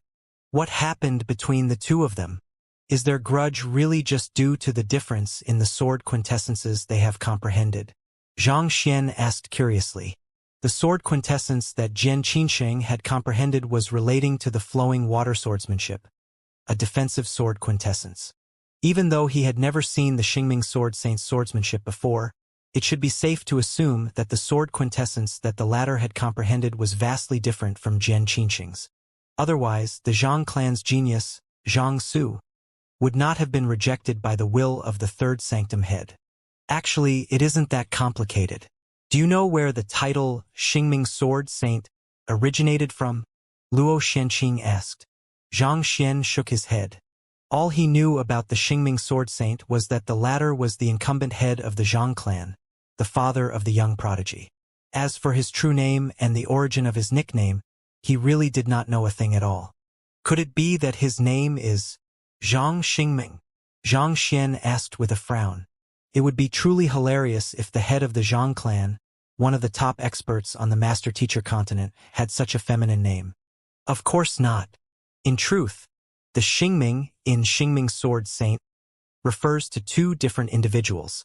It's derived from taking the Xing character from the name of the head of the Zhang clan and the Meng character from his wife's. When addressed separately, they are known as the Xing Sword Saint and the Meng Sword Saint. However, due to the overwhelming prowess from the combined might of their swordsmanship, which struck fear even in the hearts of the elders of the Master-Teacher Pavilion headquarters, they eventually came to be collectively known as the Xingming Sword Saint. Luo Xianqing explained. Hearing that, Zhang Xian widened his eyes in astonishment. In order to become an elder of the Master-Teacher Pavilion headquarters, one's cultivation needed to have exceeded Saint 9 Dan, and yet, the both of them were still able to instill deep fear into the hearts of such experts. It was already beyond Zhang Xian's imagination how powerful they could possibly be. Indeed, back then, the both of them traveled across the entire master-teacher continent as a pair, and there was nearly no one who could match them. Even your teacher is filled with praise for them. Eventually, the Xing Sword Saint inherited the position of the deputy clan head and received the deepest heritage of the Zhang clan, thus pushing his strength and swordsmanship to greater heights. On the other hand, the Meng Sword Saint has rarely appeared since then, and as time went by, her previous reputation ended up being heaped on the Xing Sword Saint instead, resulting in very few knowing of her existence. Luo Xianqing explained. As a core member of the Luo clan, Luo Shenqing was well informed on those who stood at the top echelon of the master-teacher continent. I see. However, what does that have to do with Elder Jian Qinxing? Could it be that he lost tragically to the Xing Sword Saint back then? Zhang Xian asked doubtfully. If there was not a deep-seated grudge between the both of them, there should not be a need for Jian Qinsheng to make use of the Zhang clan's clan assembly to get back at the Xing Sword Saint. Right? That was almost as good as declaring his hostility toward the entire Zhang clan. Lost tragically? Tragically is an understatement. Luo Shenqing shook his head. If the news I have is accurate, it would appear that Elder Jian Qinsheng used to be a fervent pursuer of the Meng Sword Saint. Fervent pursuer. Zhang Xian was stumped into silence. He had thought that it was just a simple rivalry, but to think that there would be so much drama behind it, then again he should have thought of it. Only such an emotion could possibly lead to so many years of persistence from Jian Qinsheng. For example, if he were to steal Luo Ruoxin away, the young prodigy of the Zhang clan would surely challenge him frenziedly for decades or even centuries to come. In the first place, those who practice swordsmanship tended to be extremely obstinate and unyielding individuals, so how could they possibly be able to keep an open mind to other things? Indeed, I really have to say kudos to Jian Qinsheng's obstinacy. Even now, he's still unwilling to find another mate. Forget it, let's not talk about them anymore. Well, I do understand that it's important for you to head over to the Zhang clan. Luo Shenqing was deeply conflicted. Killing the man whom his younger sister had fallen in love with was important, but he was not willing to let such a good opportunity to humiliate the Zhang clan go either. Due to his younger sister, he had been tirelessly finding ways to put them down, and this was clearly a darn good occasion to do so. Indeed, pardon me for not being of any help to you in this matter. Zhang Xian shook his head. A moment later, he raised his gaze once more and asked deeply, "Is it the Luo clan's or Zhang clan's intention to kill that man? Is there a difference between the two? Even if we don't make a move, the Zhang clan will very soon make a move too. By then, things would only get far more troublesome." Luo Shenqing shook his head. Ever since his younger sister had admitted her love for that man's fate had already been sealed. There was no way that the Zhang clan and Luo clan could allow this ticking time bomb to continue existing. Zhang clan. On the other hand, hearing that the Zhang clan had intentions to kill him too, Zhang Xian clenched his teeth in fury. How can they have the cheek to call themselves the #1 sage clan of the master-teacher continent when all they do is commit such despicable acts? Wait a moment, they are shameless, that's why. It was one thing to force Luo Ruoxin to marry the young prodigy of the Zhang clan, but now they were even intending to kill him as well. Just how lawless could they get? It's fine. Luo Shenqing sighed deeply. It goes without saying, but you must keep all of this a secret. No matter the circumstances, it mustn't reach the ears of another soul. Don't worry. My lips are tightly sealed. Zhang Xian nodded. Actually, I think that it would be good for you to discuss this matter with the little princess before making a decision. Otherwise, this incident could drive a wedge in the relationship between you and your younger sister. Luo Shenqing was silent for a moment before nodding slowly. I'll think about that. The main issue was that his younger sister was still grounded, and he had no way to contact her, or else he definitely would have found a way to do so. I'll be taking my leave first then. Zhang Xian clasped his fist before heading for Jian Qinsheng's residence. Luo Shenqing watched as Zhang Xian vanished in the night sky before he shook himself out of his daze. He left the residence, too, but instead of returning back to his own accommodations, he headed to the Hall of Integrity. Walking up to the counter, he instructed, "I want detailed intelligence about the Hongyuan Master Teacher Academy. It's an organization located in the Qingyuan-conferred empire." Since he was unable to engage Zhang Xian's help for that matter, he had no choice but to do it himself. Hongyuan Master Teacher Academy? Noted. Young Master Luo, please give me a moment. I'll look it up right now. The attendant was a young lady in her early 20s, and recognizing Luo Shenqing, she did not dare show the slightest bit of disrespect toward him. She quickly rushed into a room, and not too long later, she returned with a book in hand. Any information concerning master teachers would have to be submitted to the headquarters, and considering that the Sanctum of Sages was a subsidiary organization of the Master Teacher Pavilion headquarters, there were various channels that they could use to procure the information. The Hongyuan Master Teacher Academy is located in Hongyuan Tier 1 Empire, and the strongest expert there is only at St. Wundan Pinnacle. The attendant began to recite the information in the book. Only St. Wundan Pinnacle? Luo Xuanqing's cheeks twitched. Were his younger sister's eyes not a little too poor? Even the strongest expert in the Hongyuan Master Teacher Academy was only at that level. Just what charm did that man possess to be able to win her fancy, such that she would even go against the Luo clan and Zhang clan for him? It's a low-ranked Master Teacher Academy capable only of grooming 6-star Master Teachers, so it's inevitable that the cultivators there would be slightly lacking. The attendant hurriedly replied. Where is it located? Luo Xianxia asked. It's located more than 1,000,000 li away from here. St. 8Dan beasts require roughly half a month of flight in order to reach there. Here is a map for your reference, the attendant said as she took out a map and showed it to Luo Xianxia. Half a month? That's still fine. Luo Xianxia heaved a sigh of relief. If he could get to the Hongyuan Master Teacher Academy within half a month, he should be able to eliminate that man ahead of the Zhang clan. With a quick scan, Luo Xianxia swiftly memorized all of the details on the map before turning around to leave. However, before he could walk out of the doorstep, he suddenly recalled a matter and turned around to ask, do you happen to have any information on some of the more outstanding master teacher from the Hongyuan Master Teacher Academy in recent years? Considering how his younger sister liked that man and was even full of praise for him, even if that man's cultivation and master teacher rank were only SOSO, he should still at least possess some exceptional talent in some fields. In a small place like the Hongyuan Master Teacher Academy, he should be able to shine like a pearl amid pebbles, catching the eyes of everyone. The attendant pondered for a moment before replying, I'm afraid that I'm unable to access that information with my level of clearance. If young Master Luo isn't in a rush, I can invite an elder over to help you check on the matter. She was only an attendant of the Hall of Integrity, so she could only look into more general information. In order to obtain more detailed information such as the names of the master teachers residing in a location, they would require the clearance of an elder. After thinking about it for a brief moment, Luo Xianxia nodded. If he could find out the identity of the man whom his younger sister liked, he could assign others to do the job in his stead, thus avoiding the long journey down to the Hongyuan Master Teacher Academy. He waited for roughly an hour on the spot before an elder hurriedly walked out from one of the inner rooms of the Hall of Integrity. Whether it was Luo Xuanqing standing as a core member of the Luo clan or his notorious title as the King of Destruction in the Sanctum of Sages, he was not someone whom ordinary managerial elders could afford to offend.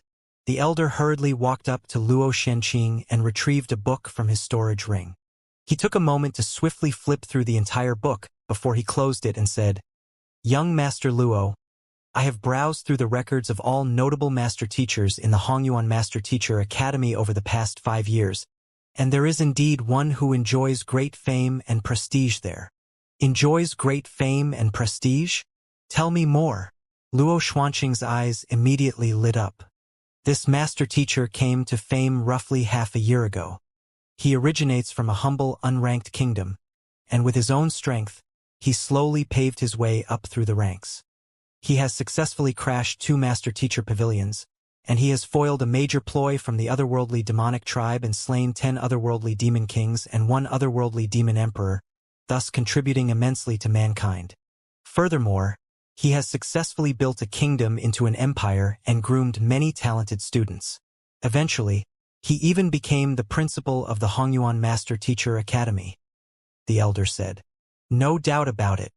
He must be the person I am looking for. Only their ancestor had ever successfully crashed a master teacher pavilion before. The fact that the other party was able to do it too showed that he was a man of great talent. That aligned with his younger sister's description. Most likely, that fellow was the person whom his younger sister liked. What's that person's name? Is he still in the Hongyuan Master Teacher Academy? Luo Xianxia asked. This, young Master Luo, I'm afraid that I don't have the authority to track down his recent whereabouts. But as for his name, I think I should still be able to find it. His name is... As he spoke, the elder flipped open the book once more and took a closer look at the records. A moment later, his eyes narrowed in astonishment. Xianxia. Xianxia. Luo Xuanqing's eyes narrowed as well. He anxiously turned his gaze over to the elder and asked agitatedly, "Which Zhang and which Xian?" Zhang, as in the Zhang with the side characters of Bao and Long, and Xian, as in the Xian from hanging on a noose. "Two," the elder explained. "The both of them have the exact same name? This can't be possible, right?" It was as if an explosion had occurred in Luo Xuanqing's mind. With widened eyes, he staggered backward weakly, his face pale with disbelief. That name was identical to that of his good brother.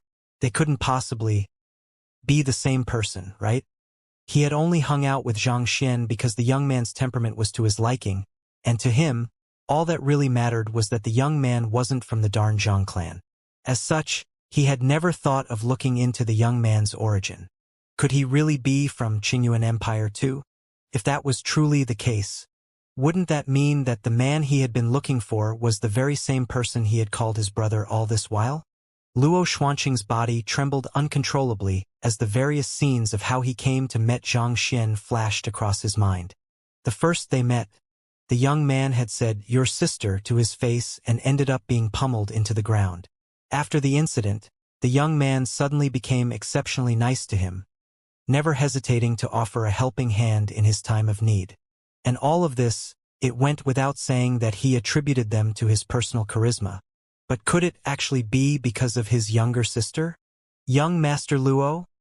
Noticing the huge fluctuations in Luo Xuanqing's mood, the elder couldn't help but quiver in fear, fearing that the other party would vent his anger on him. "I'm fine, you don't have to worry about me."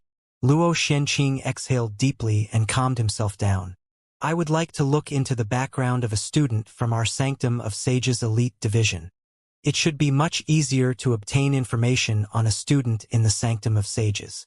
"Young Master Luo, whose background do you want me to look into?" the elder asked. "I want you to look into a student who has just enrolled into the Sanctum of Sages just earlier this year, Zhang Xian," Luo Xuanqing said. "Actually, there's no need to look up that. Zhang Shi is the principal of the Hongyuan Master Teacher Academy that I have just spoken about." Hearing that name, the elder couldn't help but chuckle softly, and he remarked in admiration, "Despite coming from an unranked kingdom, Zhang Shi has managed to progress this far within a short period of time, successfully becoming an 8-star master teacher when he had just barely stepped into his 20s. Due to his legendary accomplishments, Zhang Shi is regarded as the new idol amongst the student populace of the Sanctum of Sages. In fact, the young lady who has attended to you earlier is his loyal fan." "Idol? Fan?" Luo Xuanqing quickly turned his gaze toward the young lady who had attended to him earlier and saw that the latter's eyes were twinkling in reverence upon hearing her idol's name being called. It was to the point that he could almost imagine saliva streaming down the corner of her lips. "Damn it!" Luo Xuanqing bellowed furiously as he stabbed his fingers deep into the flesh of his palm. In this moment, he felt as if a million ants were running across his scalp, and unimaginable rage bubbled furiously within him. In less than a month after coming to the Sanctum of Sages, that fellow had actually seduced so many young ladies, converting every single one of them into his devoted fan. Given how his younger sister had no experience with the opposite gender, it was no wonder why she would end up falling into that fellow's trap. "I thought of you as my brother, but you flirted with my younger sister? More importantly, you even acted so innocently before me. Zhang Xian, just how much more shameless can you get?" Luo Xuanqing couldn't stop his lips from quivering in shock. He felt like he had fallen into the other party's trap right from the very start. "He intentionally got close to me in order to obtain news about my younger sister. This won't do. I must kill that despicable bastard." Frenzied with fury, killing intent billowed through Luo Xuanqing's veins.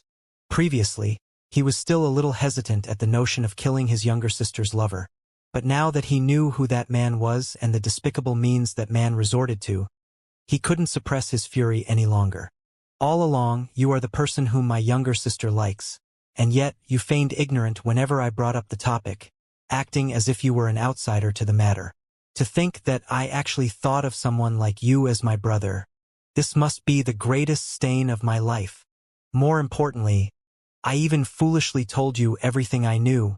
It's no wonder why he turned down my request. How could he possibly kill himself?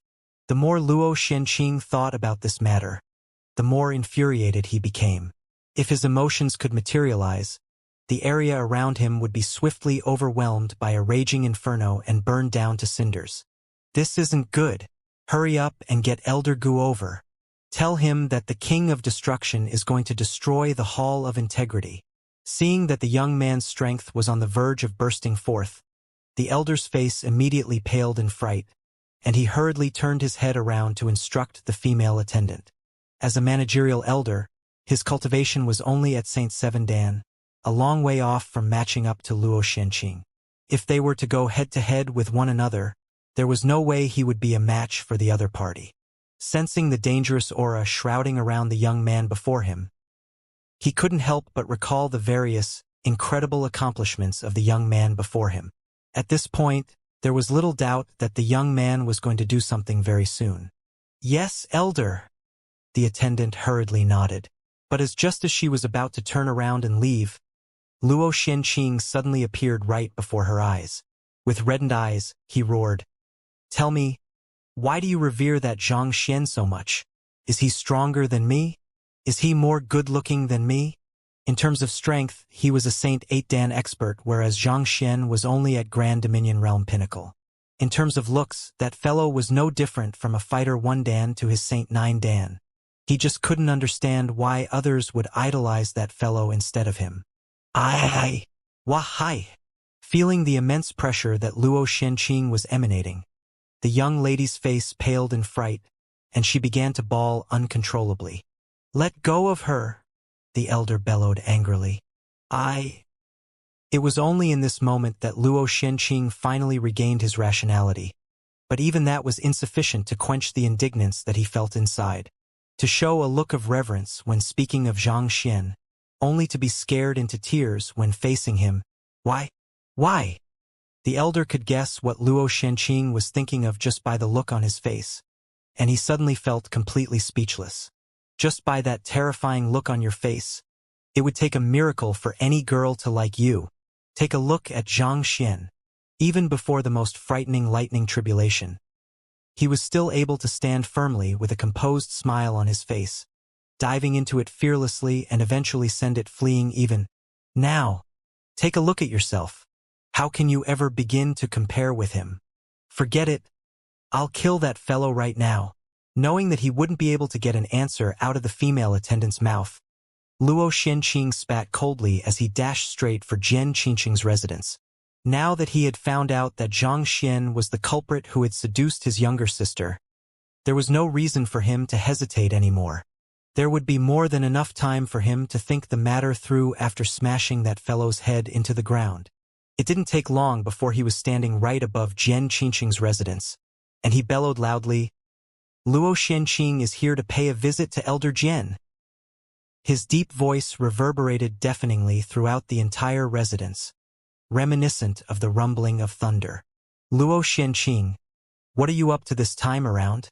A mere instant after Luo Xianqing's loud voice echoed throughout the entire residence, an infuriated voice suddenly sounded, following which a beautiful figure flew over. "Shui Qianro, what are you doing here?" Luo Xianqing was so surprised to see the young lady that the imposing disposition he carried a moment ago began withering away. "Jian Qingqing is my teacher, so there shouldn't be any problem with me living in his residence, right?" Shui Qianro harumphed coldly. "Like I have told you before, I don't have the slightest bit of feelings for you. If you continue harassing me like this, I'll have no choice but to call on my clan to deal with you." Luo Xianqing was rendered speechless. The truth was that when he boasted to Zhang Xian back then that he had a beautiful girlfriend, he wasn't entirely lying. It was just that his beautiful girlfriend of his hadn't accepted his confession yet, and the unbelievably beautiful girlfriend he had referred to then was none other than Shui Qianrou.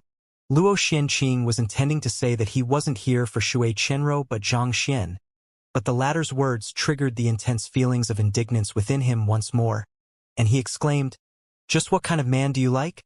I can always change if there's anything I'm lacking in."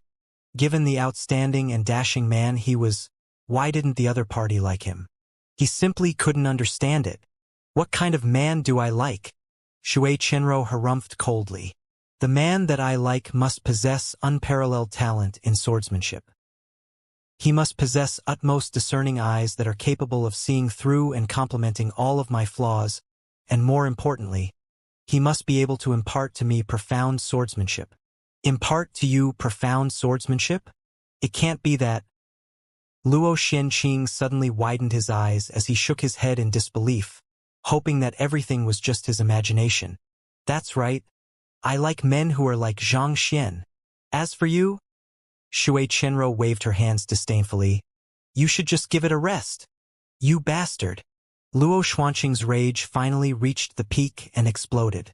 It was one thing for the younger sister, whom he doted on so dearly, to be seduced by that fellow whose emotional quotient could be said to be pretty much zero. But to think that the goddess whom he had been infatuated with for so many years would actually be full of admiration for him too. At this moment, no words could begin to describe how crazed he felt on the inside. "I treated you as my brother. But you ended up seducing my younger sister and the person I love.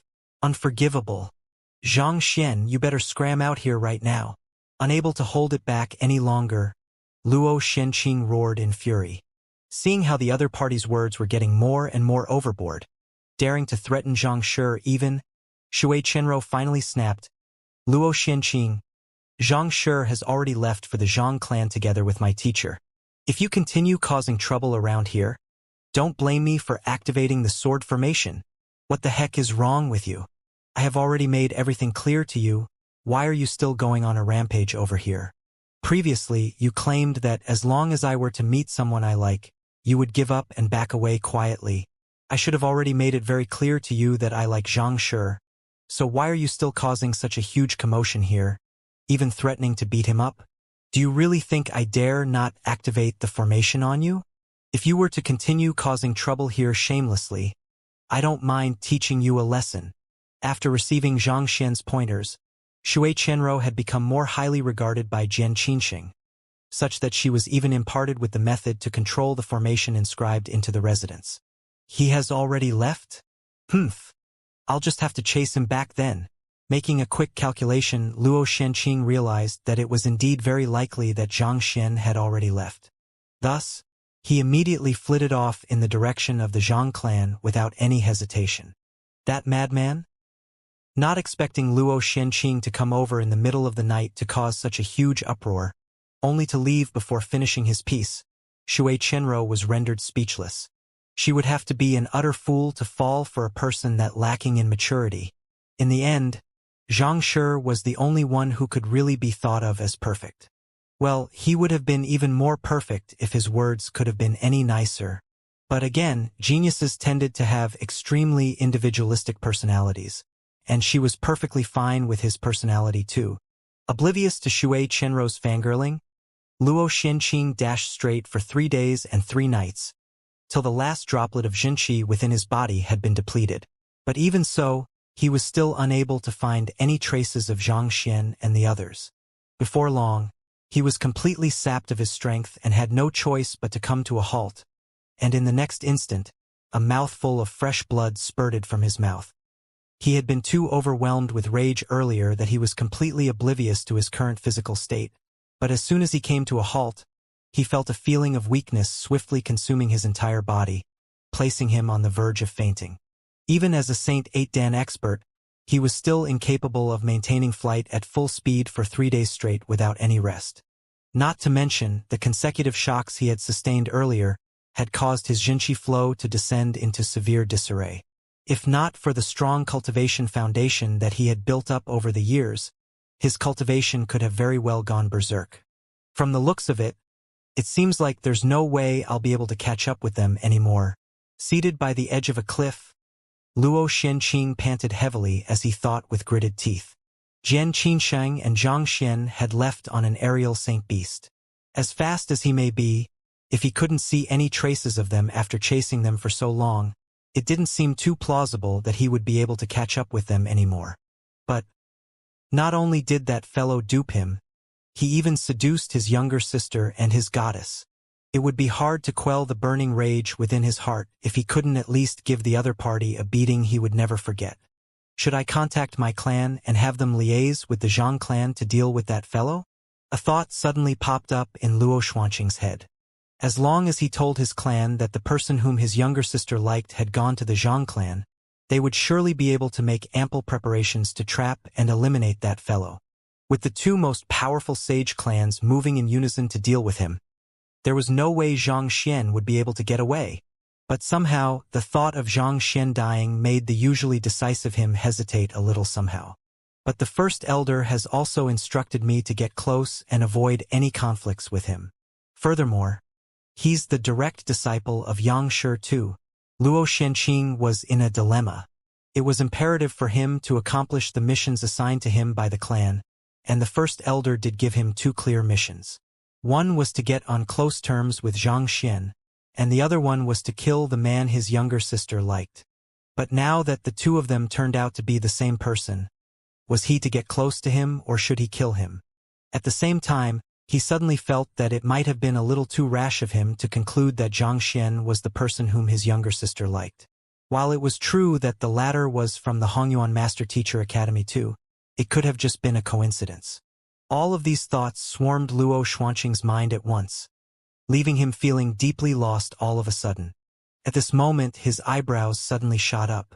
He flicked his wrist, and a communication jade token appeared in his palm.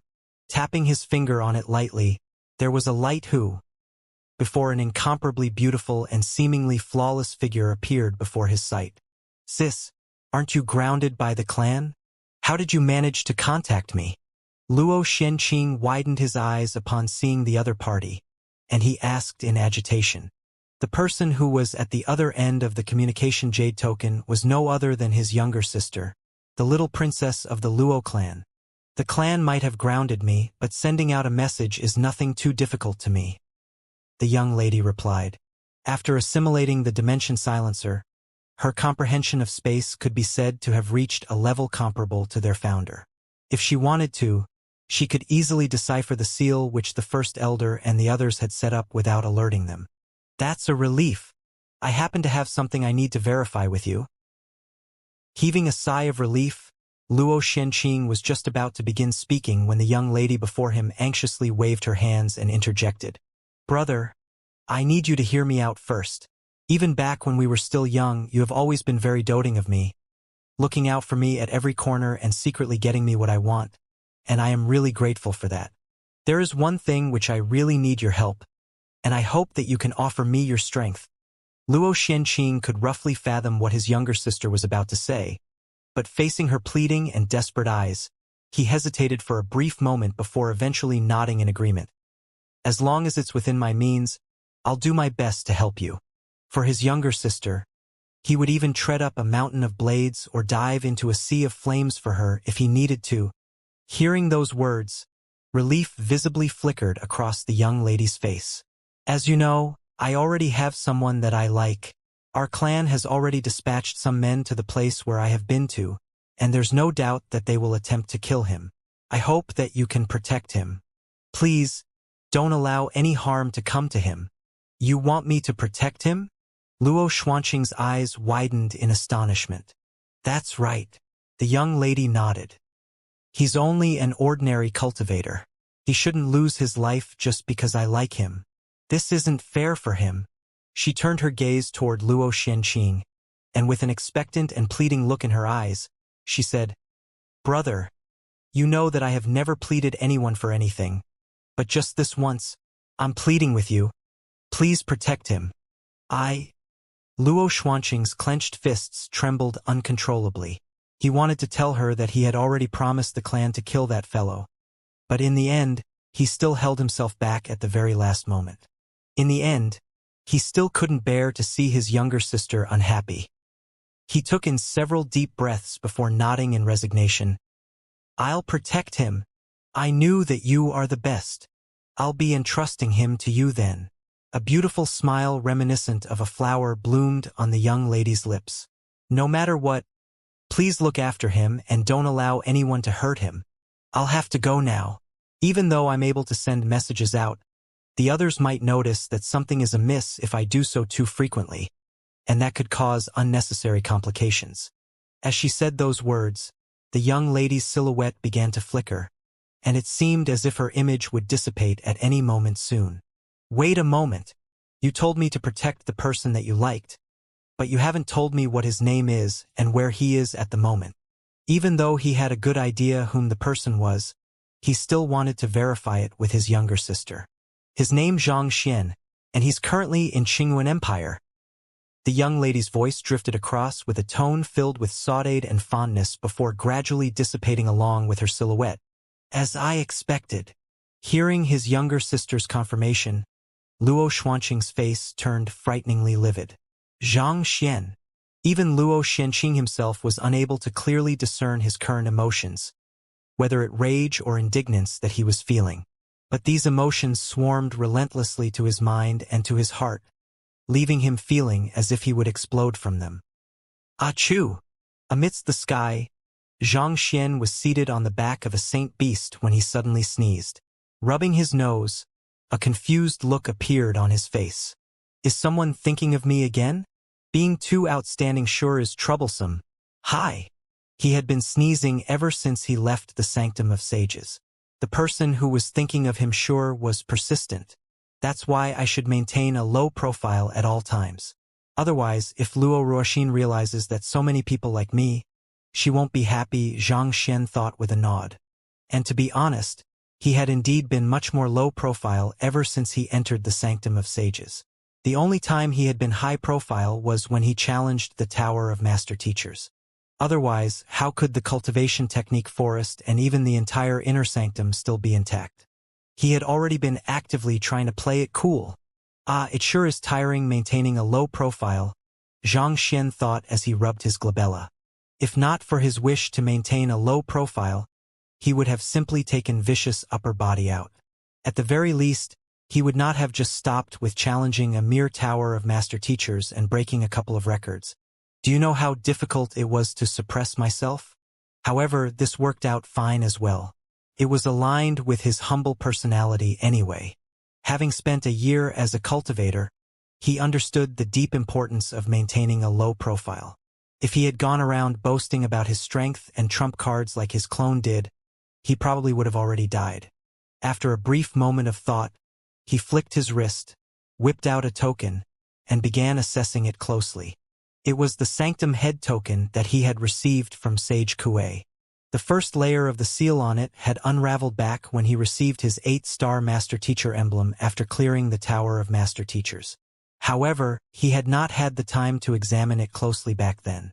Since he had some time on his hand now, it would be a good opportunity to study its changes. At this very moment, the Sanctum Head token was emanating a warm glow. Stroking it lightly with his hand, he could immediately feel a will surging into his consciousness. Even though his physical body remained motionless in the real world, he felt as if his consciousness was being dragged into a peculiar space.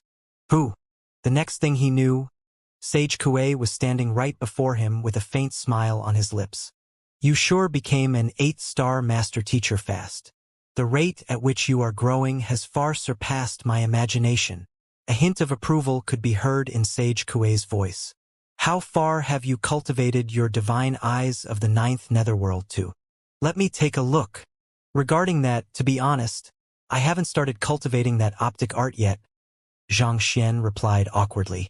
There were simply so many errors in that optic art that he could not bring himself to cultivate it. In fact, after he had obtained it, he could not even be bothered to give it a second glance. Hearing those words, Sage Kuei frowned. If you don't cultivate the divine eyes of the 9th netherworld, how are you going to remove the seals on the Sanctum Head token and be officially inaugurated as the new Sanctum Head? The most crucial requirement for becoming the real Sanctum Head was the cultivation of the Eye of Insight to the realm of Demon Vanquisher, and it was impossible to reach that level without cultivating the optic art. I do want to cultivate it, but the divine eyes of the ninth netherworld is a little... Never mind. Do you have any optic arts with you? If possible, I would like to borrow a couple of them for reference purposes. Fearing that Sage Kuei would be unable to take the trauma if he criticized the divine eyes of the ninth netherworld once more, Xianxia swiftly changed his words. The cultivation of the divine eyes of the ninth netherworld would only be a viable option to him after he successfully upgraded it into a Heaven's Path battle technique. After all, he had no intention of cultivating a battle technique only to end up becoming colorblind or even completely blind at that. Only my teacher, ancient sage Bo Shang, has the ability to create a battle technique as profound and abstract as optic art. There's no way you will be able to find another optic art out there on the master-teacher continent. Sage Kuei shook his head. May I know which part of the optic art you are confused about? Feel free to speak of it, and I'll slowly explain it to you. It's fine. I'll try deciphering it myself for now. Xianxia shook his head. It seemed like, in terms of capabilities, Sage Kuei still came nowhere close to comparing to ancient sage Qiu Wu. The latter's fragmented souls were still capable of communicating with one another, whereas the Sage Kuei in front of him was clearly unaware of his conversation with the Sage Kuei in the Mountain Gate examination. It's fine. A displeased look materialized on Sage Kuei's face. What do you mean by that? In order to become the next sanctum head, you must cultivate the divine eyes of the ninth netherworld. I have spent many years cultivating that technique, and my insights will allow you to swiftly grasp the technique. Or perhaps, do you think that your understanding of the technique is even deeper than mine? Elder, that's not what I mean. To tell you the truth, there's a doubt that has been in my mind for a while that I would like to clarify with you. Knowing that Sage Kuei's time was probably limited, Xianxia did not want to waste time talking about the divine eyes of the ninth netherworld. At this point, he suddenly recalled what he had noted back at the inner sanctum, so he decided to make use of this opportunity to obtain some answers. Feel free to speak.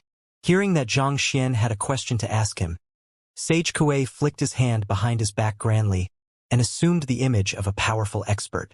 If I'm not mistaken, there's a skeletal frame of an otherworldly demon emperor in a sculpture of yours in the inner sanctum.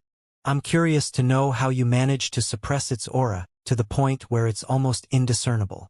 Xianxia revealed his doubts. He had been wondering about this matter ever since leaving the inner sanctum, but he was just unable to make sense of it. Since Sage Kuei's will had appeared before him once more, this would be a good opportunity for him to seek an answer to that. You know that there's a skeletal frame of an otherworldly demon emperor in my sculpture? Sage Kuei's eyes widened in astonishment.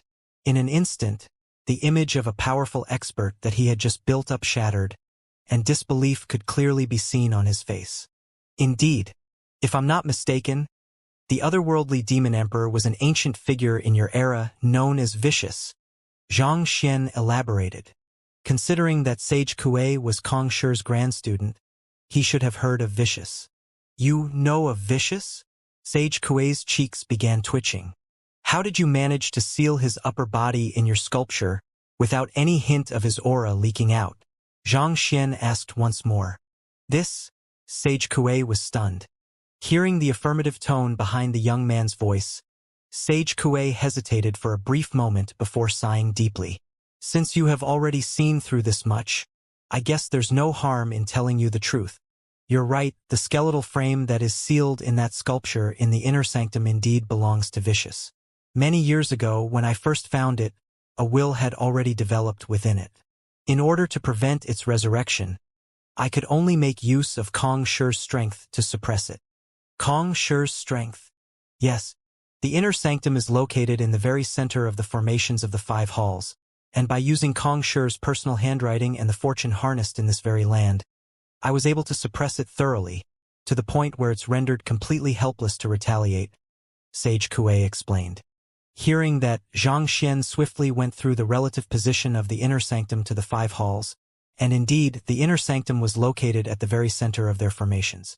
That would explain why it was so rich in spiritual energy and the overwhelming academic aura that lingered there.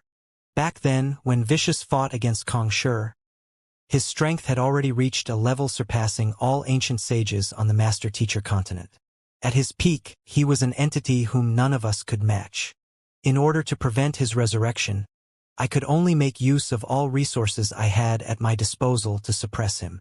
Sage Kuei shook his head. After which, he turned a doubtful gaze to Xianxia and asked, "The aura of the skeletal frame should have been suppressed to the point where it's completely indiscernible.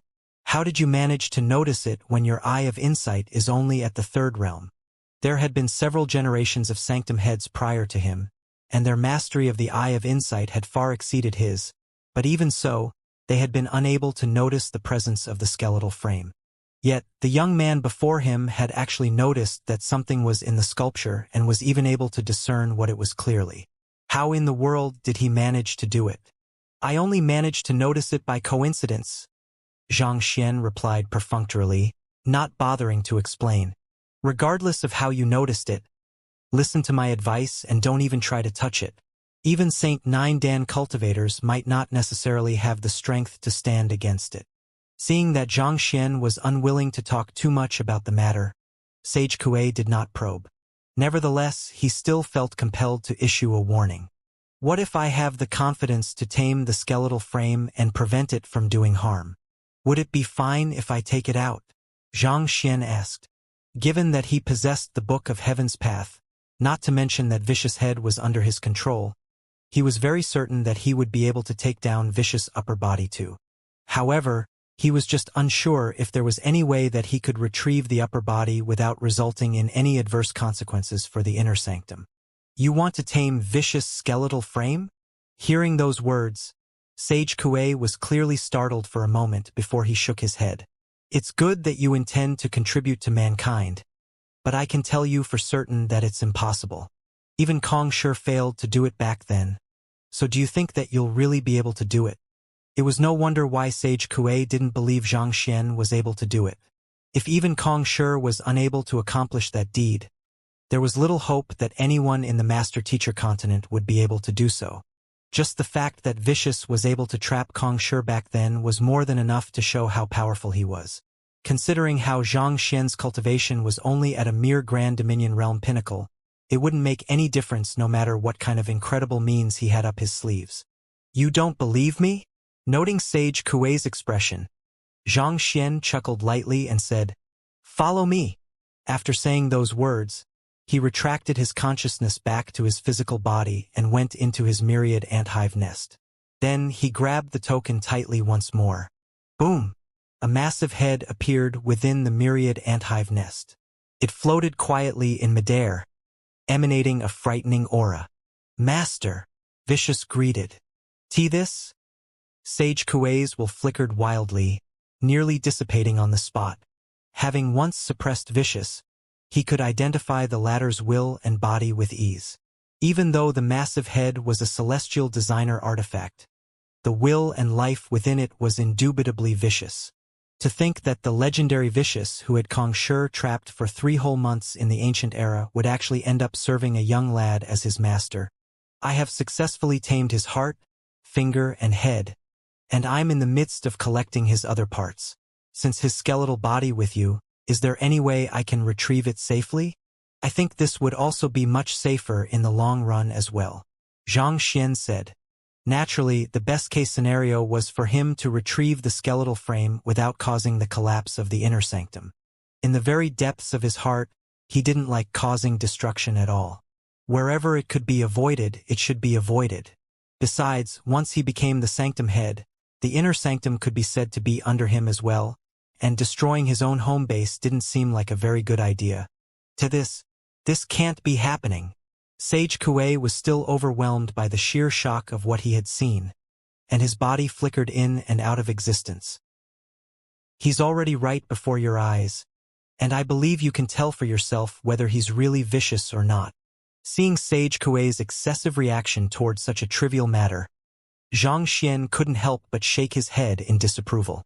"How in the world can you be shocked at every single thing? Are you sure that you are really Kong Shi's grand student?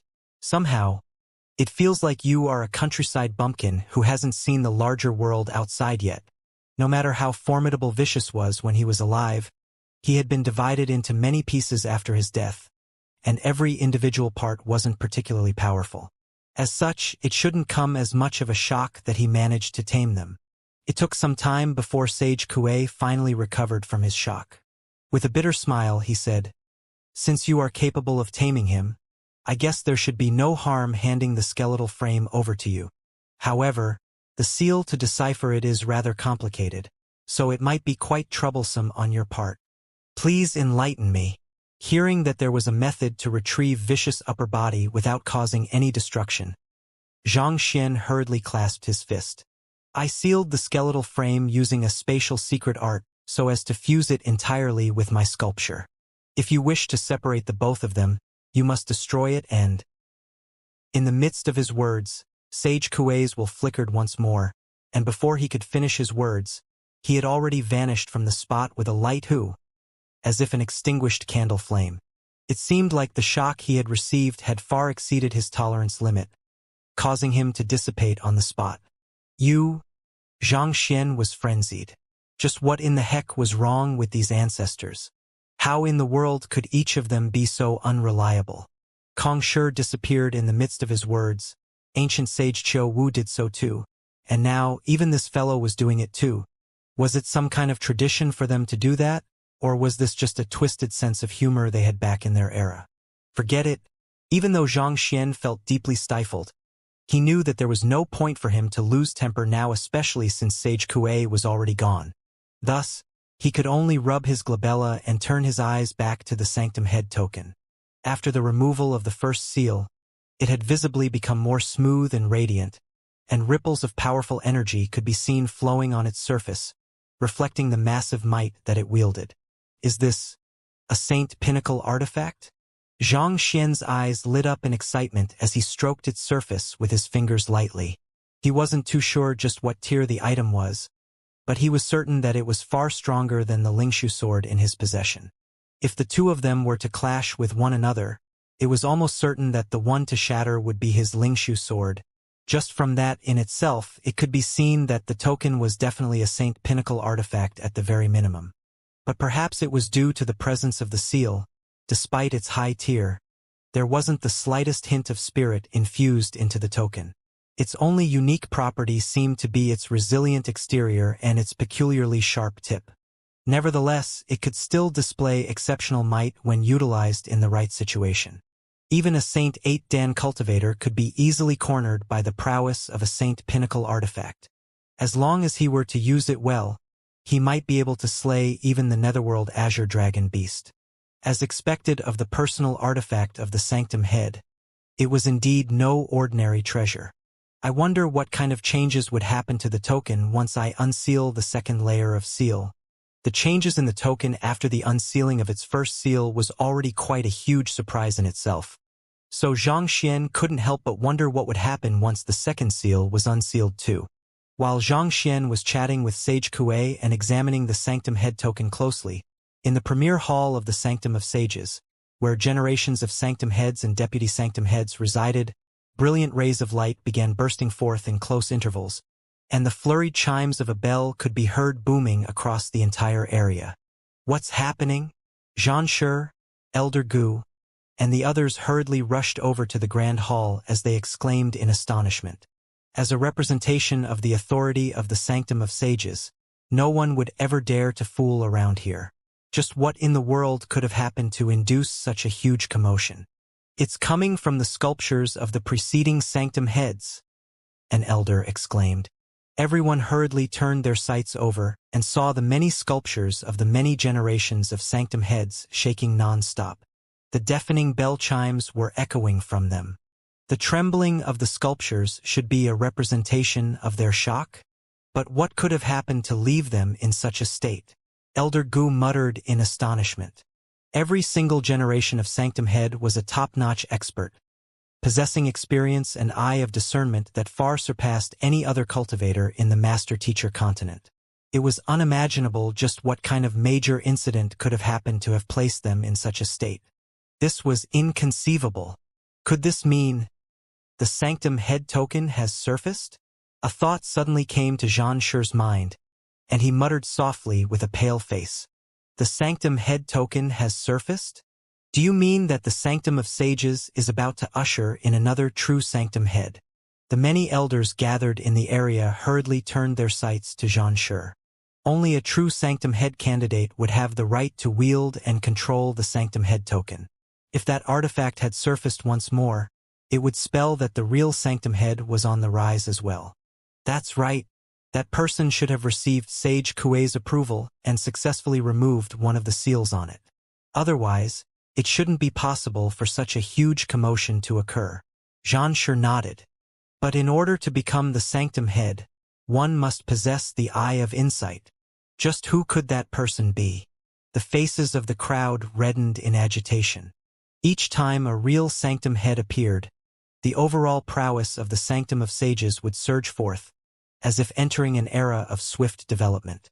It would be truly beneficial to them with a true Sanctum Head were to appear at this moment and lead them forward, especially during this era which felt like the calm before the storm. The Sanctum Head candidate's identity won't be revealed until he fully awakens the Sanctum Head token, Xianxia said grimly. It was a tradition for the Sanctum Head candidate to conceal his identity until the inauguration ceremony. This served as a mean to protect the Sanctum Head until he gained the strength to protect himself. Given the huge commotion that had occurred, it seemed like the Sanctum Head candidate had received the approval of the preceding Sanctum Heads. But the fact that he hadn't revealed his identity yet likely meant that he wasn't fully ready to succeed as the next Sanctum Head yet. A moment later, Xianxia instructed, "Go and check who recently made a breakthrough to St. 8 Dan or successfully became an 8-star master teacher." As the deputy Sanctum Head, he was still aware of the various conditions required to remove the seals on the Sanctum Head token. "All right." One of the elders hurriedly backed out of the room and soon, he returned with a look of disbelief on his face. Reporting to Xianxia, Yangxi's student, Fengzi, has challenged the Tower of Master Teachers and cleared it. Fengzi also successfully cleared the Tower of Master Teachers? A wave of silence swept across the crowd. Xianxia and the others were rendered speechless.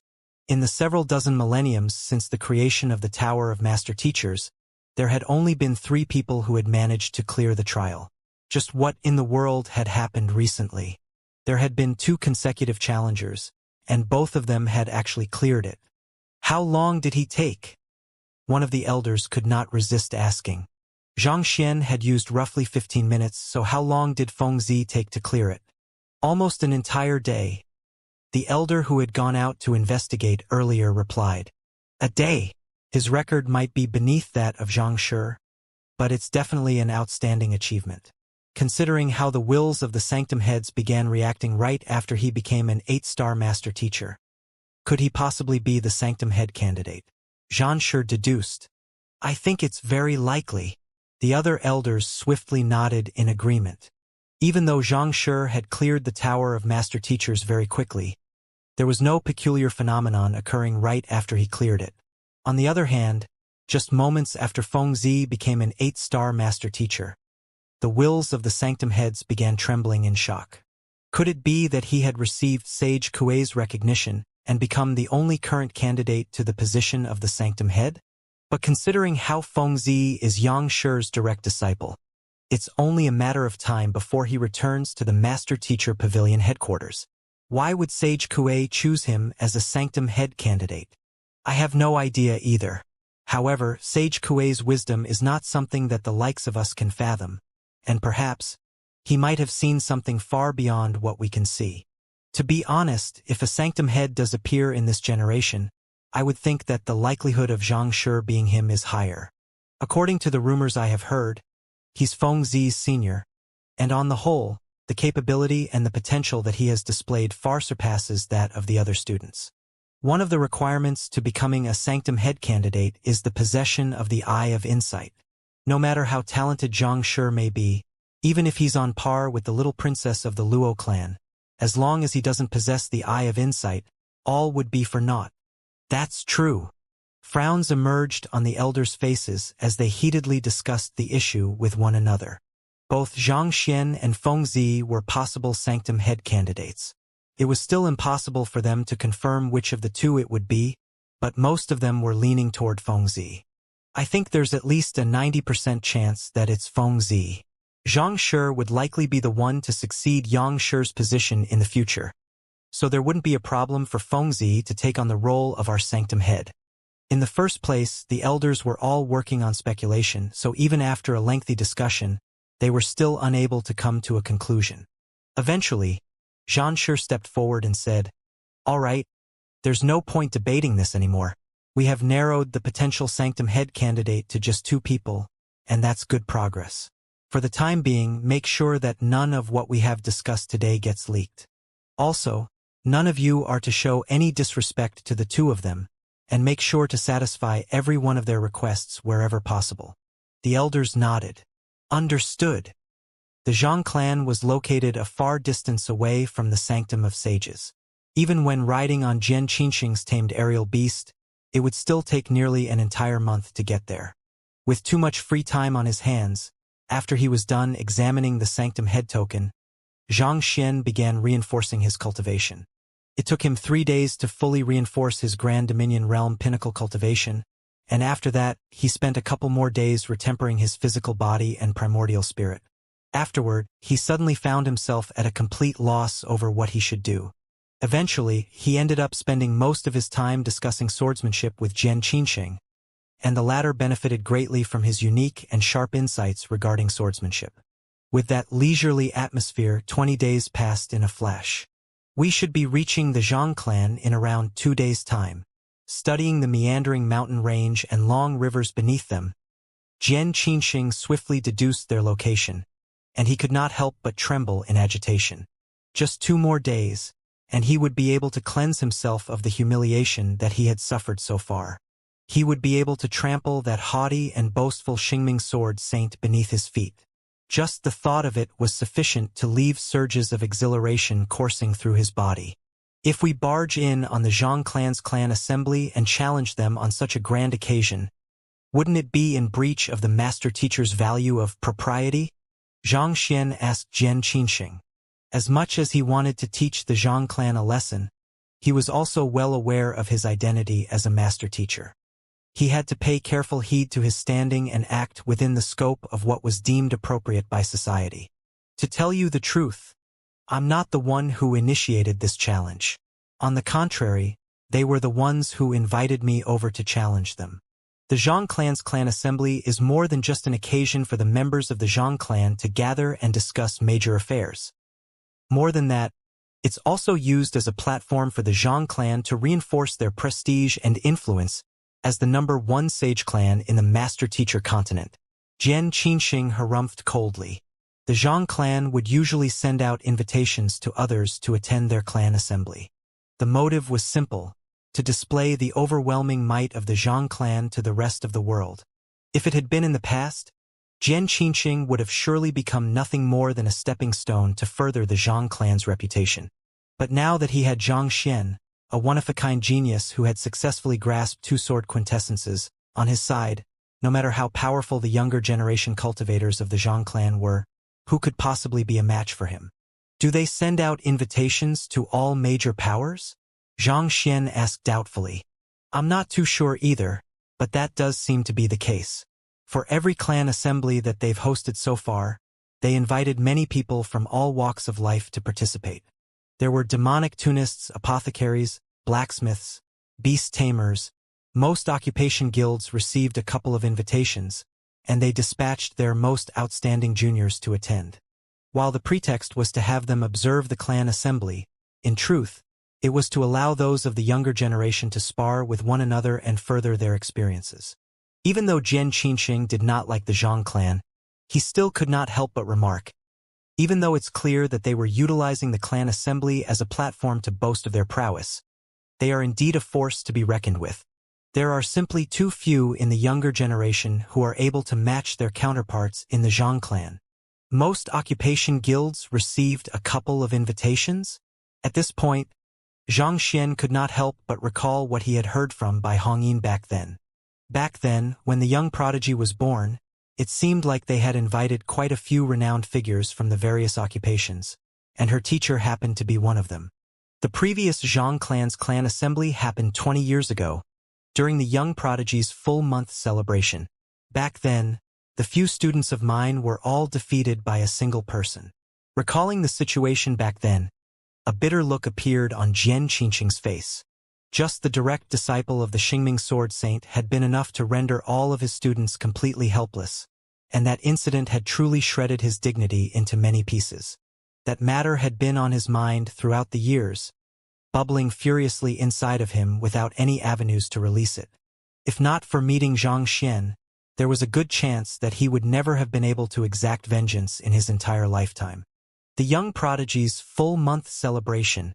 Speaking of which, since you attended the previous clan assembly, did you meet the young prodigy? Zhang Xian asked. Of course I did. Even though he was still very young then, there was an imposing air shrouding him, as if the essence of the heavens was infused right into him.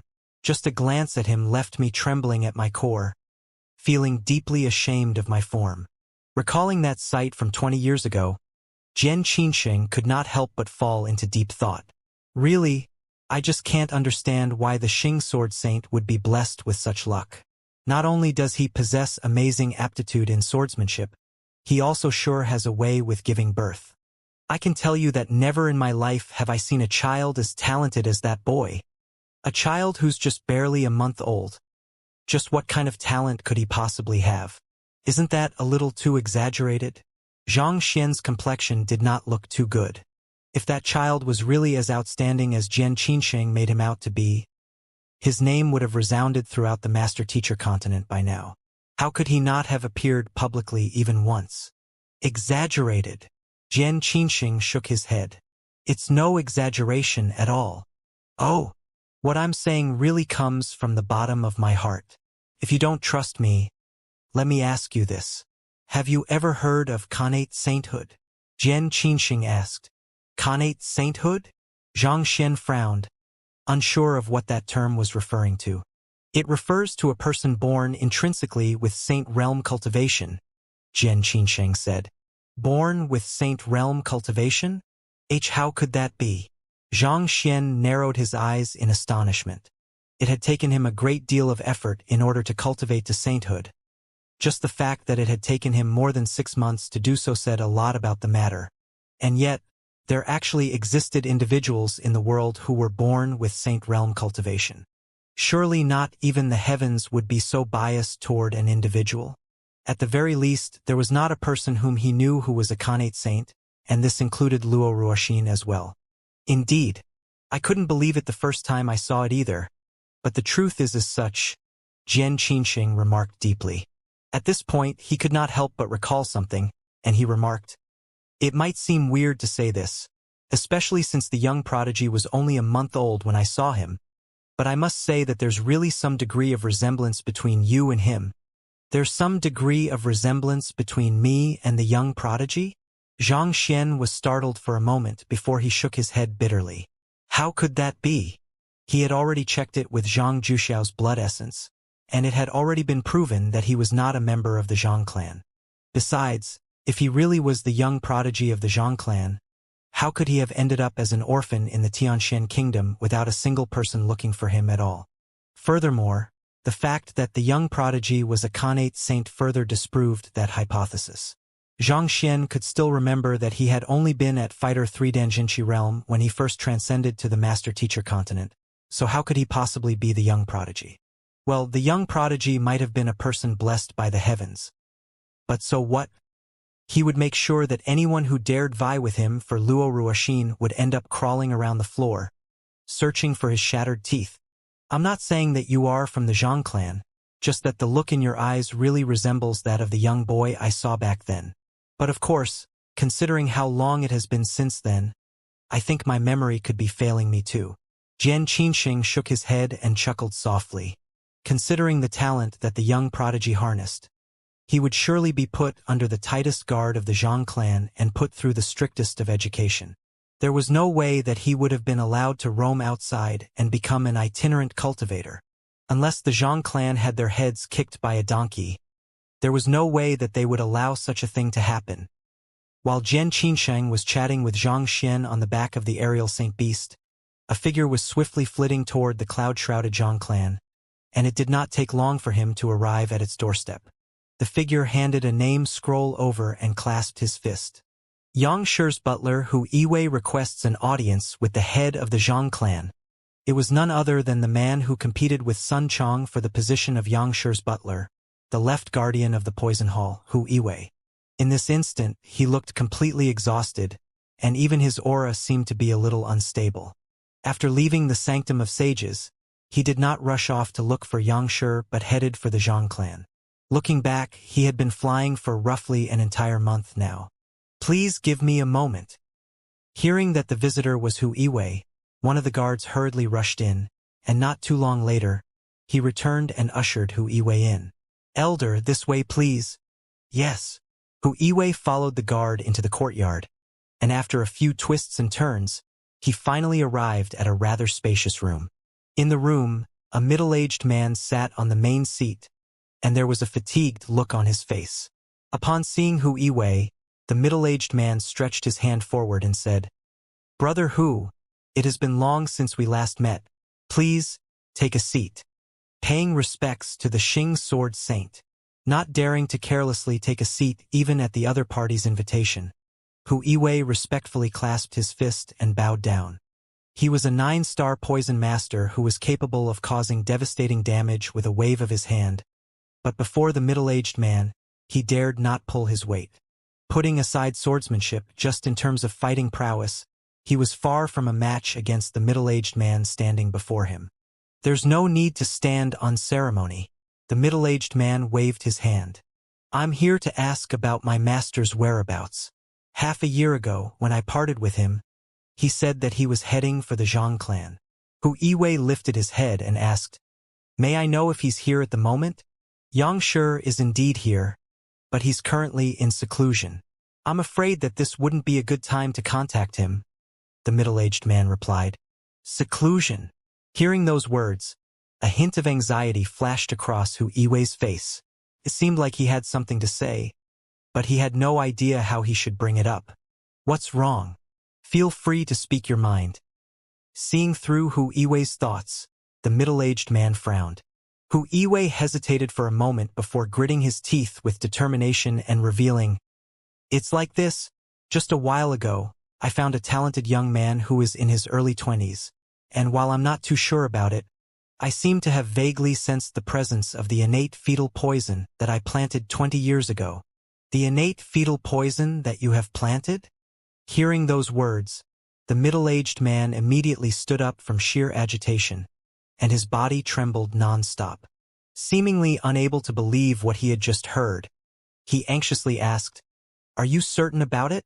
"It has been years since I planted the poison, and it has been whittled down to the point that it's extremely weak. But still, I don't think I would make a mistake recognizing it. I'm quite certain of it," Hu Yiwei said with an affirmative nod. "What's his name and where is he now?" the middle-aged man asked in agitation. His previous composure had vanished without a trace, and his voice had become a little hurried. "His name is Xianxia, and he's currently in the Sanctum of Sages," Hu Yiwei said. "Xianxia? His name is a little off, but his surname is still Zhang." The middle-aged man frowned for a moment before a thought seemed to have suddenly struck him, and his eyes lit up in excitement and agitation. "It must be him. There's no doubt about it. It must be him. Quick! Invite him over to the Zhang clan." Halfway through his instruction, the middle-aged man suddenly halted for a moment before shaking his head. "No, that would take too long. I'll head over there myself." As he said those words, he walked down from his seat as he whipped out a communication jade token and sent a message through it. Not too long later, a middle-aged lady flew over in a fluster. Even though age had left its marks on her, one could still vaguely see traces of the ravishing beauty that she had been in her youth from her face and figure. On top of that, she also carried a sharp disposition reminiscent of an unsheathed sword that would split one in two in an instant. "The Meng Sword Saint, Wang Mengya. There's news on him? Is that true?" With reddened eyes, Meng Sword Saint questioned him with a deeply apprehensive look, as if frightened to raise her expectations only to have everything come crashing down on her once more. The middle-aged man gestured to Hu Yiwei and said, Brother who said that he encountered a talented young man in his 20s in the Sanctum of Sages, and he sensed the innate fetal poison that he planted back then in him. The Meng Sword Saint anxiously turned her gaze toward Hu Yiwei to seek confirmation. Madam, I can swear on the heavens that my words are true. Hu Yiwei bowed deeply to the Meng Sword Saint before swiftly going through what he had said earlier once more. By the end of it, Meng Sword Saint's body was already shaking uncontrollably, and her eyes were glistened with tears. With a hoarse voice, she turned to her husband and said in agitation, "It must be him. It's definitely him. I'll be heading off to the Sanctum of Sages right now. Are you coming with me?" "Of course I'm coming as well," the middle-aged man exclaimed. "The clan conference is just about to begin. Aren't you afraid that your old ancestor will be angry if you, the clan head, aren't around?" The Meng Sword Saint harumphed. "We have given up so much for the clan that we should at least be entitled to this much selfishness. We have been searching for him for so many years, and this is the only time we have received concrete news on his whereabouts. If anyone stops me from making my way over, I swear that I'll slice him into shreds." The middle-aged man flung his hand backward furiously as a domineering aura flowed forth from him. The sword intent that poured out from him at that instant felt as if it would soar into the heavens and pierce through the boundless sky. "Indeed, we have already done enough for the clan. So many years have passed since then, and we still don't know whether he's living well or starving." At this point, Meng Sword Saint found herself unable to continue any further, and she lowered her head quietly. Droplets of tears dribbled down from her cheeks to the floor. Seeing this, the middle-aged man wrapped his arm around his wife's shoulders and said, "Let's go." Then he waved his free hand. Boom! A furious roar sounded, and a saint beast swiftly appeared right before them. With a leap, the Xing Sword Saint and the Meng Sword Saint leaped onto its back. "Brother Hu, I hope that you can keep what you have just said confidential. Also, I hope that you can keep our whereabouts a secret as well."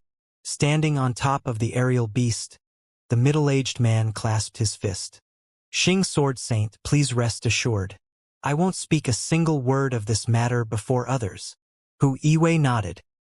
He knew that the unbelievably powerful couple standing before him would surely chase him to the end of the world until he was finally escorted to his grave should he reveal a single word about the matter, so without the slightest bit of hesitation, he accepted their requests. "You have my gratitude for that. If that person you spoke of is the person we have been searching for, the both of us will surely pay you a visit another day to thank you," the middle-aged man said. "Also, you need not worry about Xianxia. He's currently cultivating in the Zhang clan, and I can tell you for certain that his safety is guaranteed. You can stay here without worry. I have already informed him to look for you once he's out of his seclusion." "Thank you, Xing Sword Saint." Hu Yiwei clasped his fist. The middle-aged man nodded before tapping his feet lightly. Hula! The next instant, the saint beast immediately surged forth toward the skyline, heading in the direction of the Sanctum of Sages. Shortly into their flight, they saw a saint beast flying in the opposite direction as them. Recognizing the saint beast, the middle-aged man's eyebrows knitted together. "It's Jian Qinxing's cloud-light saint beast.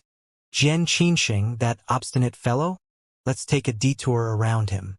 If we bump into him, we will end up wasting a great deal of time. Right now, I only want to meet Xianxia." The Meng Sword Saint nodded in agreement. "All right." Knowing that an encounter with Jian Qinxing would probably dredge up all of their old grudges and stall them significantly, the middle-aged man tapped his feet lightly. The aerial saint beast that they were riding on immediately dived into the clouds, disappearing without a trace. In the portable room on the cloud-light saint beast, a deep frown suddenly appeared on Jian Qinxing's forehead. "What's wrong?" Xianxia asked. Under normal circumstances, no one would keep their spiritual perception active at all times, so he did not notice the saint beast ahead of them diving into the clouds. "It seems like a rather powerful aerial saint beast that was in our path has flown away." Jian Qinxing shook his head. "It's fine. It's good that it didn't notice us, or else we would have been in deep trouble. As the head of the Zhang clan, The Xing sword saint had multiple saint beasts under his command, and the one that he was currently riding on happened to be one that Jian Qinsheng did not recognize. On top of that, they were quite some distance away from one another, so Jian Qinsheng was unable to accurately discern the people riding on the saint beast. There was, however, only one thing that Jian Qinsheng was certain of. The saint beast that had just moved out of their path possessed far greater strength than the cloudlight saint beast that he was currently riding on. To wield greater strength and yet simply turn around and leave, it was likely that the other party had not noticed them. Otherwise, they would have been in for a tough battle. Even though his cultivation had reached Saint Realm and he could fly freely without fear of plummeting to the ground, it was still rather disadvantageous for them to fight against a powerful aerial saint beast in the skies. If it was possible to avoid a fight, it would be best to do so. That's fortunate. Having understood this, Xianxia heaved a sigh of relief. Deciding not to pay too much heed to the saint beast that had been in their path earlier, Jian Qinsheng swiftly confirmed their location and said with a chuckle, "We're not too far away from the Zhang clan anymore. As long as we speed up a little, we should be able to arrive in half a day's time. Elder Jian, since we are going to compete with the Zhang clan in the field of swordsmanship, may I know what outstanding sword practitioners there are in Zhang clan and what kind of sword quintessence they have comprehended?" Xianxia asked. "No one's strength and one's opponent, and one would attain 100 victories in 100 wars." He did not think that there were any sword practitioners in the same cultivation realm who were capable of matching him, but it was still best to tread carefully. Otherwise, if he ended up being defeated by those small fries, what right would he have to challenge that young prodigy and vie for Luo Ruoxin's hand in marriage? He only had a single goal for this trip to the Zhang clan: establishing dominance. As such, nothing could go wrong. Even if that young prodigy appeared in the clan assembly, he would ensure that the other party learned of his prowess. Currently, in the younger generation of the Zhang clan, the person who possesses the deepest understanding of swordsmanship is Zhang Su. The Xingming sword saints once offered him pointers in his swordsmanship. Jian Qinsheng harumphed.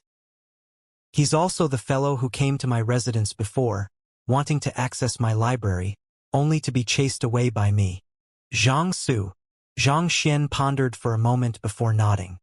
He had heard of the matter between Zhang Su and Jian Qinsheng from Shui Qianrou, and it was precisely due to that incident that led to him thinking that Jian Qinsheng had an eccentric temper.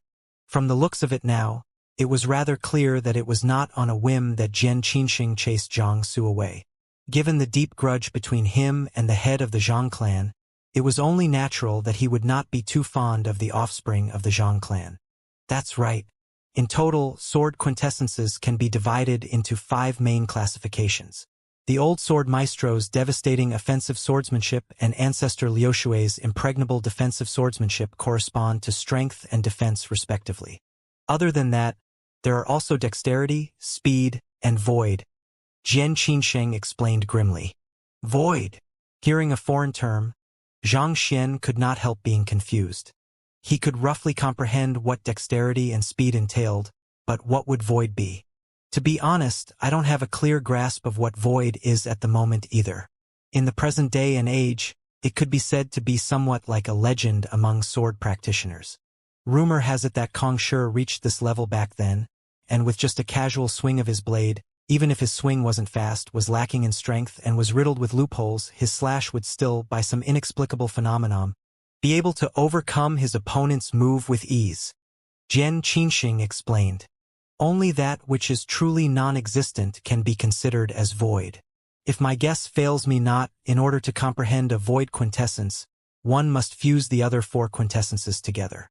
However, just comprehending a single quintessence would already take a sword practitioner an entire life's worth of time and effort. To comprehend 4 at once. To be honest, other than Kong Shi, I don't think that there's anyone in this world who is capable of doing that. I see. Xianxia nodded. He had comprehended 2 sword quintessences, and in the field of swordsmanship, he was by no means weaker than Jian Qinsheng. Even though the latter's description was very vague, he was still able to form a decent picture of what the latter was talking about. While sword quintessence was commonly known as the pinnacle of swordsmanship on the master-teacher continent, it did not mean that it was the end of the road for sword practitioners. Those who had achieved sword quintessence would only come to realize that there were limitations to the current path of swordsmanship that they were pursuing, and there was still a greater peak above them. Most likely, the void sword quintessence was a concept that would push one closer to that peak. The sword quintessence that the Zhang clan specializes in is speed. The swordsmanship that they execute pushes their speed to the extremes, to the point where the concept of time seemed to fall apart. It is due to this that the Zhang clan's swordsmanship is deeply feared on the master-teacher continent.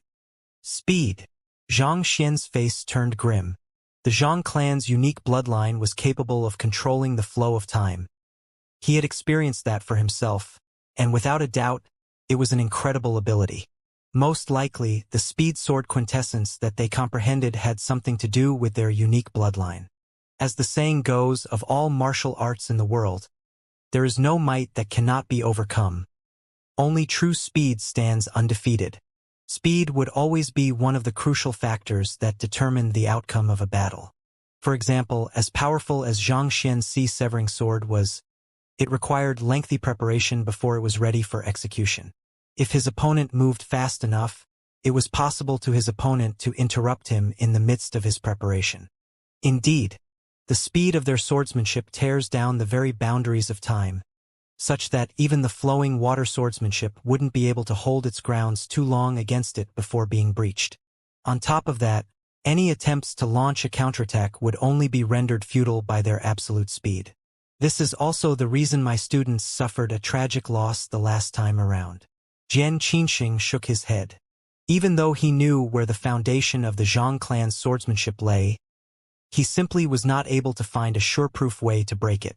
If that's the case, doesn't it mean that it's impossible to achieve victory? Zhang Xian frowned.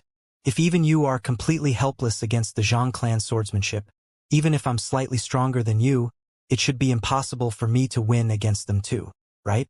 It wouldn't be easy to achieve victory, but it's definitely not impossible. Other than the void sword quintessence, the remaining 4 types of sword quintessences are able to curb one another. By itself, it would be difficult for your strength sword quintessence to stand against the overwhelming speed of the Zhang clan. However, if it is used together with the flowing water swordsmanship as well, there is a good chance that you will be able to overcome their speed sword quintessence. Jian Qinxing said. On the other hand, Zhang Xian frowned in confusion. It was just a moment ago that he felt that it would be difficult for him to achieve victory because it would simply take too long for him to charge up sufficient momentum to launch the sea-severing sword. How would the flowing water swordsmanship make any difference? You are cornered by your own train of thought. Seeing how even the usually knowledgeable young man would have his moments of foolishness, Jian Qinsheng could not help but chuckle softly. By itself, the flowing water swordsmanship isn't sufficient to fend off the Zhang clan swordsmanship for too long, but all you need is just to stall your opponent for several breaths. As long as you can gather sufficient strength during this period of time to launch the old sword maestro's ultimate technique, you should be able to subdue your opponent easily. The speed sword quintessence is formidable, but it isn't infallible. Before the might of your sword art, there's no doubt that you will be able to easily subdue your opponent. This, widening his eyes in realization, Zhang Xian could not help but burst into laughter. Indeed, he had been thinking of the 2 sword quintessences as separate entities, so he had failed to consider this point. As long as he could use the 2 sword quintessences with one another, their might could be brought up to a whole new level. The tight defense of the flowing water swordsmanship and the crushing power of the old sword maestro's sword art. As long as he could buy sufficient time to launch the sea-severing sword, no matter how fast his opponent was able to move, the other party would still be rendered completely powerless under the relentless onslaught of sword qi. So, when fighting with those of the Zhang clan, you can use the flowing water swordsmanship to first protect yourself as you prepare for a counterattack with the sea-severing sword. As long as you time your blade well, even Zhang Su will struggle to match you, Jian Qinxing said. Even though none of his students were able to deal with the sword practitioners of the Zhang clan, the young man before him had the ability to do so. As someone who had comprehended 2 different types of sword quintessences, the young man's mastery of swordsmanship was far above his. As long as the young man was able to complement his 2 sword quintessences with one another impeccably, he would be invincible among his peers. Even if the young man faced the Xingming Sword Saint at the same cultivation realm, Jian Qinsheng was confident that the young man would be able to eventually achieve victory. Unless the Xingming Sword Saint had managed to comprehend two sword quintessences as well, he would not stand a chance against the young man at all. However, I would also like to highlight that Zhang Su is only the strongest sword practitioner from the Zhang clan who is enrolled into the Sanctum of Sages, so he might not necessarily be the best sword practitioner in the Zhang clan. Thus, you mustn't underestimate your opponents once we are there. At this point, Jian Qinsheng's expression suddenly turned grim. This is especially so for the young prodigy of the Zhang clan. So far, there's still no concrete news about him yet, and if I'm not mistaken, there's a good chance that he might appear in this clan conference. After all, this is a good opportunity for the Zhang clan to build up the reputation of the young prodigy ahead of the marriage with the Luo clan's little princess. Young prodigy? Indeed. The previous clan conference held by the Zhang clan was during the young prodigy's full-month celebration, and it served as a declaration of strength to the rest of the world. In the 20 years since then, there has been absolutely no news about the young prodigy, so I suspect that this is an intentional ploy from the Zhang clan in order to build a powerful entrance for him.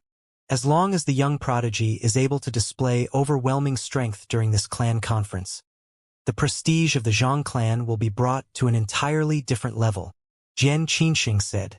Hearing those words, Zhang Xian narrowed his eyes. The other party was right. Considering the usual shameless shenanigans that the Zhang clan resorted to, this was indeed something that sounded like what they would do. Intentionally hiding the young prodigy from view so as to create some controversy and confusion, only to bring him out at the crucial moment so as to solidify their reputation once and for all. Khanate Saint, to be honest, it would be a lie if Zhang Xian said that he did not feel the slightest bit of stress at having to face the young prodigy of the Zhang clan. After all, Luo Ruoxin had been able to reach a realm far higher than the current him despite not being a Khanate Saint. Considering the talent and resources that the young prodigy had at his disposal, just what kind of realm could he have reached by now? Noticing the unnatural look on Zhang Xian's face, Jian Qinsheng attempted to console him. You don't have to worry too much about the young prodigy. It isn't much for you to lose to him. Not even Kong Shi was born as a Khanate Saint. Even if you can't compete with him, no one will say anything about it. However, Jian Qinsheng's consolation only served to make Zhang Xian's complexion even more awful. Losing to that fellow who was only good for bragging? Dream on. Elder Jian, do you happen to have any phantasmal space realm cultivation technique manuals? Zhang Xian asked grimly. He had already reinforced his Saint Six Dan Grand Dominion realm cultivation for more than 20 days. Since it was likely for the young prodigy to appear, he would really have to think of a way to make a breakthrough in preparation of a fight against the other party. Otherwise, he probably would not stand a chance at all. Phantasmal Space Realm Cultivation Technique Manuals? I only happen to have one of them, and it was left behind by my ancestor. Knowing that the young man had an interest in reading, Jian Qinsheng was not surprised by the request at all. With a flick of his wrist, he took out a book and passed it over. Thank you. Zhang Xian took the book and collected it into the Library of Heaven's Path. It was indeed a Phantasmal Space Realm Cultivation Technique Manual, and it was of a particularly high tier. What was unique about this cultivation technique was that it harnessed sword intent, so it was probably a unique cultivation technique passed down in the other party's lineage. With a thought, Zhang Xian swiftly compiled the various Phantasmal Space Realm Cultivation Technique manuals that he had together. There's still a flaw in the Saint Seven Dan Heaven's Path Divine Art. Zhang Xian frowned. He had already gathered quite a few Phantasmal Space Realm Cultivation Technique manuals a while back and compiled them into a Heaven's Path Divine Art, but due to the limited number of books in his possession, there had still been several flaws with it. Perhaps due to the high tier of the Cultivation Technique Manual from Jian Qinsheng, it had managed to resolve most of the flaws, leaving just a single one behind. Just as Zhang Xian was about to take a closer look at the flaw and ponder on how it could be resolved, he suddenly heard Jian Qinsheng's voice once more. Oh right, I almost forgot about it. You won't be challenging the Zhang clan under the identity as my student, but as my senior from the same lineage. Senior. Surprised by those words, Xianxia raised his head to look at Jian Qinsheng. You were able to learn the flowing water swordsmanship just by studying the Jian sword character on the wall. This is a feat that even I'm incapable of pulling off, so naturally, I am unqualified to have you treat me as your teacher. Since that's the case, it's much better to have you come as my senior instead. This way it will be less likely for us to get exposed, Jian Qinsheng said. Considering how his mastery of swordsmanship was not even close to matching up to the young man's, it would clearly be inappropriate to have the young man play the role of his student. Just the fact that the young man had learned the flowing water swordsmanship through comprehending the Jian sword meant that the young man had inherited his ancestors' most direct heritage. From such a viewpoint, it was not exactly wrong for him to address the young man as his senior. Understanding Jian Qinsheng's intentions, Xianxia nodded. To him, the identity that he used to enter the Zhang clan did not matter at all. As long as he could teach them a lesson, he would not mind anything at all. After explaining what needed to be explained, Jian Qinsheng said, "All right, I think you should rest for a moment. Things will get really hectic once we arrive at the Zhang clan." Xianxia nodded silently before closing his eyes to condition his state. Not too long later, his body suddenly jolted, and soon after, he felt an immense pressure crushing down on him from the air. He hurriedly opened his eyes, and soon, he heard a voice booming across the air. "May I know which friend is approaching? Please report your name so that we can register you." Through the windows, Xianxia could see several old men standing atop another aerial Saint Beast some distance away, and they were currently looking at them with clasped fists. It was difficult for him to gauge how powerful they were from where he stood, but he could sense that their power had locked down the surrounding space, making it impossible for them to barge past them. "I am Jian Qinsheng from the Sanctum of Sages. I have been invited here by the Xing Sword Saint, and here is my invitation letter." Jian Qinsheng flicked his wrist and tossed a jade token over. One of the elders caught the jade token and examined it carefully before replying, "Ah, so it's Sword Saint Jian. I'm deeply apologetic for our rudeness. This way, please. I'll be troubling you then." Nodding, Jian Qinsheng prompted the Saint Beast beneath him to slowly continue moving forward. Xianxia took a look at the scenery ahead, and he soon noticed a massive city appearing on the horizon. This city was located against the mountains, which bestowed it with a majestic aura. There were many formations erected all over it, such that it would be nigh impossible for Saint Nine Dan or even real 9-star master teachers to breach it. The base of the Zhang clan is also known as Dracatiger City. The formations cast over the city were personally set up by the ancestor of the Zhang clan, and the prowess they harness is unimaginable, Jian Qinsheng explained through Xinqi telepathy. The group that we encountered earlier are the elders of the Zhang clan. Even though it might appear that they are welcoming their guests, the truth is that they are flaunting their strength to the rest of the world so as to construct an inviolable image. Xianxia nodded. Through tapping into the prowess of the surrounding formations, the elders emanated an aura that felt as if they wielded absolute control within the area. Those whose mental resilience was slightly weaker might even have found themselves feeling deferential toward the Zhang clan, giving up all thoughts of resistance against them. And once this thought was born within one's mind, it would be hard to overlook it anymore. What huge airs they are putting up, to be flaunting their strength even to their guests. Really, where did they learn their manners? Xianxia harumphed coldly as they glanced at the massive formations ahead of him. Proper etiquette dictated that a host should offer the most earnest welcome to their guests, but instead of doing so, the Zhang clan chose to put down their guests instead. This felt extremely distasteful to Xianxia. "Very well. Since this is the game you want to play, let's see how far you can go." Staring at the formation intently, Xianxia willed in his mind, "Flaws. Who?" A book materialized in the Library of Heaven's Path. Grade 9 Defensive Formation Dual Spirit Heaven Dominating Formation, set up by the old ancestor of the Zhang clan. The formation harnesses the might of both dragons and tigers, and for this reason, it's also known as the Dracatiger Formation. The might of the formation makes it difficult for Saint Nine Dan cultivators to overcome it. Flaws. Number 1, it requires a high input of spiritual energy in order to sustain the formation. Number 2, the heart of the formation is sustained by a dragon spirit and a tiger spirit. While this allows the formation to be more flexible to different situations, it also means that the formation will be swayed by the wills of the two spirits. Number 3. Information concerning the formation surged into Xianxia's mind. All in all, there were 17 flaws to the dual spirit heaven-dominating formation. As a grade 9 formation, it had already developed its own spirit.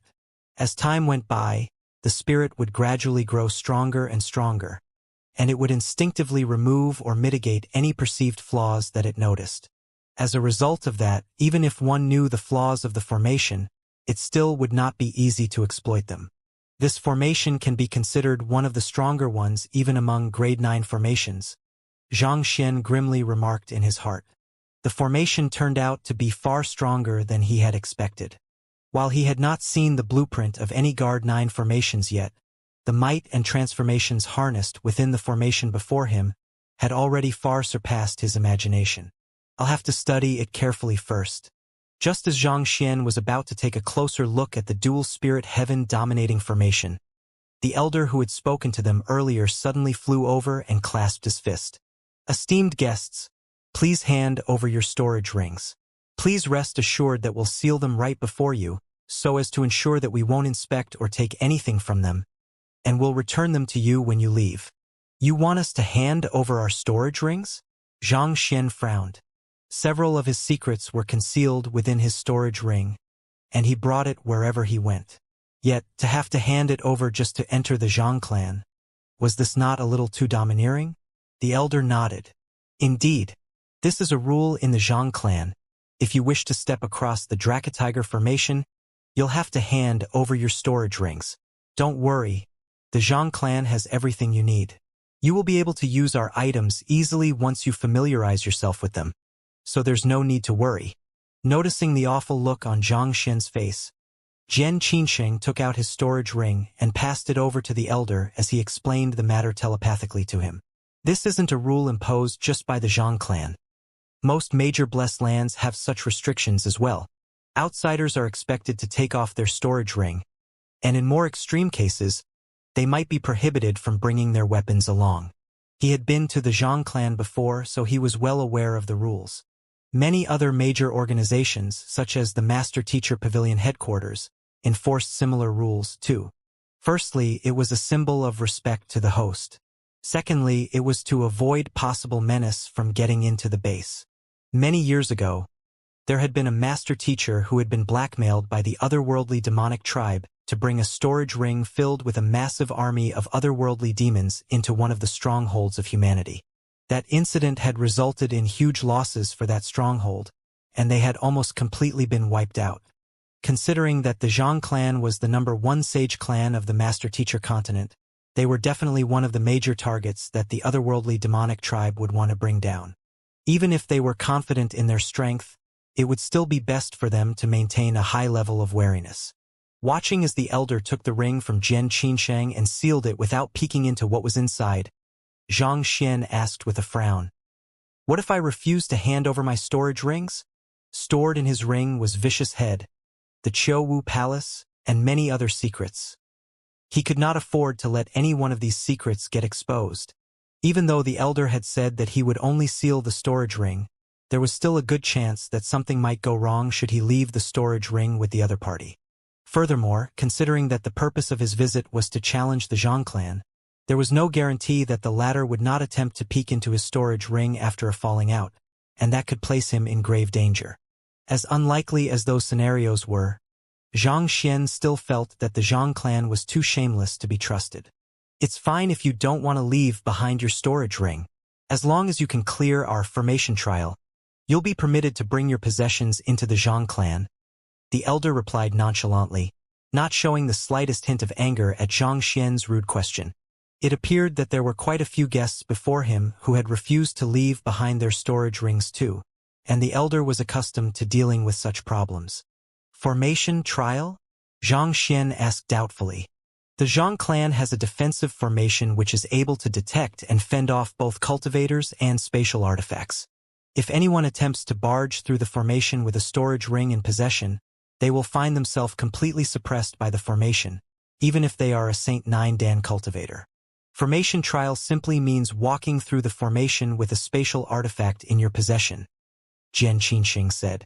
While he was speaking, another group of cultivators, who were unwilling to hand over their storage rings just like Xianxia, began making their way toward the defensive formation. Recognizing the other party's identity, Xianxia said in a hushed voice, "That's an elder from the Empire Alliance. He wields strength that's on par with me." Hula! The instant the elder stepped into the formation, his surroundings immediately burst into flames. A golden crimson dragon of flames dived down from the heavens, and its sharp talons tore through the air, crushing the space around the elder so tight that it robbed his ability to breathe. Shocked by the destructive might wielded by the formation, panic visibly appeared on the elder's face. He hurriedly flicked his wrist to draw a sword before swinging it desperately, sending a furious torrent of sword chi forward. Despite the elder's lack of composure, the strength that he wielded was remarkable. Not even the mighty netherworld azure dragon beast would not dare face him straight on. Even so, the strength that he commanded was trifling before the massive flame dragon. In just 2 clashes, he was already struck in the head and plummeted straight down from the sky, charred. At the same time, under the raging assault of the flames, the storage ring that he wore also exploded, and the possessions that he had stored within it fell and scattered all over the ground. Due to the lingering heat and shockwave from the clash with the flame dragon, quite a number of them ended up sustaining severe damage. After which, the flame dragon dissipated into nothingness, and the formation reverted to its original form.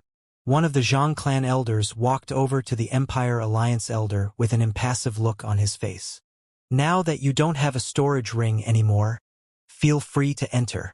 The Empire Alliance elder meditated for a moment to recover from the injuries that he had sustained before walking into the Zhang clan with an awful look on his face. And as expected, the formation didn't launch any attacks toward him anymore. Xianxia's face paled upon seeing that sight, and he quickly turned to Xianxia. "Xianxia, you should hand your storage ring over. They will definitely prepare a suitable sword for you later on, so you don't have to worry about not having a suitable weapon for the fight." An elder whose strength was on the same level as him did not even manage to survive 2 blows in the formation before being knocked out. Even if the young man before him was a prodigious swordmaster, his cultivation was simply far too lacking. He would surely be ravaged should he challenge the formation. The elder shot an impassive glance at Xianxia and said, "Hand over your storage ring or attempt to barge through the formation. The choice is up to you. However, I would just like to say that the Zhang clan won't be responsible for the consequences." He believed that the young man would know what was best for him, especially after witnessing what had happened to the Saint 8 Dan elder from the Empire Alliance. "The Zhang clan won't be responsible for the consequences?" Xianxia raised his head and asked earnestly, "Are you certain?" The elder frowned upon hearing such a bizarre question, unsure of what the young man was getting at. Nevertheless, he still nodded. "I'm sure. Are you qualified to speak on the behalf of the entire Zhang clan?" Xianxia continued asking. Cough, cough, Xianxia. The elder over there is the 3rd elder of the Zhang clan, Zhang Wuxian. Horrified, Xianxia hurriedly explained to Xianxia, "Given his position, he's definitely more than qualified to speak on the behalf of the entire Zhang clan." "The 3rd elder of the Zhang clan? His words should carry some weight then." Xianxia pondered for a moment before nodding slowly. A smile crept on his lips as he turned to the Zhang Wuxian and said, "I have made up my mind.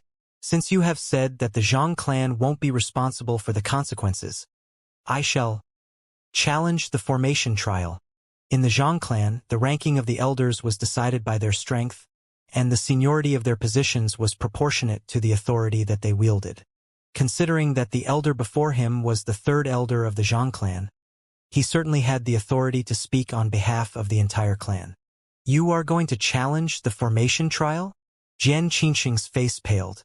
With a deeply anxious look on his face, he urged, "Xianxia, you mustn't."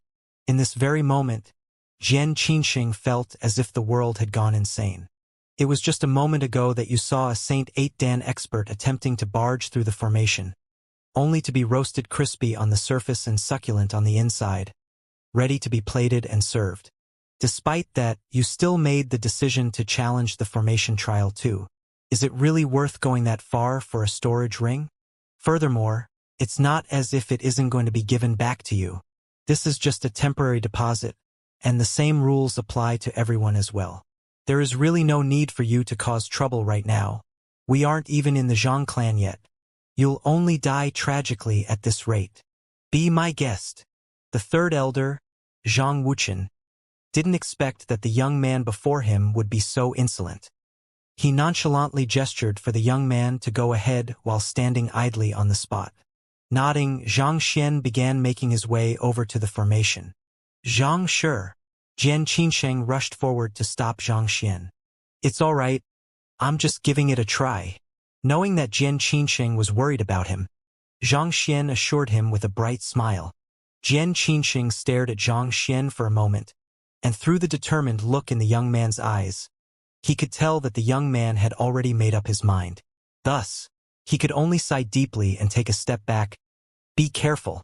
The formation's attack only served as a warning against those who infringed on the rules of the Zhang clan. So Zhang Xian's life wouldn't be in any danger. At most, he would only suffer some pain. Without any hesitation, Zhang Xian leaped forward and flew for the formation. Hong Long Long. In the instant that he stepped into the formation, a massive dragon immediately materialized. However, it wasn't a flame dragon this time around, but a water dragon. The dragon formed in the formation wasn't a real dragon but a spirit. It harnessed the power of the 5 elements, thus allowing it to change its form and attribute at will. The congregation of water formed a being reminiscent of a true dragon, and as soon as it appeared, a towering wave immediately covered half of Zhang Xian's vision. At the same time, an overwhelming pressure weighed down on the surroundings, causing the earth to tremble ever so slightly non-stop. Flames could burn everything down to cinders, creating barren lands where no life could survive in. Flood was equally frightening as well. The excessive concentration of water vapor in the air left one feeling as if one's lung would burst, leaving one sputtering for oxygen. It's a water dragon. Jian Qinsheng's face turned pale, and his body trembled in agitation. Over 90% of a human's body was made up of water, so those who commanded water would actually be able to cause far more damage to a human as compared to those who commanded flames. This is the punishment for your arrogance. Zhang Wuchen flung his sleeves backward and harumphed coldly. Even the renowned swordmaster Jian Qinsheng, whose name was sung alongside that of their clan head, had chosen to obediently hand over his storage ring. And yet, this fellow just had to choose the difficult way out of this. It was as if he was asking to be walloped. Knowing that the formation would surely teach the arrogant young man a lesson, Zhang Wuchen couldn't be bothered to look on any longer. So he turned to Jian Qinsheng and asked, Sword Saint Jian Qinsheng, is he your student? He is my senior, Jian Qinsheng replied awkwardly. On the journey here, he had spent much time conversing with the young man on the subject of swordsmanship, and he had benefited greatly from the young man's deep insight. Despite the difference in their age, the young man could already be considered as half a teacher to him. He dared not even contemplate the possibility of the young man being his student, let alone say something as ridiculous as that out loud. This was also the reason why he changed his mind eventually, deciding to have Zhang Xian appear before others as his senior instead. Senior. Zhang Wuchen's eyebrows shot up in amazement. That young man is your senior? Seniority in the lineage usually came with the connotation of being more powerful and skilled. Just what qualifications could that young man possibly have to be considered as Jian Qinsheng's senior? Third elder, I'll have to ask you not to look down on him. My senior might be still young and weak, but with sufficient time, he'll surely astound the entire continent. Noticing Zhang Wuchen's doubt, Jian Qinsheng shook his head and said, Astound. Zhang Wuchen couldn't help but sneer. To challenge the formation when he knows that he doesn't stand a chance at all, is that how he astounds others? Even a Saint 8 Dan pinnacle expert was left on the verge of death from the powerful assault of the formation, And yet, a mere Grand Dominion realm cultivator like him still insisted on challenging it. No matter how one looked at the matter, it was pretty obvious that the fellow had a screw loose in his head. Astounded, more like aghast. Is the third elder doubting my words? Noticing the disdainful look on Zhang Wuchen's face, Jian Qinxing frowned in displeasure. Of course, Zhang Wuchen harumphed coldly. Just as he was about to remark that Jian Qinxing's judgment had been clouded by his age, he suddenly stiffened up on the spot. His eyes were fixated at the sight in front of him, and his pupils dilated into large circles. The words he had been wanting to say choked his throat, leaving him feeling so suffocated that he could die of asphyxiation. What's wrong? Noticing that there was something wrong with Zhang Wuchen's expression, Jian Qinsheng traced his gaze and looked over as well, and in the next instant, his body also stiffened. In the formation, not only did the massive water dragon not assault the young man who dared to challenge the formation, it was even rubbing its huge head against the young man's robe, as if an adorable pet. On the other hand, the young man snapped his finger, and a wooden stick that he had conjured out of nowhere suddenly flew outward. The water dragon immediately turned around and dashed out to catch the wooden stick between its teeth, before dashing back to pass it into Zhang Xian's hands. Then, it stuck out its tongue playfully, as if a dog fawning upon its owner. But with a displeased expression, Zhang Xian shook his head in disapproval and tossed out the wooden stick once more. Too slow, faster. So, the water dragon burst forth once more, and this time, before the wooden stick could even fall on the ground, it had already caught it in between its teeth and flew back to Zhang Xian. This is more like it. Zhang Xian finally gave it a nod of approval. All right, retract the formation. I want to enter. Roar. The water dragon hurriedly nodded, and it raised its talon and swiped it down forcefully. In the next instant, a surge of flowing water appeared beneath Zhang Xian's feet, and it extended along with his footsteps like a bridge. Junior, we can go in now. Noting the new identity he had adopted, Zhang Xian beckoned for Jian Qinxing to enter as well before placing his hands behind his back and walking forward leisurely. You? Not expecting the formation spirit to fawn on him as if a lapdog, Zhang Wuchen's face turned incredibly livid. He hurriedly flew toward the formation while exclaiming in a fluster, "Wait a moment! Noisy!" Zhang Xian waved his hand in displeasure. Gotcha! In the next moment, Zhang Wuchen saw the massive water dragon diving straight toward him with alarming speed. Completely caught off guard by the sudden turn of events, Zhang Wuchen didn't even manage to react before he was struck head-on and smacked right down onto the ground. Watching as Zhang Wuchen convulsed helplessly on the ground, Jian Qinxing felt a hoarse sensation at the back of his throat. With rather stiff movements, he walked into the formation in a daze and followed behind Zhang Xian, as if a puppet under control. Back in the Sanctum of Sages, he had heard several rumors that the young man was a rare prodigy in formations as well, and from the looks of it now, the rumors were definitely no exaggeration. To think that the young man would be able to tame the Dracatiger formation which the old ancestor of the Zhang clan had set up personally in the blink of an eye, just how many more insane abilities did he have up his sleeves? Third Elder. The other elders in the surroundings saw the earlier happenings as well, and they hurriedly rushed over to pluck Zhang Wuchen out of the ground. That fellow actually tamed the formation spirit? How in the world did he manage to do that? Straightening his back, Zhang Wuchen gazed at the young man who was leisurely making his way through the formation, and his teeth couldn't help but clatter in disbelief. The Dracatiger formation was formidable, but there were still cultivators in the world who would be able to pass through the formation easily even if they didn't hand over their storage ring. One such person was the Grand Elder of the Master Teacher Pavilion headquarters, Xianxia. Each time he came here, it was as if the formation couldn't register his presence at all, allowing him to pass through it without any obstruction. There were also those who were able to barge right through it through sheer force. The head of the Yuan clan boasted a defense so powerful that he was impervious to the attacks of the formation spirits, allowing him to walk right through the formation unharmed. But never had anyone managed to tame the formation spirit into a loyal lapdog and even play fetch with it, This was really challenging the boundaries of his rational mind. However, there was one thing that the young man had overlooked. The formation spirit of the dual spirit heaven-dominating formation was constantly changing. Just because the young man had managed to tame a single spirit didn't mean that he had gained absolute control over the entire formation yet. Even if he has managed to win over the dragon spirit, there's still the tiger spirit ahead, Zhang Wuchen muttered beneath his breath. And as if responding to his words, a ferocious tiger suddenly materialized in the air. Raging inferno wrapped around its body, granting it a presence reminiscent of a qilin. It was the other spirit of the dual spirit heaven-dominating formation, tiger spirit.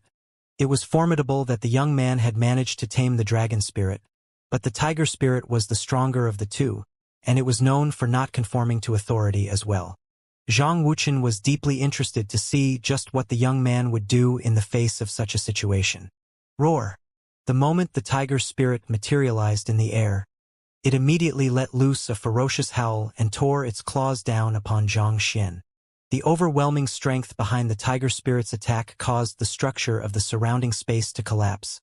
And as if a calamitous tornado, a ferocious surge of might crushed right down on Zhang Xian. In the face of this surge of might, a hint of trepidation surfaced in the eyes of the water dragon as it trembled on the spot, not daring to take a single step forward. The two spirits in the dual spirit heaven-dominating formation weren't of equal standing and strength. There was a clear hierarchy between the tiger spirit and dragon spirit. Just as Zhang Wuchen thought that the young man would be subdued by the tiger spirit, the young man suddenly took a single step forward and tapped his feet lightly on the ground. Boom! Amidst a deafening rumble, and the entire formation began shaking non-stop. At the same time, the tiger spirit hurriedly retracted its attack, and it began trembling in fear. The dual spirit heaven-dominating formation shrouded many towering and majestic buildings, and the instability of the formation caused the buildings below to shake intensely as well, seemingly ready to be collapsed into rubble at any moment. No! The many millenniums of heritage of the Zhang clan. Zhang Wuchen's eyes widened in horror. Tens of thousands of years of prosperity had allowed the Zhang clan to grow to a scale that was even larger than that of the capitals of conferred empires. Even though the dual spirit heaven-dominating formation had been constructed against the mountain and covered a vast area, it only guarded the entrance to the city. Nevertheless, the prowess of the formation was not to be underestimated. It was only under its protection that the Zhang clan was able to remain standing for so many years, overcoming multiple crises without anyone successfully shaking its core. Thus, everyone thought that as long as the formation erected by the old ancestor stood, the city would be unshakable. Yet, who could have known that a mere Grand Dominion realm pinnacle fellow would actually be able to render it on the verge of collapsing with just a stomp of his feet? Stop it! Zhang Wuchen yelled in agitation. However, it was already too late. With one last violent tremble, the formation finally reached its very limit and burst apart, bringing down innumerable buildings along with it. A cloud of dust swept across the area, and countless shadows flitted out from the many buildings in a hurry, staring dumbfounded at the devastation before them, completely oblivious to what was happening. Pada! Zhang Wuchen suddenly felt strength receding from his entire body, and he collapsed weakly to the ground. In this moment, he finally understood why the young man asked if he was able to speak on the behalf of the Zhang clan. It seemed like he had known that this would happen right from the start. The collapse of their defense formation and the destruction of innumerable buildings. Even if he was the third elder of the Zhang clan, this was not something that he could take responsibility for. It would be no joke to say that this was a tight slap to the Zhang clan's face, an irredeemable botch on its reputation. At the same time, Jian Qinsheng could not help but flinch at the destruction before him as well. It was true that he hated the Xing Sword Saint for stealing the person he loved, and he desired nothing more than to embarrass the Zhang clan. However, to destroy the other party's defense formation before even officially entering the city and even bring about the collapse of so many buildings, raising such a huge commotion, even he was unable to avoid feeling frightened jitters in his heart. He could not help but wonder if it was really the right choice for him to have invited the young man along. Zhang Xian was also a little startled by the happenings before him, but unlike the rest of the crowd, he quickly nodded in realization. He had never seen any grade 9 formations in action before, so he did not have a clear gauge of their strength. He had not thought that the collapse of the formation would actually bring about such a powerful explosion. But so what? What was done was done. In the first place, his goal was to wreak havoc in the Zhang clan, and since the so-called Third Elder had said that the Zhang clan would not take any responsibility for whatever happened in the formation, there was no reason for him not to pull his punches. He should just let himself loose. If he could not force the so-called young prodigy out to face him, he would not be called Xianxia. Third Elder, what's happened? A powerful gust of wind blew over, and following which, a figure suddenly appeared right before the scene of devastation. His face twitched upon seeing the extent of the destruction before him, and he hurriedly turned to question Zhang Wuxian. First Elder, I was collecting the storage rings here when a person who is supposedly the senior of the Sanctum of Sages Jian Qinsheng suddenly insisted on challenging the formation trial, and the next thing I knew, this had already happened. Zhang Wuxian swiftly went through the events that had just occurred. This was caused by someone who challenged the formation trial? The First Elder was also visibly stunned by the matter.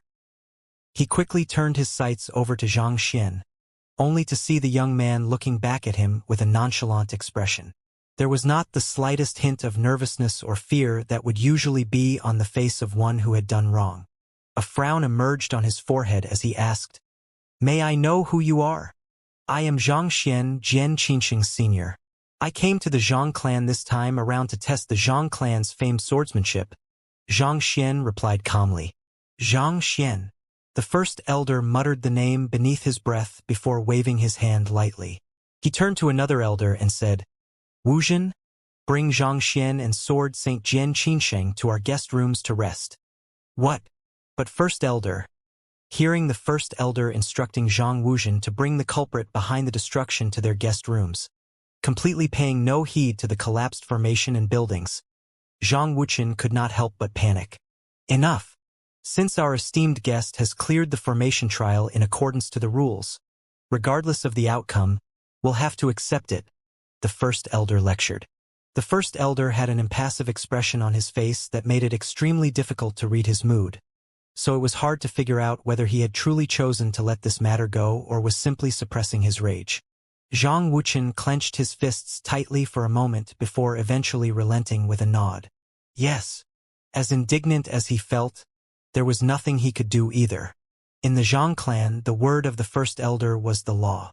No one would dare to question his command.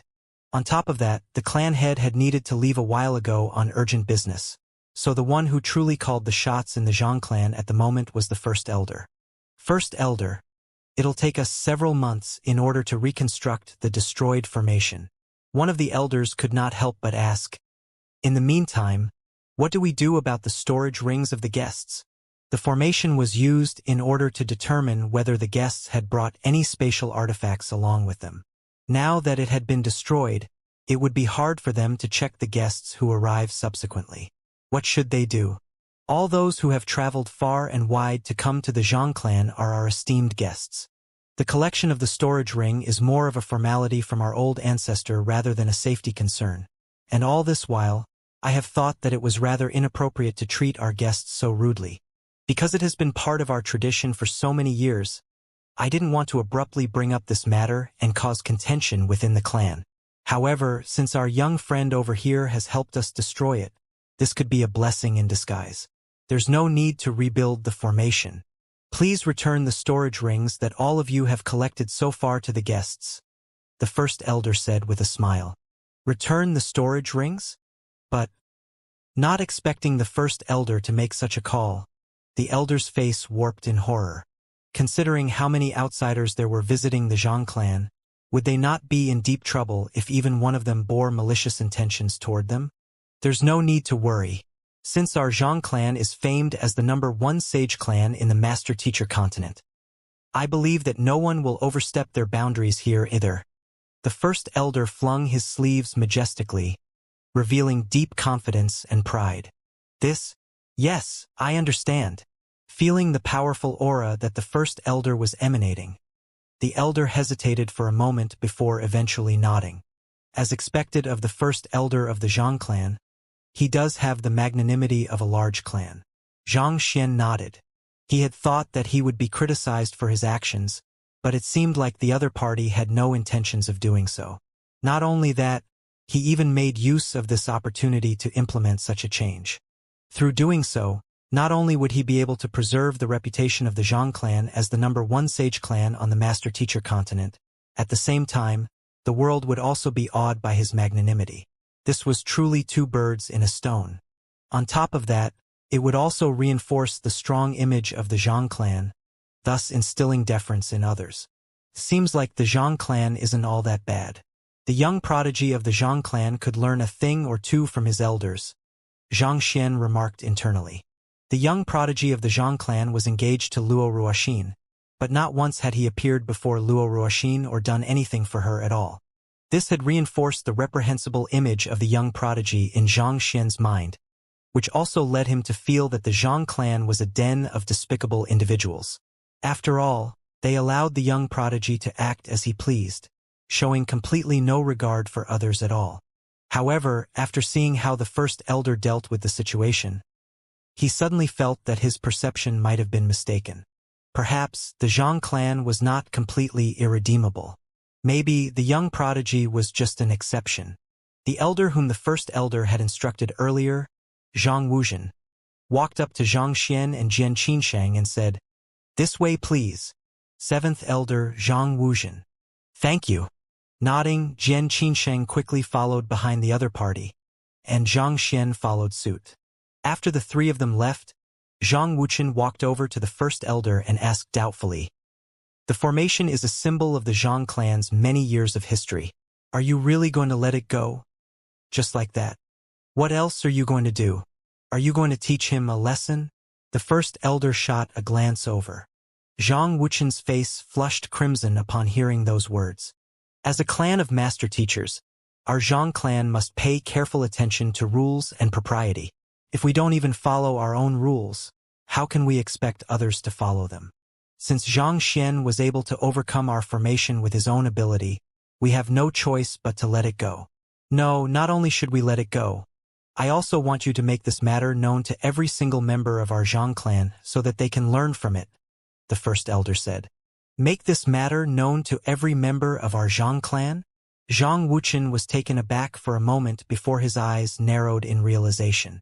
You mean to incite our clan members? As the entrance formation to the Zhang clan, the dual-spirit heaven-dominating formation could be said to be a symbol of the Zhang clan's dignity. If it was made known that it had been destroyed by a 20-year-old lad, the other clan members would surely be trembling with rage. Hearing those words, the first elder chuckled softly as he remarked with a deep look in his eyes. The Zhang clan has been in a high position for far too long. It's about time to stir the pot a little so as to get them riled up. Only when every single individual of the Zhang clan is powerful can the Zhang clan truly prosper and incite fear in others. In comparison to that, the destruction of the formation is nothing at all. I understand. Realizing the first elder's intentions, Zhang Wuchen nodded in awe, as expected of the first elder. Every single move that he made was profound and meaningful, bringing the greatest benefit to the Zhang clan. The seeming infallibility of the defense formation had left the members of the Zhang clan feeling so safe that they were beginning to lose their wariness. However, this was only a false sense of security, and this could pose a great danger to the Zhang clan. If enemies were to assault the Zhang clan, they would surely strive to swiftly uncover and exploit the flaws in the defense formation like Zhang Xian did. It would have been sheer foolishness if the members of the Zhang clan were to stand idly and leave their fates up to the resilience of the defense formation. On the contrary, without the formation, the members would be forced to constantly keep their guard up, ready for a battle at any time. It was exactly such an environment that would place the Zhang clan in a much safer position. In a sense, this was similar to learning how to swim. If one relied on swimming floats all the time, there was no guarantee that they would be there when one truly needed them. It was only by taking away the floats that would one be able to truly learn to swim. If the Zhang clan hoped to retain its position as the #1 sage clan in the Master Teacher continent, It would do much better investing in its talents than its defense formations and whatnot. In crucial situations, it was always the people who made the difference. Go and have it done. Seeing that Zhang Wuchen understood what he was getting at, the first elder also chose not to explain any further. He was silent for a brief moment before adding, "Also, I want you to look into Zhang Xian's background." "Yes, first elder." Zhang Wuchen nodded before turning around and leaving. Not too long later, he returned with a jade token in hand. As the #1 sage clan in the master-teacher continent, their intelligence network was not to be underestimated. It was a walk in the park for them to uncover Zhang Xian's profile, which was well detailed in the master-teacher pavilion's records. A new student of the Sanctum of Sages this year, and he successfully cleared the Tower of Master Teachers within 15 minutes. On top of that, he pummeled Zhang Chun and Zhang Feng and his brothers with Luo Shenqing. Wherever he steps, destruction follows. Reading the details on the records, the first elder's lower jaw nearly fell to the ground. Even the most talented genius of their Zhang clan was incapable of such a fate. So how did the young man manage to pull it off? Yang Shi's student. Yang Shi has been in our Zhang clan for more than half a year now. So when did he take in this student of his? The first elder frowned in thought. Even though Yang Shi's whereabouts remained a huge mystery to the world, as the first elder of the Zhang clan, he was still privy to some inside information. Yang Shi had been in seclusion in their Zhang clan for half a year, and he had not left since then. Just when did the other party take in such a formidable student whose talent outshone even that of the geniuses of the Zhang clan? Yang Shi does have a student, and if I'm not mistaken, his name should be Feng Zi, Zhang Wuchen said. I know of Feng Zi, I have met him once. He's indeed quite a talented young lad, but even so, his aptitude is only slightly above that of Zhang Chun and the others. If Yang Shi truly had such a talented disciple, why haven't I heard of him before? The first elder was deeply perplexed. Yang Xian had close relations with their Zhang clan, and if he truly had such a talented disciple, there was no reason the Zhang clan would be completely unaware of it. Possessing unparalleled talent and having the surname of Zhang, could he possibly be? Suddenly recalling a matter, an excited glint flashed through Zhang Wuchen's eyes. Impossible! The first elder interjected affirmatively. I saw his soul lantern extinguishing with my own eyes a year ago. There's no way he could still be alive. But the clan head and sword Saint Meng have been reluctant to believe that news, and they are still searching for him even now. In fact, isn't the reason they left in such a hurry earlier because they obtained some news concerning him? Zhang Wuchen said hesitantly. Even if they aren't able to divine the future, experts of their level still possess intuition far beyond that of ordinary cultivators. They are able to sense things just by their gut feeling, and given how certain they are that he isn't dead, there might be a good chance that he's really alive. Hearing those words, the first elder pondered for a moment before replying. The bond of blood is an inexplicable relationship. It is true that cultivators of their caliber are able to perceive the status of those who are closely related to them, but I was the one who was monitoring his soul lantern, and there's no doubt that it has extinguished. Considering that he was just an ordinary mortal, there's just no way he could have survived.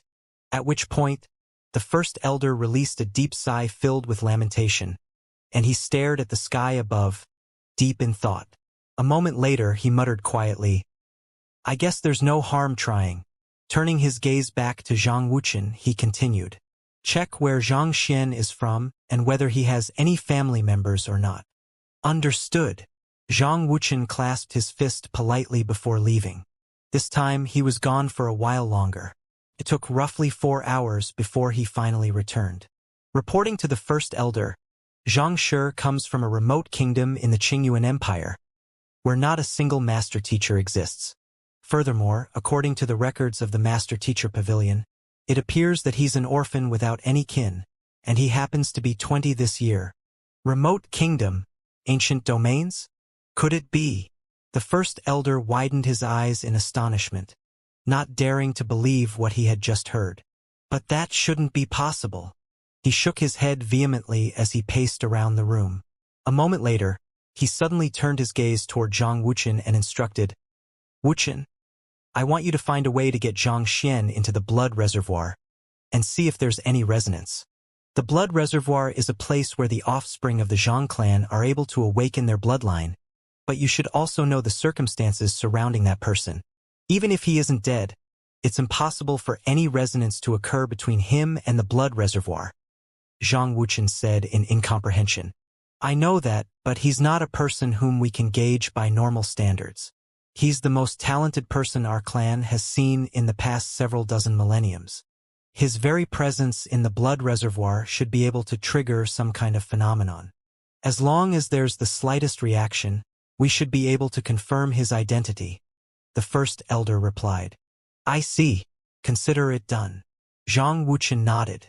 Make sure to conduct this in utmost secrecy. Don't let anyone learn of it, and this is including Xianxia. Observe him from the shadows, and report any movements he makes to me, the first elder said. Zhang Wuxian nodded once more before taking his leave.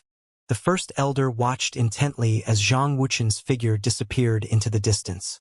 An unreadable light flickered in the first elder's eyes as he seemed to muse over something of vast importance, and a moment later, he began making his way toward the depths of the Zhang clan. Not too long later, he arrived before a door. It was an average-sized round door, and it was seamlessly shut with the rest of the chamber. From the outside, it would appear that there was nothing extraordinary about this chamber, but when one tried to extend one's spiritual perception in, one would realize that it was completely impossible to perceive what was inside. It was as if the interior of the chamber was completely isolated from the rest of the world. The first elder paced outside the stone chamber for a while. He considered knocking on the door, but eventually he held himself back. According to what Xianxia said, he should be coming out in a few days' time. It would be unwise to interrupt him at this crucial moment. If something were to go wrong with his cultivation, not even I would be able to bear the consequences, the first elder thought as he retracted his hand, shaking his head quietly. Xianxia was currently in seclusion within the stone chamber before him. The first elder intended to come over to see if Xianxia was out of his seclusion so that he could inquire about Xianxia's background, but seeing that the doors were still tightly shut, he eventually gave up on the idea. Xianxia's seclusion this time around was simply too important, such that even despite the first elder of the Zhang clan, he did not dare interrupt the other party abruptly. Otherwise, if the other party's efforts ended in failure due to him, he would become a sinner of mankind. However, it was fortunate that Xianxia had said before that his seclusion would only last half a year at most, so the other party should be coming out very soon. With such thoughts in mind, the first elder turned around and slowly walked out. Meanwhile, after receiving the orders from the first elder, Zhang Wuxian immediately headed for the guest rooms. After that speculation surfaced in his mind, he could not help but wonder about the capabilities that Xianxia wielded. Flitting swiftly ahead, before he reached his destination, he encountered the flustered seventh elder anxiously heading his way. As soon as the latter noticed him, the latter exclaimed in desperation, "Third elder, a disaster has happened." Zhang Wuxian's heart skipped a beat as an ominous sensation loomed above his heart. What happened? I don't know how to explain the situation to you. Third elder, follow me. You'll know once you see it for yourself. Elder Wuxian struggled internally to find a way to describe what he had just seen, and eventually, he chose to simply bring the other party to the disaster instead. Swiftly dashing forward, the two of them soon arrived at the guest rooms. As the #1 sage clan of the master-teacher continent, the Zhang clan would welcome many challengers and visitors alike every year into their city. The so-called guest rooms were actually an entire district covering a huge area, allowing them to accommodate many guests concurrently. Right after arriving in the square just outside the guest rooms, Zhang Wuxian could not help but notice something that was simply too visibly different from before. He halted in his footsteps and pointed in a certain direction. Where did the sculptures go? What should have been erected in the square was a row of sculptures of the notable ancestors of the Zhang clan. Every single one of them had achieved incredible feats in their lifetime, making great contributions to mankind. As such, sculptures had been created of them so that generation after generation of the Zhang clan's offspring would honor their deeds. The reason the sculptures had been placed in the square near the guest rooms was to show off the massive contributions that the Zhang clan had made to mankind, and that they had played a huge role in ensuring the continued peace of the Master-Teacher Pavilion throughout the many years. Strength was not the only reason the Zhang clan had been able to rise to become the #1 sage clan. More importantly, it was their willingness to charge into the depths of danger and sacrifice themselves for the sake of mankind that had enabled them to rise to their current standing. The deference that the guests had toward the Zhang clan was not just due to their strength. It was due to their accomplishments and contributions too. And yet, all of the sculptures that represented that had actually vanished without a trace, leaving behind a massive hole in the ground. What in the world had happened? This is the very matter that I wanted to tell you. With a face that was twisted like a bitter gourd, Elder Wuxian looked as if there were a million words that he wanted to say but did not know where to start. After a long moment of contemplation, he eventually gestured forward and said, "Forget it. I think you should just take a look for yourself." Seeing Elder Wuxian's reaction, Zhang Wuqian felt even more perplexed. He quickly walked forward, and a short distance away from the square, he heard a hoarse and rather rigid voice. This voice did not sound as if it had come from a human. Rather, it seemed like it was produced by some kind of mechanical system, and it felt extremely unnatural. Books and plays sway the heart. Settle on the road that paves straight ahead. Kindness and evil come in circles. Alas, the path to virtue remains tough indeed. The hoarse voice continued. I am Zhang Lingran, the 157th generation of offspring of the Zhang clan. I lived in the era more than 20,000 years ago, and my greatest achievement was charging into the subterranean gallery alone to slay 3 otherworldly demon emperors, thus foiling their plan to invade the Master-Teacher continent. I have also slain 4 Saint Nindan beasts with a single slash of my sword and fought with the malevolent eminence for 7 days straight before eventually defeating him. Since everyone is interested to hear, why don't I share those incidents in greater detail with you? Zhang Lingran? Ancestor Lingran? Hearing that voice, Zhang Wuqian's lips immediately twitched in astonishment. He quickly walked over, and at the bend, he saw a bunch of guests surrounding a sculpture. As if someone had breathed life into it, the sculpture began sharing the various ups and downs in his life, and his lively expression had the crowd around him completely captivated.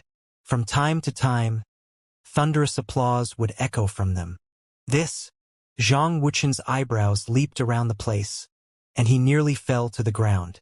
The reason there was a plaque placed next to each of the sculptures was to inform the onlookers of the outstanding contributions that they had made in their lifetime. But to think that they would actually come to life and recite those contributions themselves. Suppressing the urge to go on a frenzy, Zhang Wuqian stared intently at the sculpture of Ancestor Lingran. The latter's hands and legs were flying around the place, gesturing desperately like a storyteller, as if he was afraid that the crowd would not be able to understand his descriptions. Unfortunately, this also meant that the lofty aura he had assumed just a moment ago had vanished without a trace. I am Zhang Xiaosuo, the 212th generation of offspring of the Zhang clan. I was once the deputy clan head of the Zhang clan, and the battle techniques I have created have spread far and wide across the Master-Teacher continent, practiced by countless cultivators even to this day. I am Zhang Mofeng, the 225th generation of offspring of the Zhang clan. I left many astounding records in the sanctum of Sa. Hey, don't run away. You'd better stop right now and listen to my story, or else I'm going to beat you up. Moving ahead, Zhang Wuqian saw 2 more sculptures. One of them was explaining his affairs to the audience around him, just as Ancestor Lingran was doing, whereas the other one was chasing a guest furiously, just a short step away from tearing the other party's ears to force him to listen to him. What the heck is going on? Zhang Wuqian scratched his head in complete bewilderment. Proceeding ahead, he saw one of the ancestral sculptures sitting on one of the guests, reciting his story with a ferocious look on his face. Unable to stand it any longer, he turned around and demanded an explanation from Elder Wuxian. These ancestral sculptures were physical representations of the outstanding accomplishments and contributions achieved by the Zhang clan over the years, and they formed the basis of the Zhang clan's prestige and reputation. It was one thing for them to come to life, but to be bragging about their own accomplishments. Not to mention, they were even pummeling those who were unwilling to listen to their story. Earlier, I brought Xianxia here to introduce the various glorious accomplishments achieved by our ancestors, Elder Wuxian said with a pale face. Perhaps out of astonishment, he was stuttering a little. Then, this just somehow happened. How could this just happen somehow? Zhang Wuxian bellowed furiously. I want you to recount everything that happened earlier to me thoroughly. Don't even leave the slightest detail out. Why yes, after I introduced him to the sculptures, I suddenly recalled some matters and lamented at how our heritage is slowly fading away. None of those of the younger generation are interested in learning about the affairs of the ancestors, and they have barely any respect or admiration for them, Elder Wuxian explained slowly. Those of the younger generation were much more impetuous than their predecessors. He had brought many guests to visit the sculptures, but very few of them would choose to stop by the sculptures and patiently read the various accomplishments achieved by the Zhang clan's ancestors. Most of them felt that there was no purpose in listening to the deeds of the dead. This had left Elder Wuxian deeply displeased for a very long period of time, which eventually led to him complaining about the matter to Xianxia. After saying those words, Xianxia said that he had a way to reverse such a situation.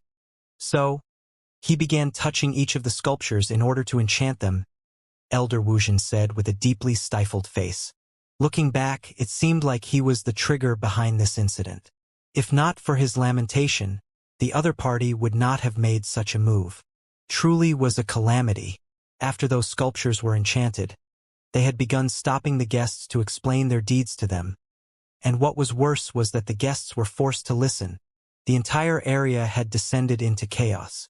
Zhang Wuxian nearly spurted blood. The sculptures had been left here in order to let the guests know of the various accomplishments and sacrifices that the Zhang clan had made for mankind, but for them to be pulling the ears of others and reciting their tales gleefully. How was that different from boasting? Wait a moment, there should be quite a number of sculptures in the square, right? Do you mean to tell me that he enchanted all of them in a single breath? Zhang Wuxian suddenly realized that, and his eyes widened in disbelief. There had to be at least 100 predecessors who had their sculptures, names, and accomplishments left in the square, so it would have been impossible for even a 9-star spirit awakener to enchant all of them. Yet, it seemed like he had succeeded in enchanting all of them. To make things even more exaggerated, every single one of them was actually capable of independent thought. Indeed, and that's not all.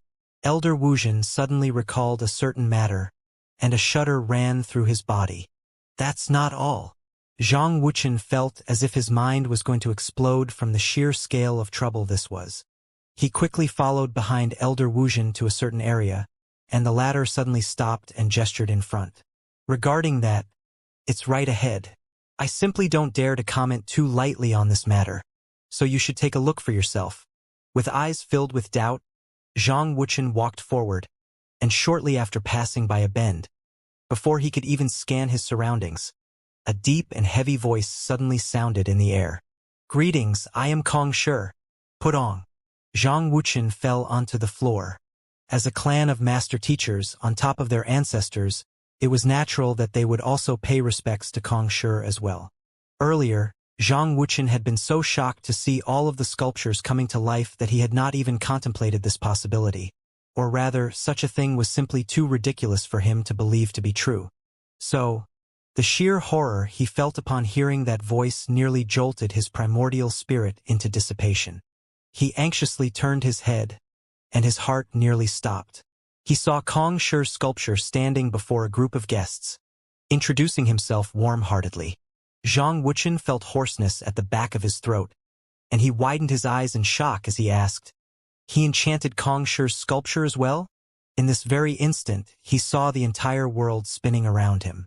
That was Kong Shi, the man whom no human on the Master Teacher Pavilion did not respect. Even if it was just a sculpture of him, no one would even dream of desecrating it in the slightest. And yet, to actually enchant it, it's not just Kong Shi, Elder Wuxian said as he pointed in another direction. Zhang Wuxian quickly turned his head over and saw the founding father of the Zhang clan seated on the ground. lecturing a group of guests. The founding father clearly grew more and more passionate as he spoke, to the point where there was absolutely no doubt that saliva would have splattered out of his mouth had he possessed any in the first place. Ridiculous! This is completely ridiculous! Zhang Wuchen bellowed in frenzy. The reason the sculptures were erected in the square was to display the Zhang clan's strength and contributions to the rest of the world. While the sculptures were indeed speaking of true incidents, still, this was simply too embarrassing. This was not just a showcase anymore but cheap bragging. And most importantly of all, why in the world did that fellow enchant Kongshi's sculpture too? Was there a single person in the master-teacher continent who did not know of Kongshi's existence? Was there any need to introduce him at all? The predecessors of the Zhang clan were awe-inspiring figures who induced respect in those standing before them, but in that very moment, with them reciting their accomplishments blatantly in such a manner, they seemed more like proud kids showing off their accomplishments. Where was the honor in this? What would become of their reputation? Destroying the formation as soon as he arrived, and playing with the ancestral sculptures in the guest area and making them out to be fools, that fellow is clearly here to wreak havoc. Zhang Wuchen was so angry that he was on the verge of exploding. While most guests were there to challenge the Zhang clan, the deference in their eyes was clear. It was almost if they were entering the royal palace to meet the emperor. This was because, regardless of whether they were able to triumph over the offspring of the Zhang clan or not, there was still no denying the strength and influence that they wielded in the master-teacher continent. Yet, not only was that fellow devoid of the slightest respect for the Zhang clan, he even brought mayhem over, causing the situation to spiral out of control. That darned bastard! There's no way he could be that person. There's just no way that he could be. Zhang Wuchen shook his head relentlessly. Those of the Zhang clan had always been upright and honorable individuals, so how could that person possibly pull off something like that? Therefore, there was just no way on earth that he could be that person. And as long as he was not that person, he would be able to teach the other party a lesson, carving deep in his mind that the Zhang clan was not to be humiliated by anyone. Get the spirit awakeners of our clan over and have them destroy the spirits in the sculptures. After some time, Zhang Wuchen finally calmed down, and he swiftly issued a set of instruction to resolve the situation. Naturally, since it was possible to enchant spirits into objects and artifacts, it was possible to destroy the spirits as well. However, it would be best to have spirit awakeners do the job, or else there was a good chance that they could accidentally damage the sculpture. Elder Wuzhen hurriedly nodded before relaying the instruction to another member of the Zhang clan. Soon, 2 elders rushed over to the scene in a hurry.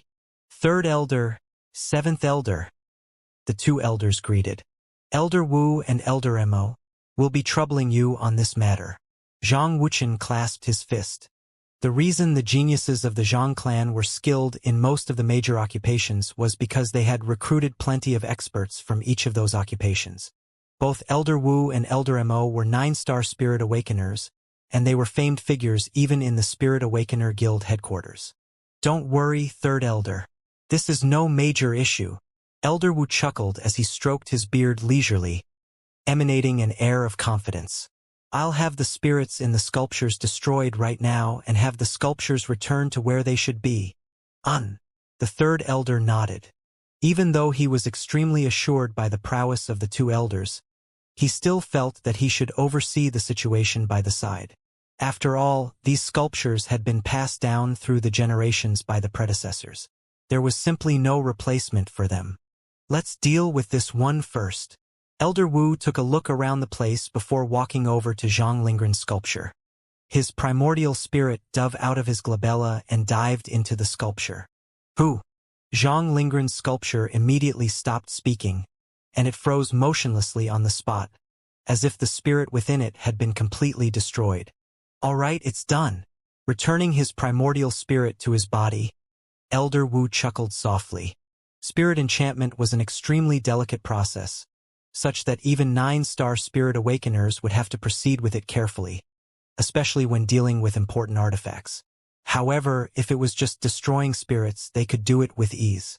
Seeing how simple the process was, the 3rd elder heaved a sigh of relief.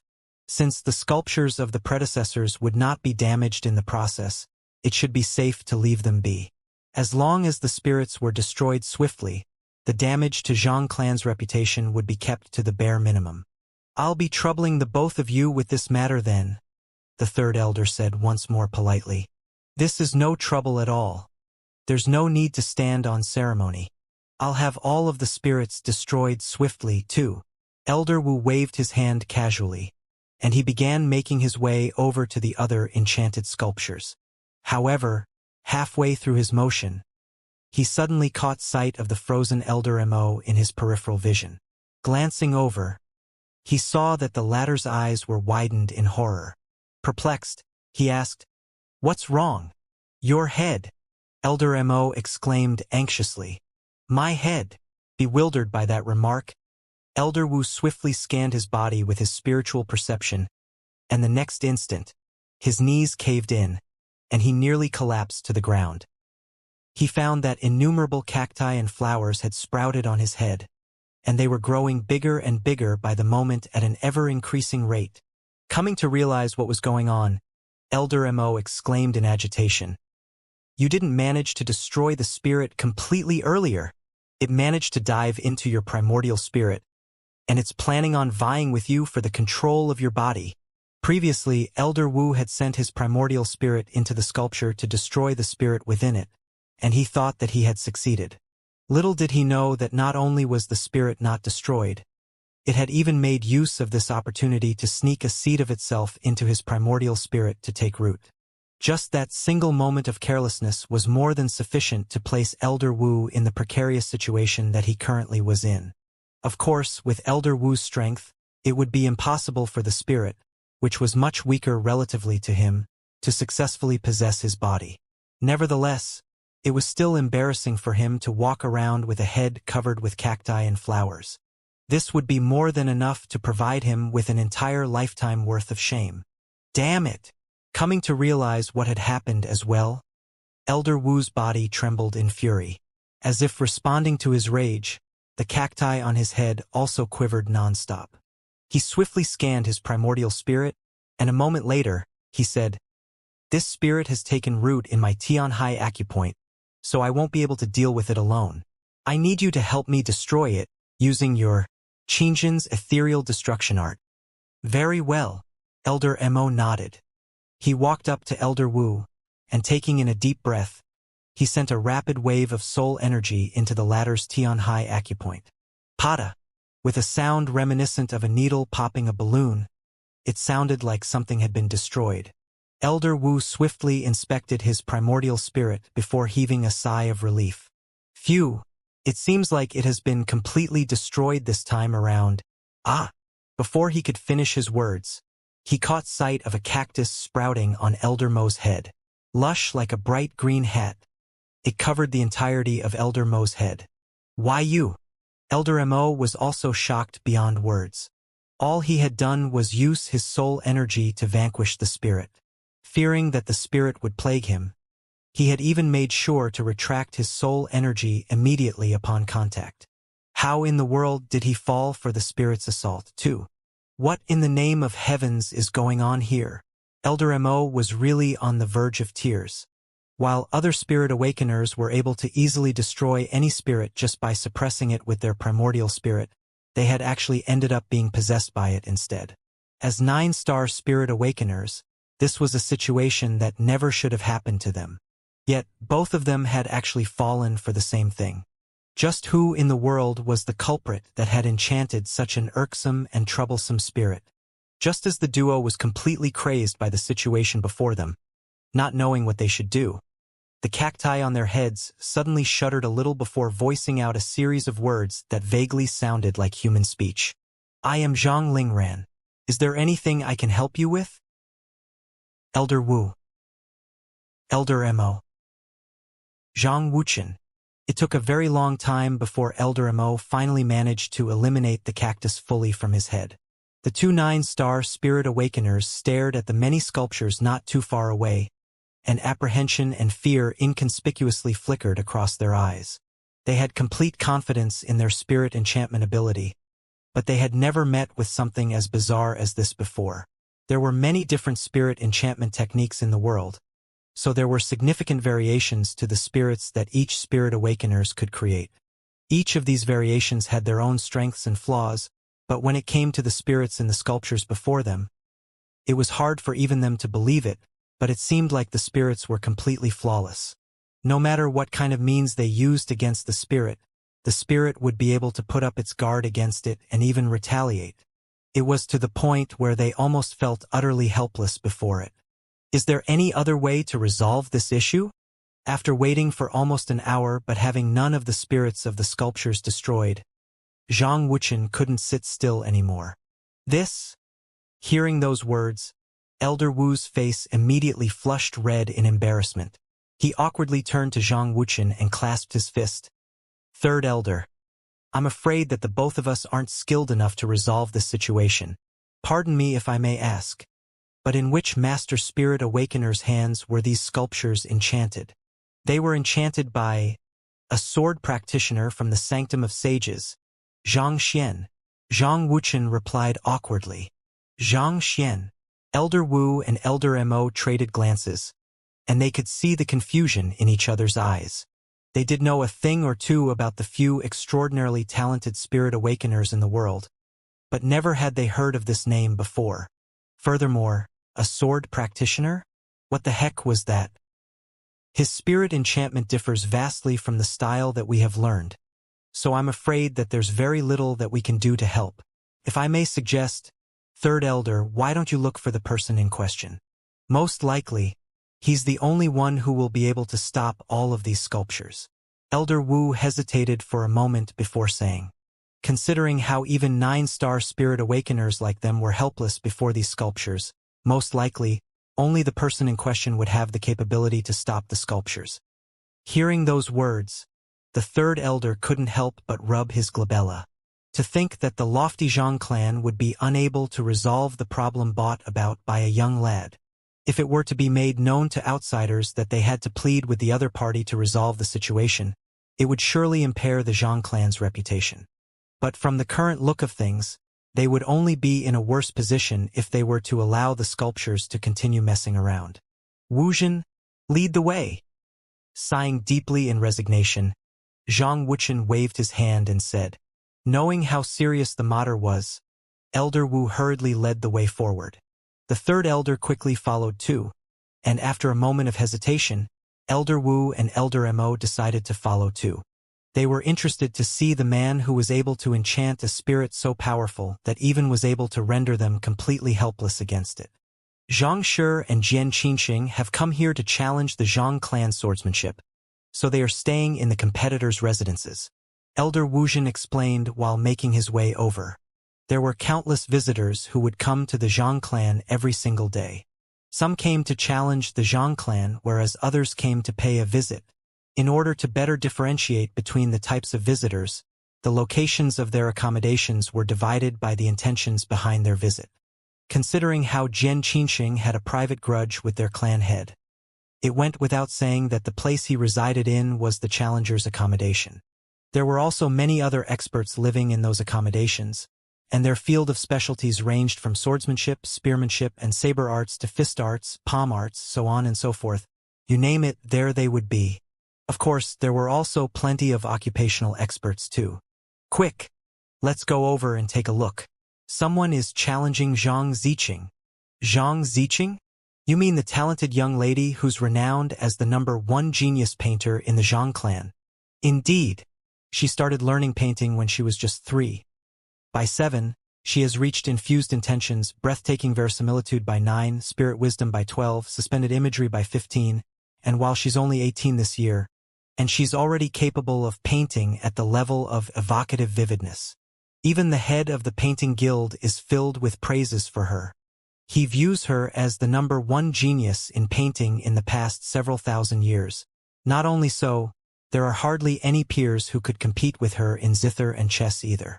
Just who could be so blind as to challenge her? I'm not too sure either, but it seems to be a guest named Zhang Xian.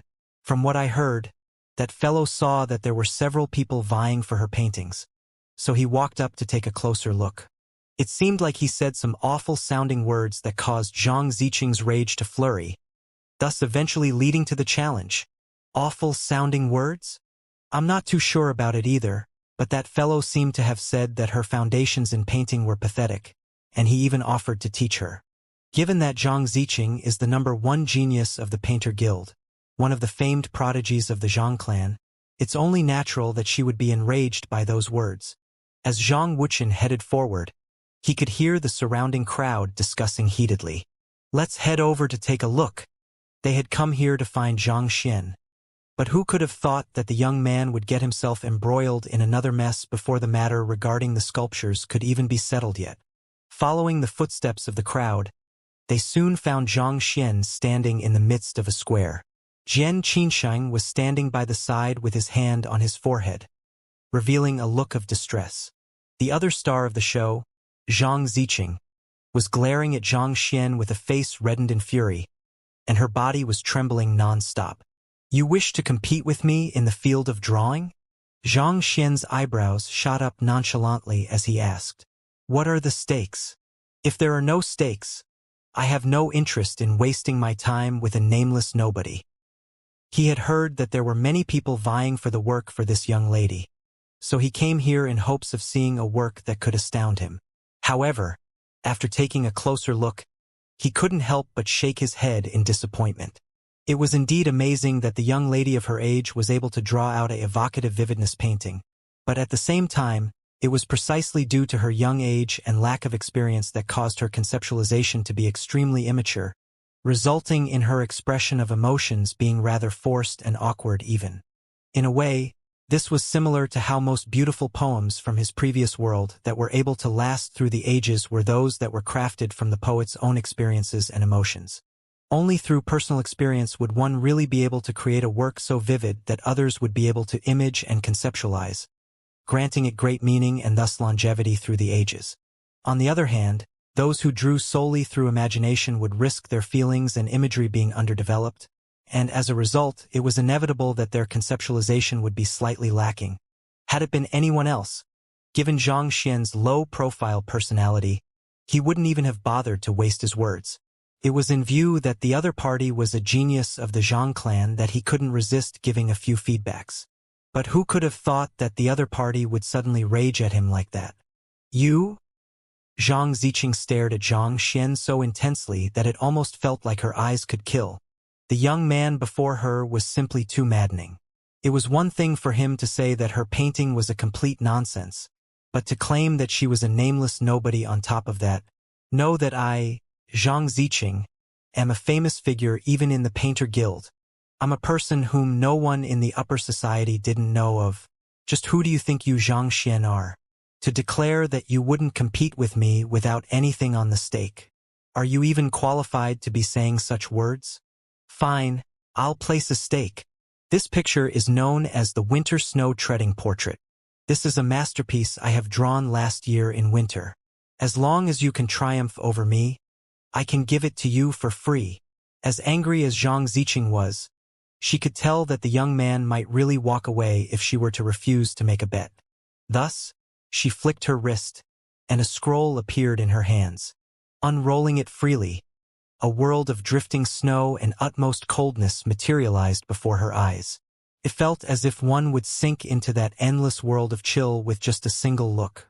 Seeing her taking out that painting, the crowd released shock exclamations before looks of envy appeared of their faces. For Ziqing to be provoked into taking out that painting, it seems like she's really angry this time around, Zhang Wuqian remarked while stroking his beard. Indeed, that is the single painting that Ziqing fancies the most, and she has always regarded it as her prized possession. There was once a master of the Painter Guild offered 50 pinnacle spirit stones for it, but even so, she still refused to sell it. Elder Wuxian nodded. The painting was the work Zhang Ziqing produced under her best state, and it was unknown when she would be able to create a masterpiece of this caliber once more. As such, she treasured this painting as if it was her child, and even the elders of the Zhang clan didn't get too many chances to see it. Yet, to think that she would take it out as a stake for this challenge. It seemed like she was really provoked this time around. You sure as a stingy fellow. On the other hand, Xianxia was still wondering what Zhang Ziqing would put on the line when he saw that it was only a painting, and he couldn't help but shake his head in disappointment. Don't you think it's embarrassing for a genius of the Zhang clan like you to try to hoodwink me with such an inferior painting? Let's just do this instead. If you were to lose to you, you have to give me 1 pinnacle spirit stone. 1 pinnacle spirit stone? Those words made Zhang Ziqing subconsciously clench her fists tightly together. Spitting through gritted teeth, she asked, "Are you certain?" Xianxia nodded nonchalantly. To him, the possession of the greatest value was spirit stones. As for a mere painting, he could always draw it out himself whenever he wanted it, so it held little value to him. Seeing how that fellow was unable to see through the value of her work and simply deemed it as an inferior good, Zhang Ziqing harumphed angrily. "Fine, 1 pinnacle spirit stones then. If you lose, I won't demand anything but a formal apology." "Apologize? That's impossible." Xianxia shook his head. "I have never lost in a challenge before. If you wish to challenge me, hurry up and get along with it. I still have much more important things to handle, so I don't have much time to spare you." Fine." Zhang Ziqing took in a deep breath and suppressed her emotions before looking at Xianxia once more. Just like how it's impossible to objectively determine which martial art is superior, it's also extremely difficult to discern between the quality of paintings of the same level. After all, everyone's preferences are shaped by their experiences and personality, so naturally, what appeals to each person can be vastly different. In order to ensure the fairness of our challenge, I have an artifact here known as the Wu Dao Mirror, and it's able to accurately determine the superiority and inferiority of a painting without the slightest discrepancy.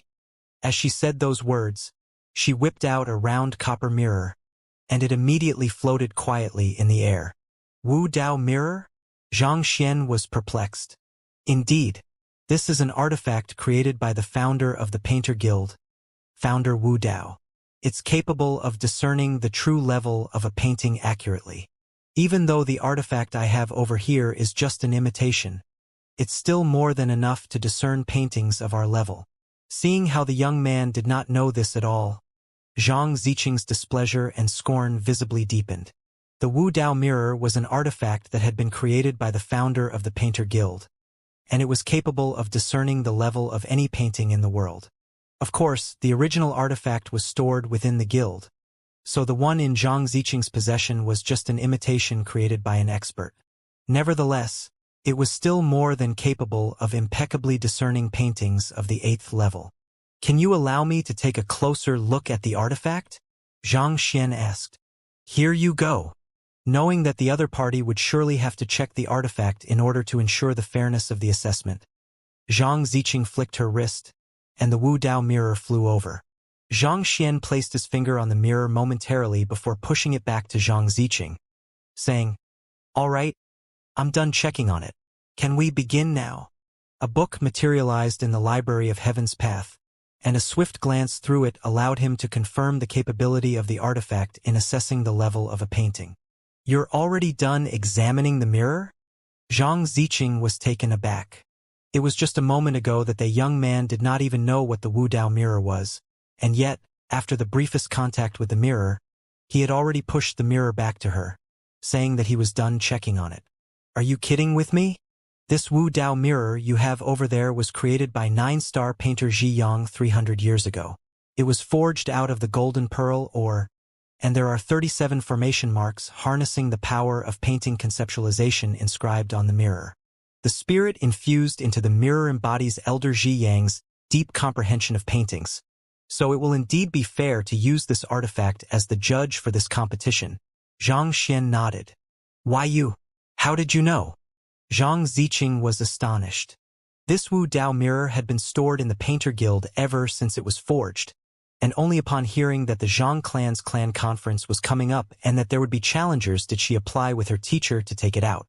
It had taken her great effort in order to assimilate the artifact before she was able to learn this information. And yet, with just a single glance, the other party was already able to recite it with ease. Not even her teacher was capable of this. "Oh, I happen to be an appraiser too, so I was able to recognize it with just a look," Xianxia replied with a casual wave of his hand. A praiser. Zhang Ziqing was even more bewildered upon hearing this. Given that the other party had not even heard of the Wu Dao mirror before, it was a ridiculous notion for him to be able to identify the background of the Wu Dao mirror in her possession. This isn't an ability that appraisers possess. Who do you think you are trying to fool? Then again, Zhang Ziqing knew that this was not the time to dwell on such matters. Thus, she flicked her wrist, and a piece of white paper appeared on her table. Different from the Xian paper that painters usually used, this white paper had a glossy surface that seemed as if ink would be unable to soak through it. This is known as the legacy paper. It's made out of the fresh blood of saint beasts and tempered using the legacy rock. Paintings that are made on it are able to easily last a dozen millenniums without the slightest loss in color. For this reason, every single sheet of legacy paper is worth a huge fortune, Zhang Ziqing said. At the back of the crowd, Zhang Wuqian nodded. Paper to a painter was rather similar to a sword practitioner. The higher the grade of paper was, the more the conceptualization in their artwork would be able to be brought out. The legacy paper was considered a prized possession to all painters in the world. Due to its low production, even 9-star master teachers would only choose to use them on important occasions. The fact that Zhang Ziqing was willing to take it out for this challenge reflected how seriously she took the matter. A thought flashed across Zhang Wuqian's mind, and the truth suddenly dawned on him. Most likely, the news of the formation collapsing has reached her ears, and it just happened that the other party criticized her painting at this moment. Thus, she decided to take this opportunity to teach the other party a lesson. The news that the defense formation of the Zhang clan had been destroyed by Zhang Xian 4 hours ago had already spread far and wide across the entire Zhang clan. Those of the younger generation should have already heard of the matter by now. As a person who took pride in her identity as a member of the Zhang clan, Zhang Ziqing surely felt angered by Zhang Xian humiliating the Zhang clan. As such, she decided to use this matter to teach that young man that there were just some people in the world whom he could not afford to offend. Otherwise, considering that this was the guest area, how could she, as one of the top geniuses of the Zhang clan, possibly come here? Not to mention to so coincidentally get into a fight with Zhang Xian at that? Coming to realize this, Zhang Wuqian immediately did a quick scan around the room, and a moment later, he shook his head. Noting Zhang Wuqian's actions, Elder Wuxian could tell what he was thinking, and he sent a telepathic message over. With all of them here, it seems like Zhang Xian will be in for some misfortune. This is fine too, Zhang Wuqian harumphed. It's about time for that fellow to learn that the members of our Zhang clan are no pushovers, so that he will learn to tone down that haughtiness of his. Most of the top figures of the younger generations had come over to watch the show, so it seemed like the first elder's plan was working as expected. Given that Zhang Xian was here to challenge the Zhang clan in the first case, it was perfectly fair for the younger generation of the Zhang clan to challenge him back. Who? While the both of them were secretly talking to one another, Zhang Ziqing flicked her wrist, and a brush materialized in her hand. That's the Empyrean Saint Fox brush, made using the tail of the Empyrean Saint Fox. In terms of value, it far exceeds that of the legacy paper. To take out 2 invaluable treasures, one after another. It seems like the fellow whom Zhang Ziqing is facing is going to be utterly humiliated. That might not necessarily be the case. Considering how he chose to accept Zhang Ziqing's challenge despite having seen her mastery in painting, it's likely that he has some skills in painting as well. Perhaps, he might have artifacts that are even more formidable than that. Well, that's true too. Upon seeing the brush that Zhang Ziqing had taken out, a huge commotion immediately broke out amid the crowd. Those who had been invited there by the Zhang clan were all the top talents in their fields. While they might not necessarily have been painters, they would still have heard of some of the more renowned artifacts in painting. The Empyrean Saint Fox brush happened to be one such artifact. Even when looking across the entire master-teacher continent, there were very few brushes that could compete with it. The time limit is when this incense finally burns out. If you fail to complete your painting by then, it will be considered as your loss, Zhang Ziqing said casually as she took out an ink slab.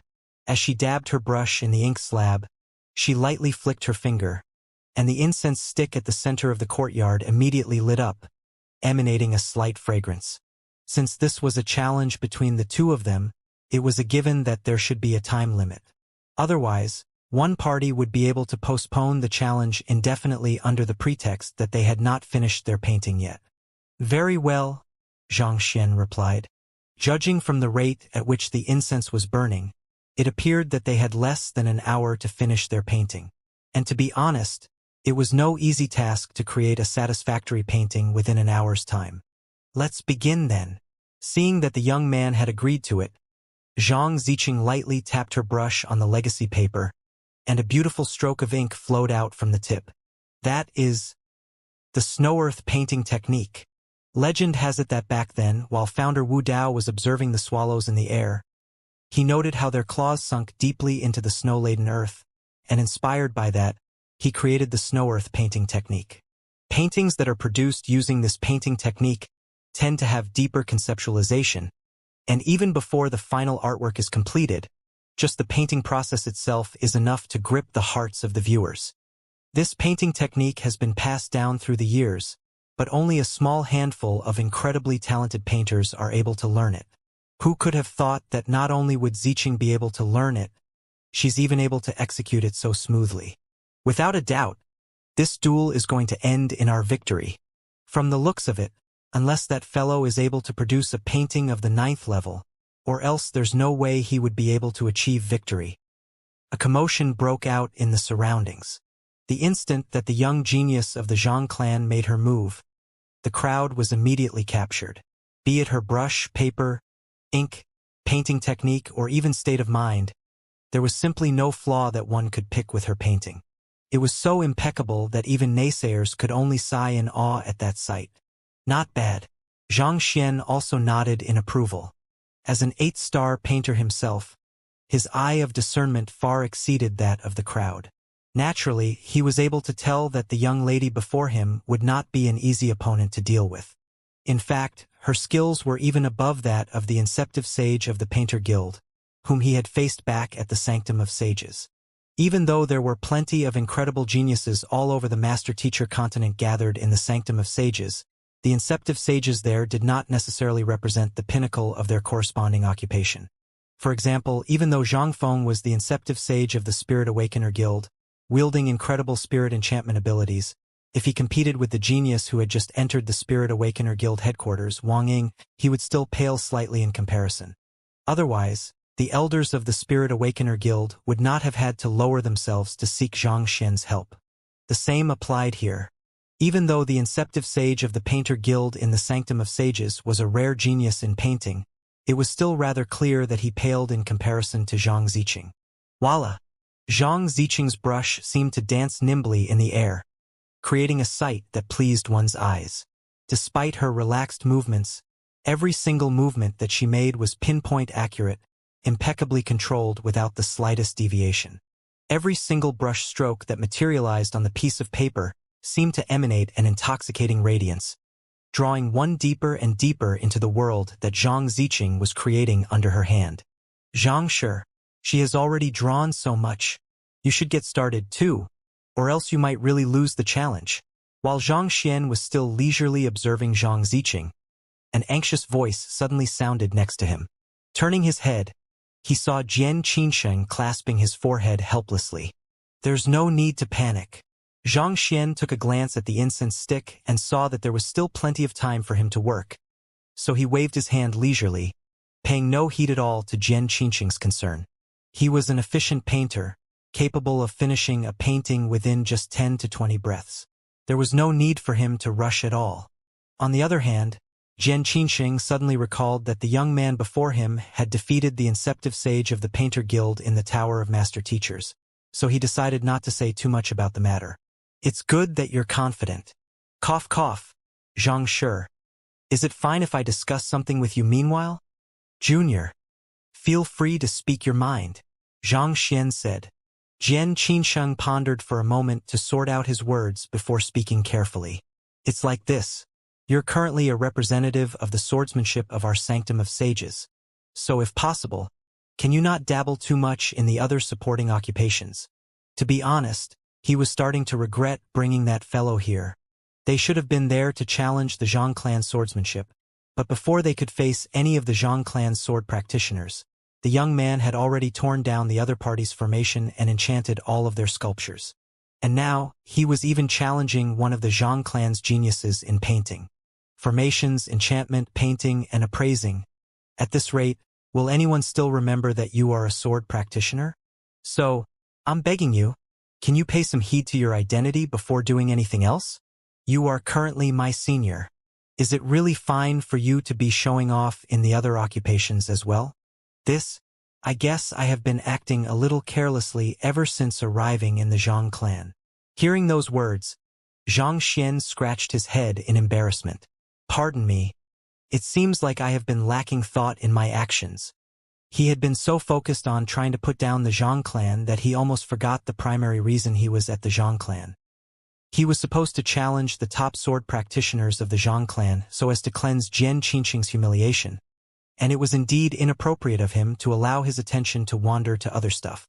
Others would think that he was just a jack of all trades, specializing in nothing at all. Seeing that Zhang Xian had caught his drift, Jian Qingqing nodded in relief. It's fine. It'll do as long as you remember our primary purpose here. While he did feel a little uncomfortable at seeing the young man dabbling in other occupations and provoking the Zhang clan at every turn, by no means was he mad at the young man. Rather, his feelings were still more sided toward gratitude. After all, if not for the young man, there was a good chance that he never would have found an opportunity to get back at the Xing Sword Saint. I understand. I'll keep that in mind. Zhang Xian nodded. At this moment, a resounding round of applause suddenly broke out around them. Amazing! She's already going to finish her work soon. What marvelous artwork! Fairy Ziqing, would you consider selling your painting to me? To be able to finish such a beautiful piece within a short period of time, as expected of the top genius of the Painter Guild. Impassioned discussion could be heard from the surroundings. Zhang Xian glanced over and saw that Zhang Ziqing had already put down her brush, and a completed painting showed its form to the world. It was a bamboo painting. There was no other greenery or plant to complement the beauty of the bamboo, but what was particularly striking about it was how each of the towering, emerald bamboo culms seemed to rise out of the surface of the painting. They shuddered in response to the light breeze whisking across the square. It felt like each of the dozen or so bamboo culms had their own life and emotions, their own unique form and soul. As such, despite the lack of any other complementing details in the painting to act as contrast with the bamboos, the painting did not feel monotonous at all. If anything, each individual bamboo seemed to contrast with one another. To be able to bestow your painting life. Not too bad. Zhang Xian nodded in approval. He had thought that he would be able to win with just a casual drawing, but from the looks of it, things would not be as easy as he thought. The young lady's caliber was much higher than he had expected. Painting did not necessarily have to be complicated. Just because a painting was more colorful and intricate did not mean that it would be of a higher level. Just like how the greatest sound was soundless and the greatest form was formless, most masterpieces tended to be exceptionally simple as well. In a sense, this was similar to how it was easier to gauge a chef's ability through having them prepare the simplest of dishes. In fact, the simpler the painting was, the more it would reflect the painter's capability. If one were to just take a brief glance at her artwork, its simplicity would make it appear to be just at the level of reality depiction. But in truth, if one examined it closely, one would realize that every single one of these bamboo culms was so detailed that it was almost as if they were all alive. Rather than calling it a work of art, it would be more accurate to say that new lives had been created. If not for Zhang Ziqing's young age and the limitations of her cultivation, she would have already been able to produce pinnacle artwork and take the final step forward to become a real 9-star master teacher. It's no wonder others said that it would be difficult to triumph over her without a painting of the 9th level, Zhang Xian thought. Given the quality of Zhang Ziqing's artwork, it would really require a true 9th level painting in order to outdo her. What? Does Zhang Shi intend to admit defeat? While Zhang Xian was deep in thought, a young lady's voice sounded. Turning his head over, he saw Zhang Ziqing looking at him with a cold sneer on her lips. She finally understood why the young man chose to gamble with just a pinnacle spirit stone instead of with her painting. Considering how valuable her painting was, the young man might not necessarily have been able to come up with something of equivalent value to it once he lost. In the end, he was just preparing an escape route should things not go in his favor. Admit defeat? Why would I do that? Xianxia shook his head. I do acknowledge that your painting is not too bad, and out of respect for you as a painter, I'll be getting serious. As he said those words, Xianxia flicked his wrist and whipped out a sword. He swung it in the air before shaking his head and stowing it back into his storage ring. After which, he took out another sword and swung it, but he also shook his head and placed it back into his storage ring. He repeated the same action another 3 times before he finally seemed to have found a sword to his liking. He swiftly scanned his surroundings before stomping his feet lightly on the ground. Hula! A stone next to his leg flew up, catching everyone's attention in an instant. I'm going to start now, Xianxia said casually as he drove his sword toward the stone. You aren't going to use a brush or the legacy paper to compete with me? But a mere sword and stone? Zhang Ziqing widened her eyes in disbelief. In an instant, she felt as if the other party was intentionally trying to humiliate her, and a burst of rage surged through her veins. She was the #1 genius of the Zhang clan, as well as one of the top geniuses of the Painter Guild. It was already an insult for her to lower her standing to compete with a nameless nobody. But the other party was even taking the entire challenge as a joke, doing whatever he pleased without any regard. Is this what you meant by getting serious? Which painter doesn't use a brush and paper in their painting but a sword? While Zhang Ziqing was feeling so stifled that she could have exploded on the spot, Jian Qingqing's body also trembled upon seeing the sight, and he nearly spurted blood.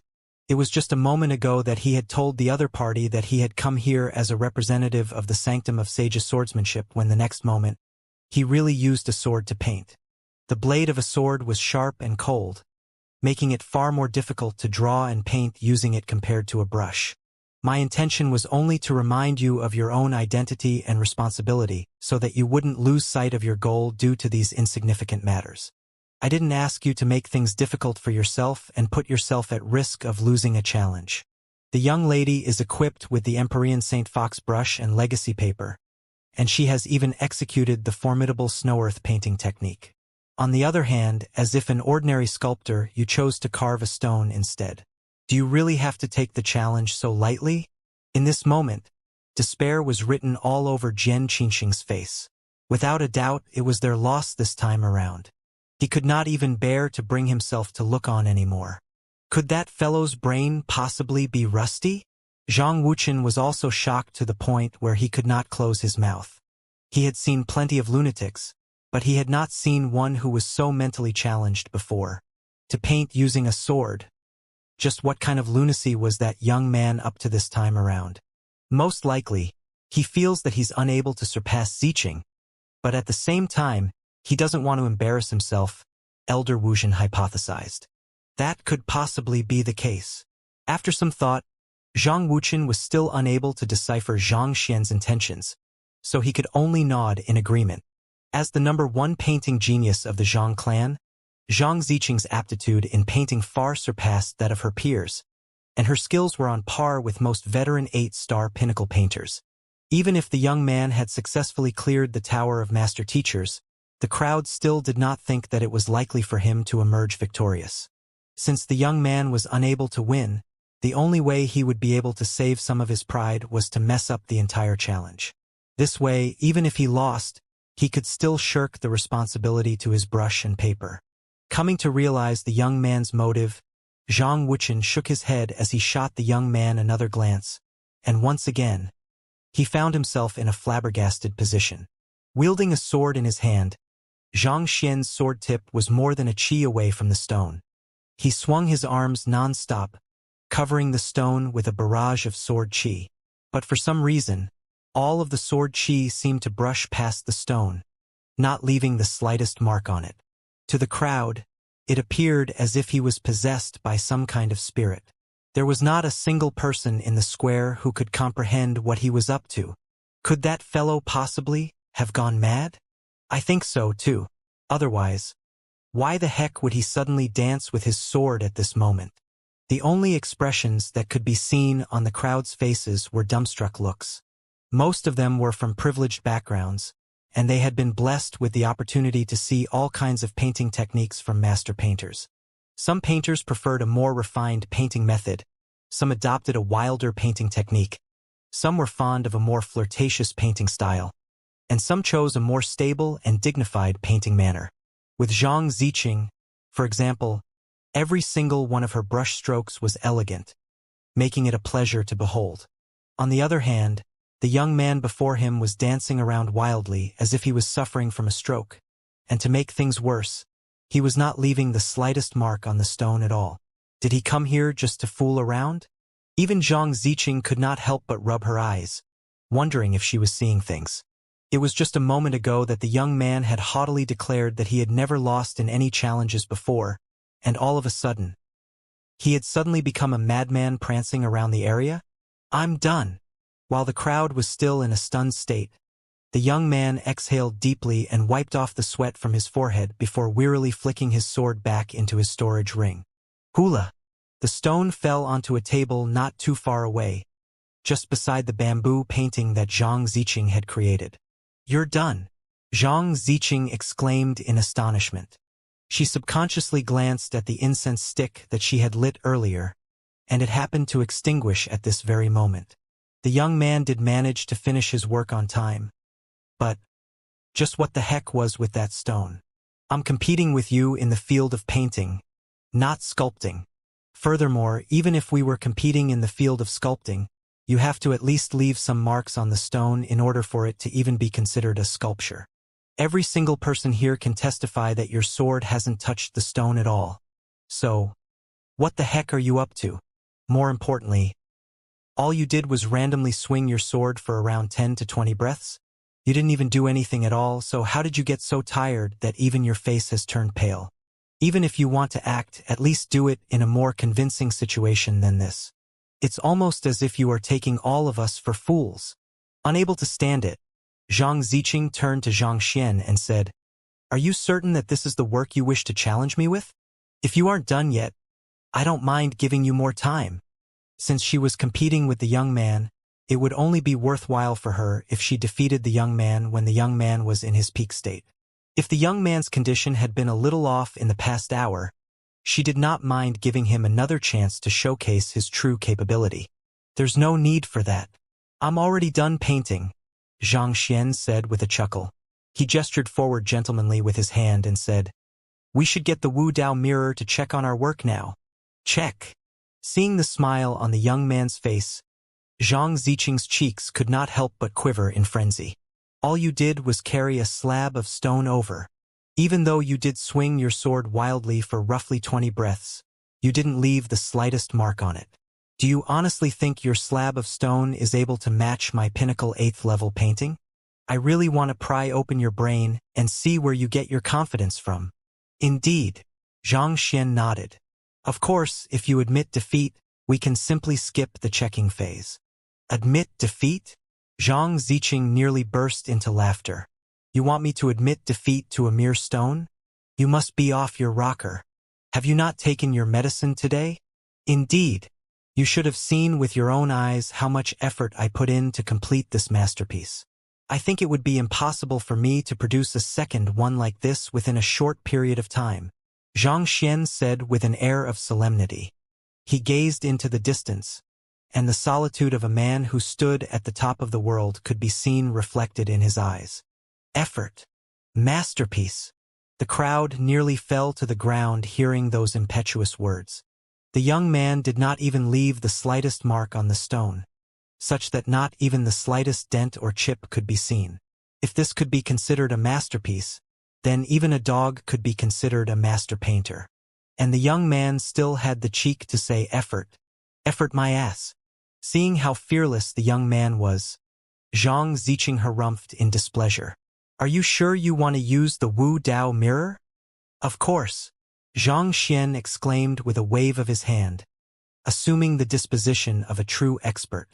Very well, I'll make you concede to me. Zhang Ziqing harumphed coldly.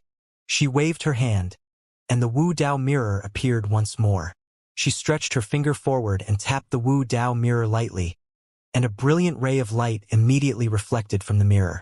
Junior Zhang Ziqing beseeches the Wu Dao mirror to help assess the mastery of the paintings we have before us. Hula! In an instant, the Wu Dao mirror was brought to life. It emanated a radiance of 7 colors, which swiftly shrouded the bamboo painting. A short moment later, a voice emerged from the Wu Dao mirror. Bamboo painting. The bamboo culms are infused with life, and a breeze whispers amid the mountain, thus placing the painting in harmony with nature. It's neither abrupt nor excessive, a truly rare pinnacle 8th level masterpiece.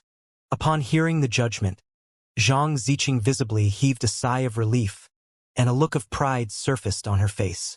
The fact that she had received such an appraisal from the Wu Dao mirror meant that even if her bamboo painting still was not at the level of her winter snow-treading portrait, it did not pale too much in comparison to it. Knowing that everything was in her grasp, Zhang Ziqing shot Zhang Xian a haughty glance. Humph! Let's see how the Wu Dao mirror will judge your work. Tzzzzzz. After assessing her work, the Wu Dao mirror began scanning the stone on the table too. All of a sudden, it paused for a brief moment before resuming its scanning once more. As if it could not fully perceive the artwork before it, it scanned the stone for the 3rd time. Only then did it finally come to a halt, and the voice from before appeared once more. This painting is truly a one-of-a-kind masterpiece. I hereby judge this painting to be superior to the one from before. Superior? Zhang Ziqing staggered on the spot, and her eyes nearly bulged out of their sockets. She could not help but wonder if she was hearing things. Why would the Wu Dao mirror suddenly say such incomprehensible words? That shabby stone had just been picked off the street, so how could it be a one-of-a-kind masterpiece? What is going on here? Zhang Wuqian and the others were dumbstruck, too. Wu Dao mirror, you said that I have lost. Unable to accept what she had just heard, Zhang Ziqing asked once more. Indeed, even though his artwork utilizes the simplest drawing method, it harnesses the very essence of painting. I can tell you that this is a feat which even the average 9-star painter would be incapable of. Your painting is indeed not too bad, but it pales far in comparison to his. Wu Dao mirror replied. Artifacts on such a level already possessed their own consciousness and were able to interact with humans. But all he did was to swing his sword a few times, and he didn't even leave a single mark on the stone. How could this be something which even 9-star painter would be unable to match up to? Zhang Ziqing felt like clawing her hair in frenzy. You can't just spout nonsense like that. All of us are looking over here. Everyone here can testify that all that fellow did was to pick up a mere stone and swing his sword at it. Not the slightest bit of his sword chi had nicked the stone, and the stone looked the exact same as when he had picked it up. Where was the drawing you spoke of then?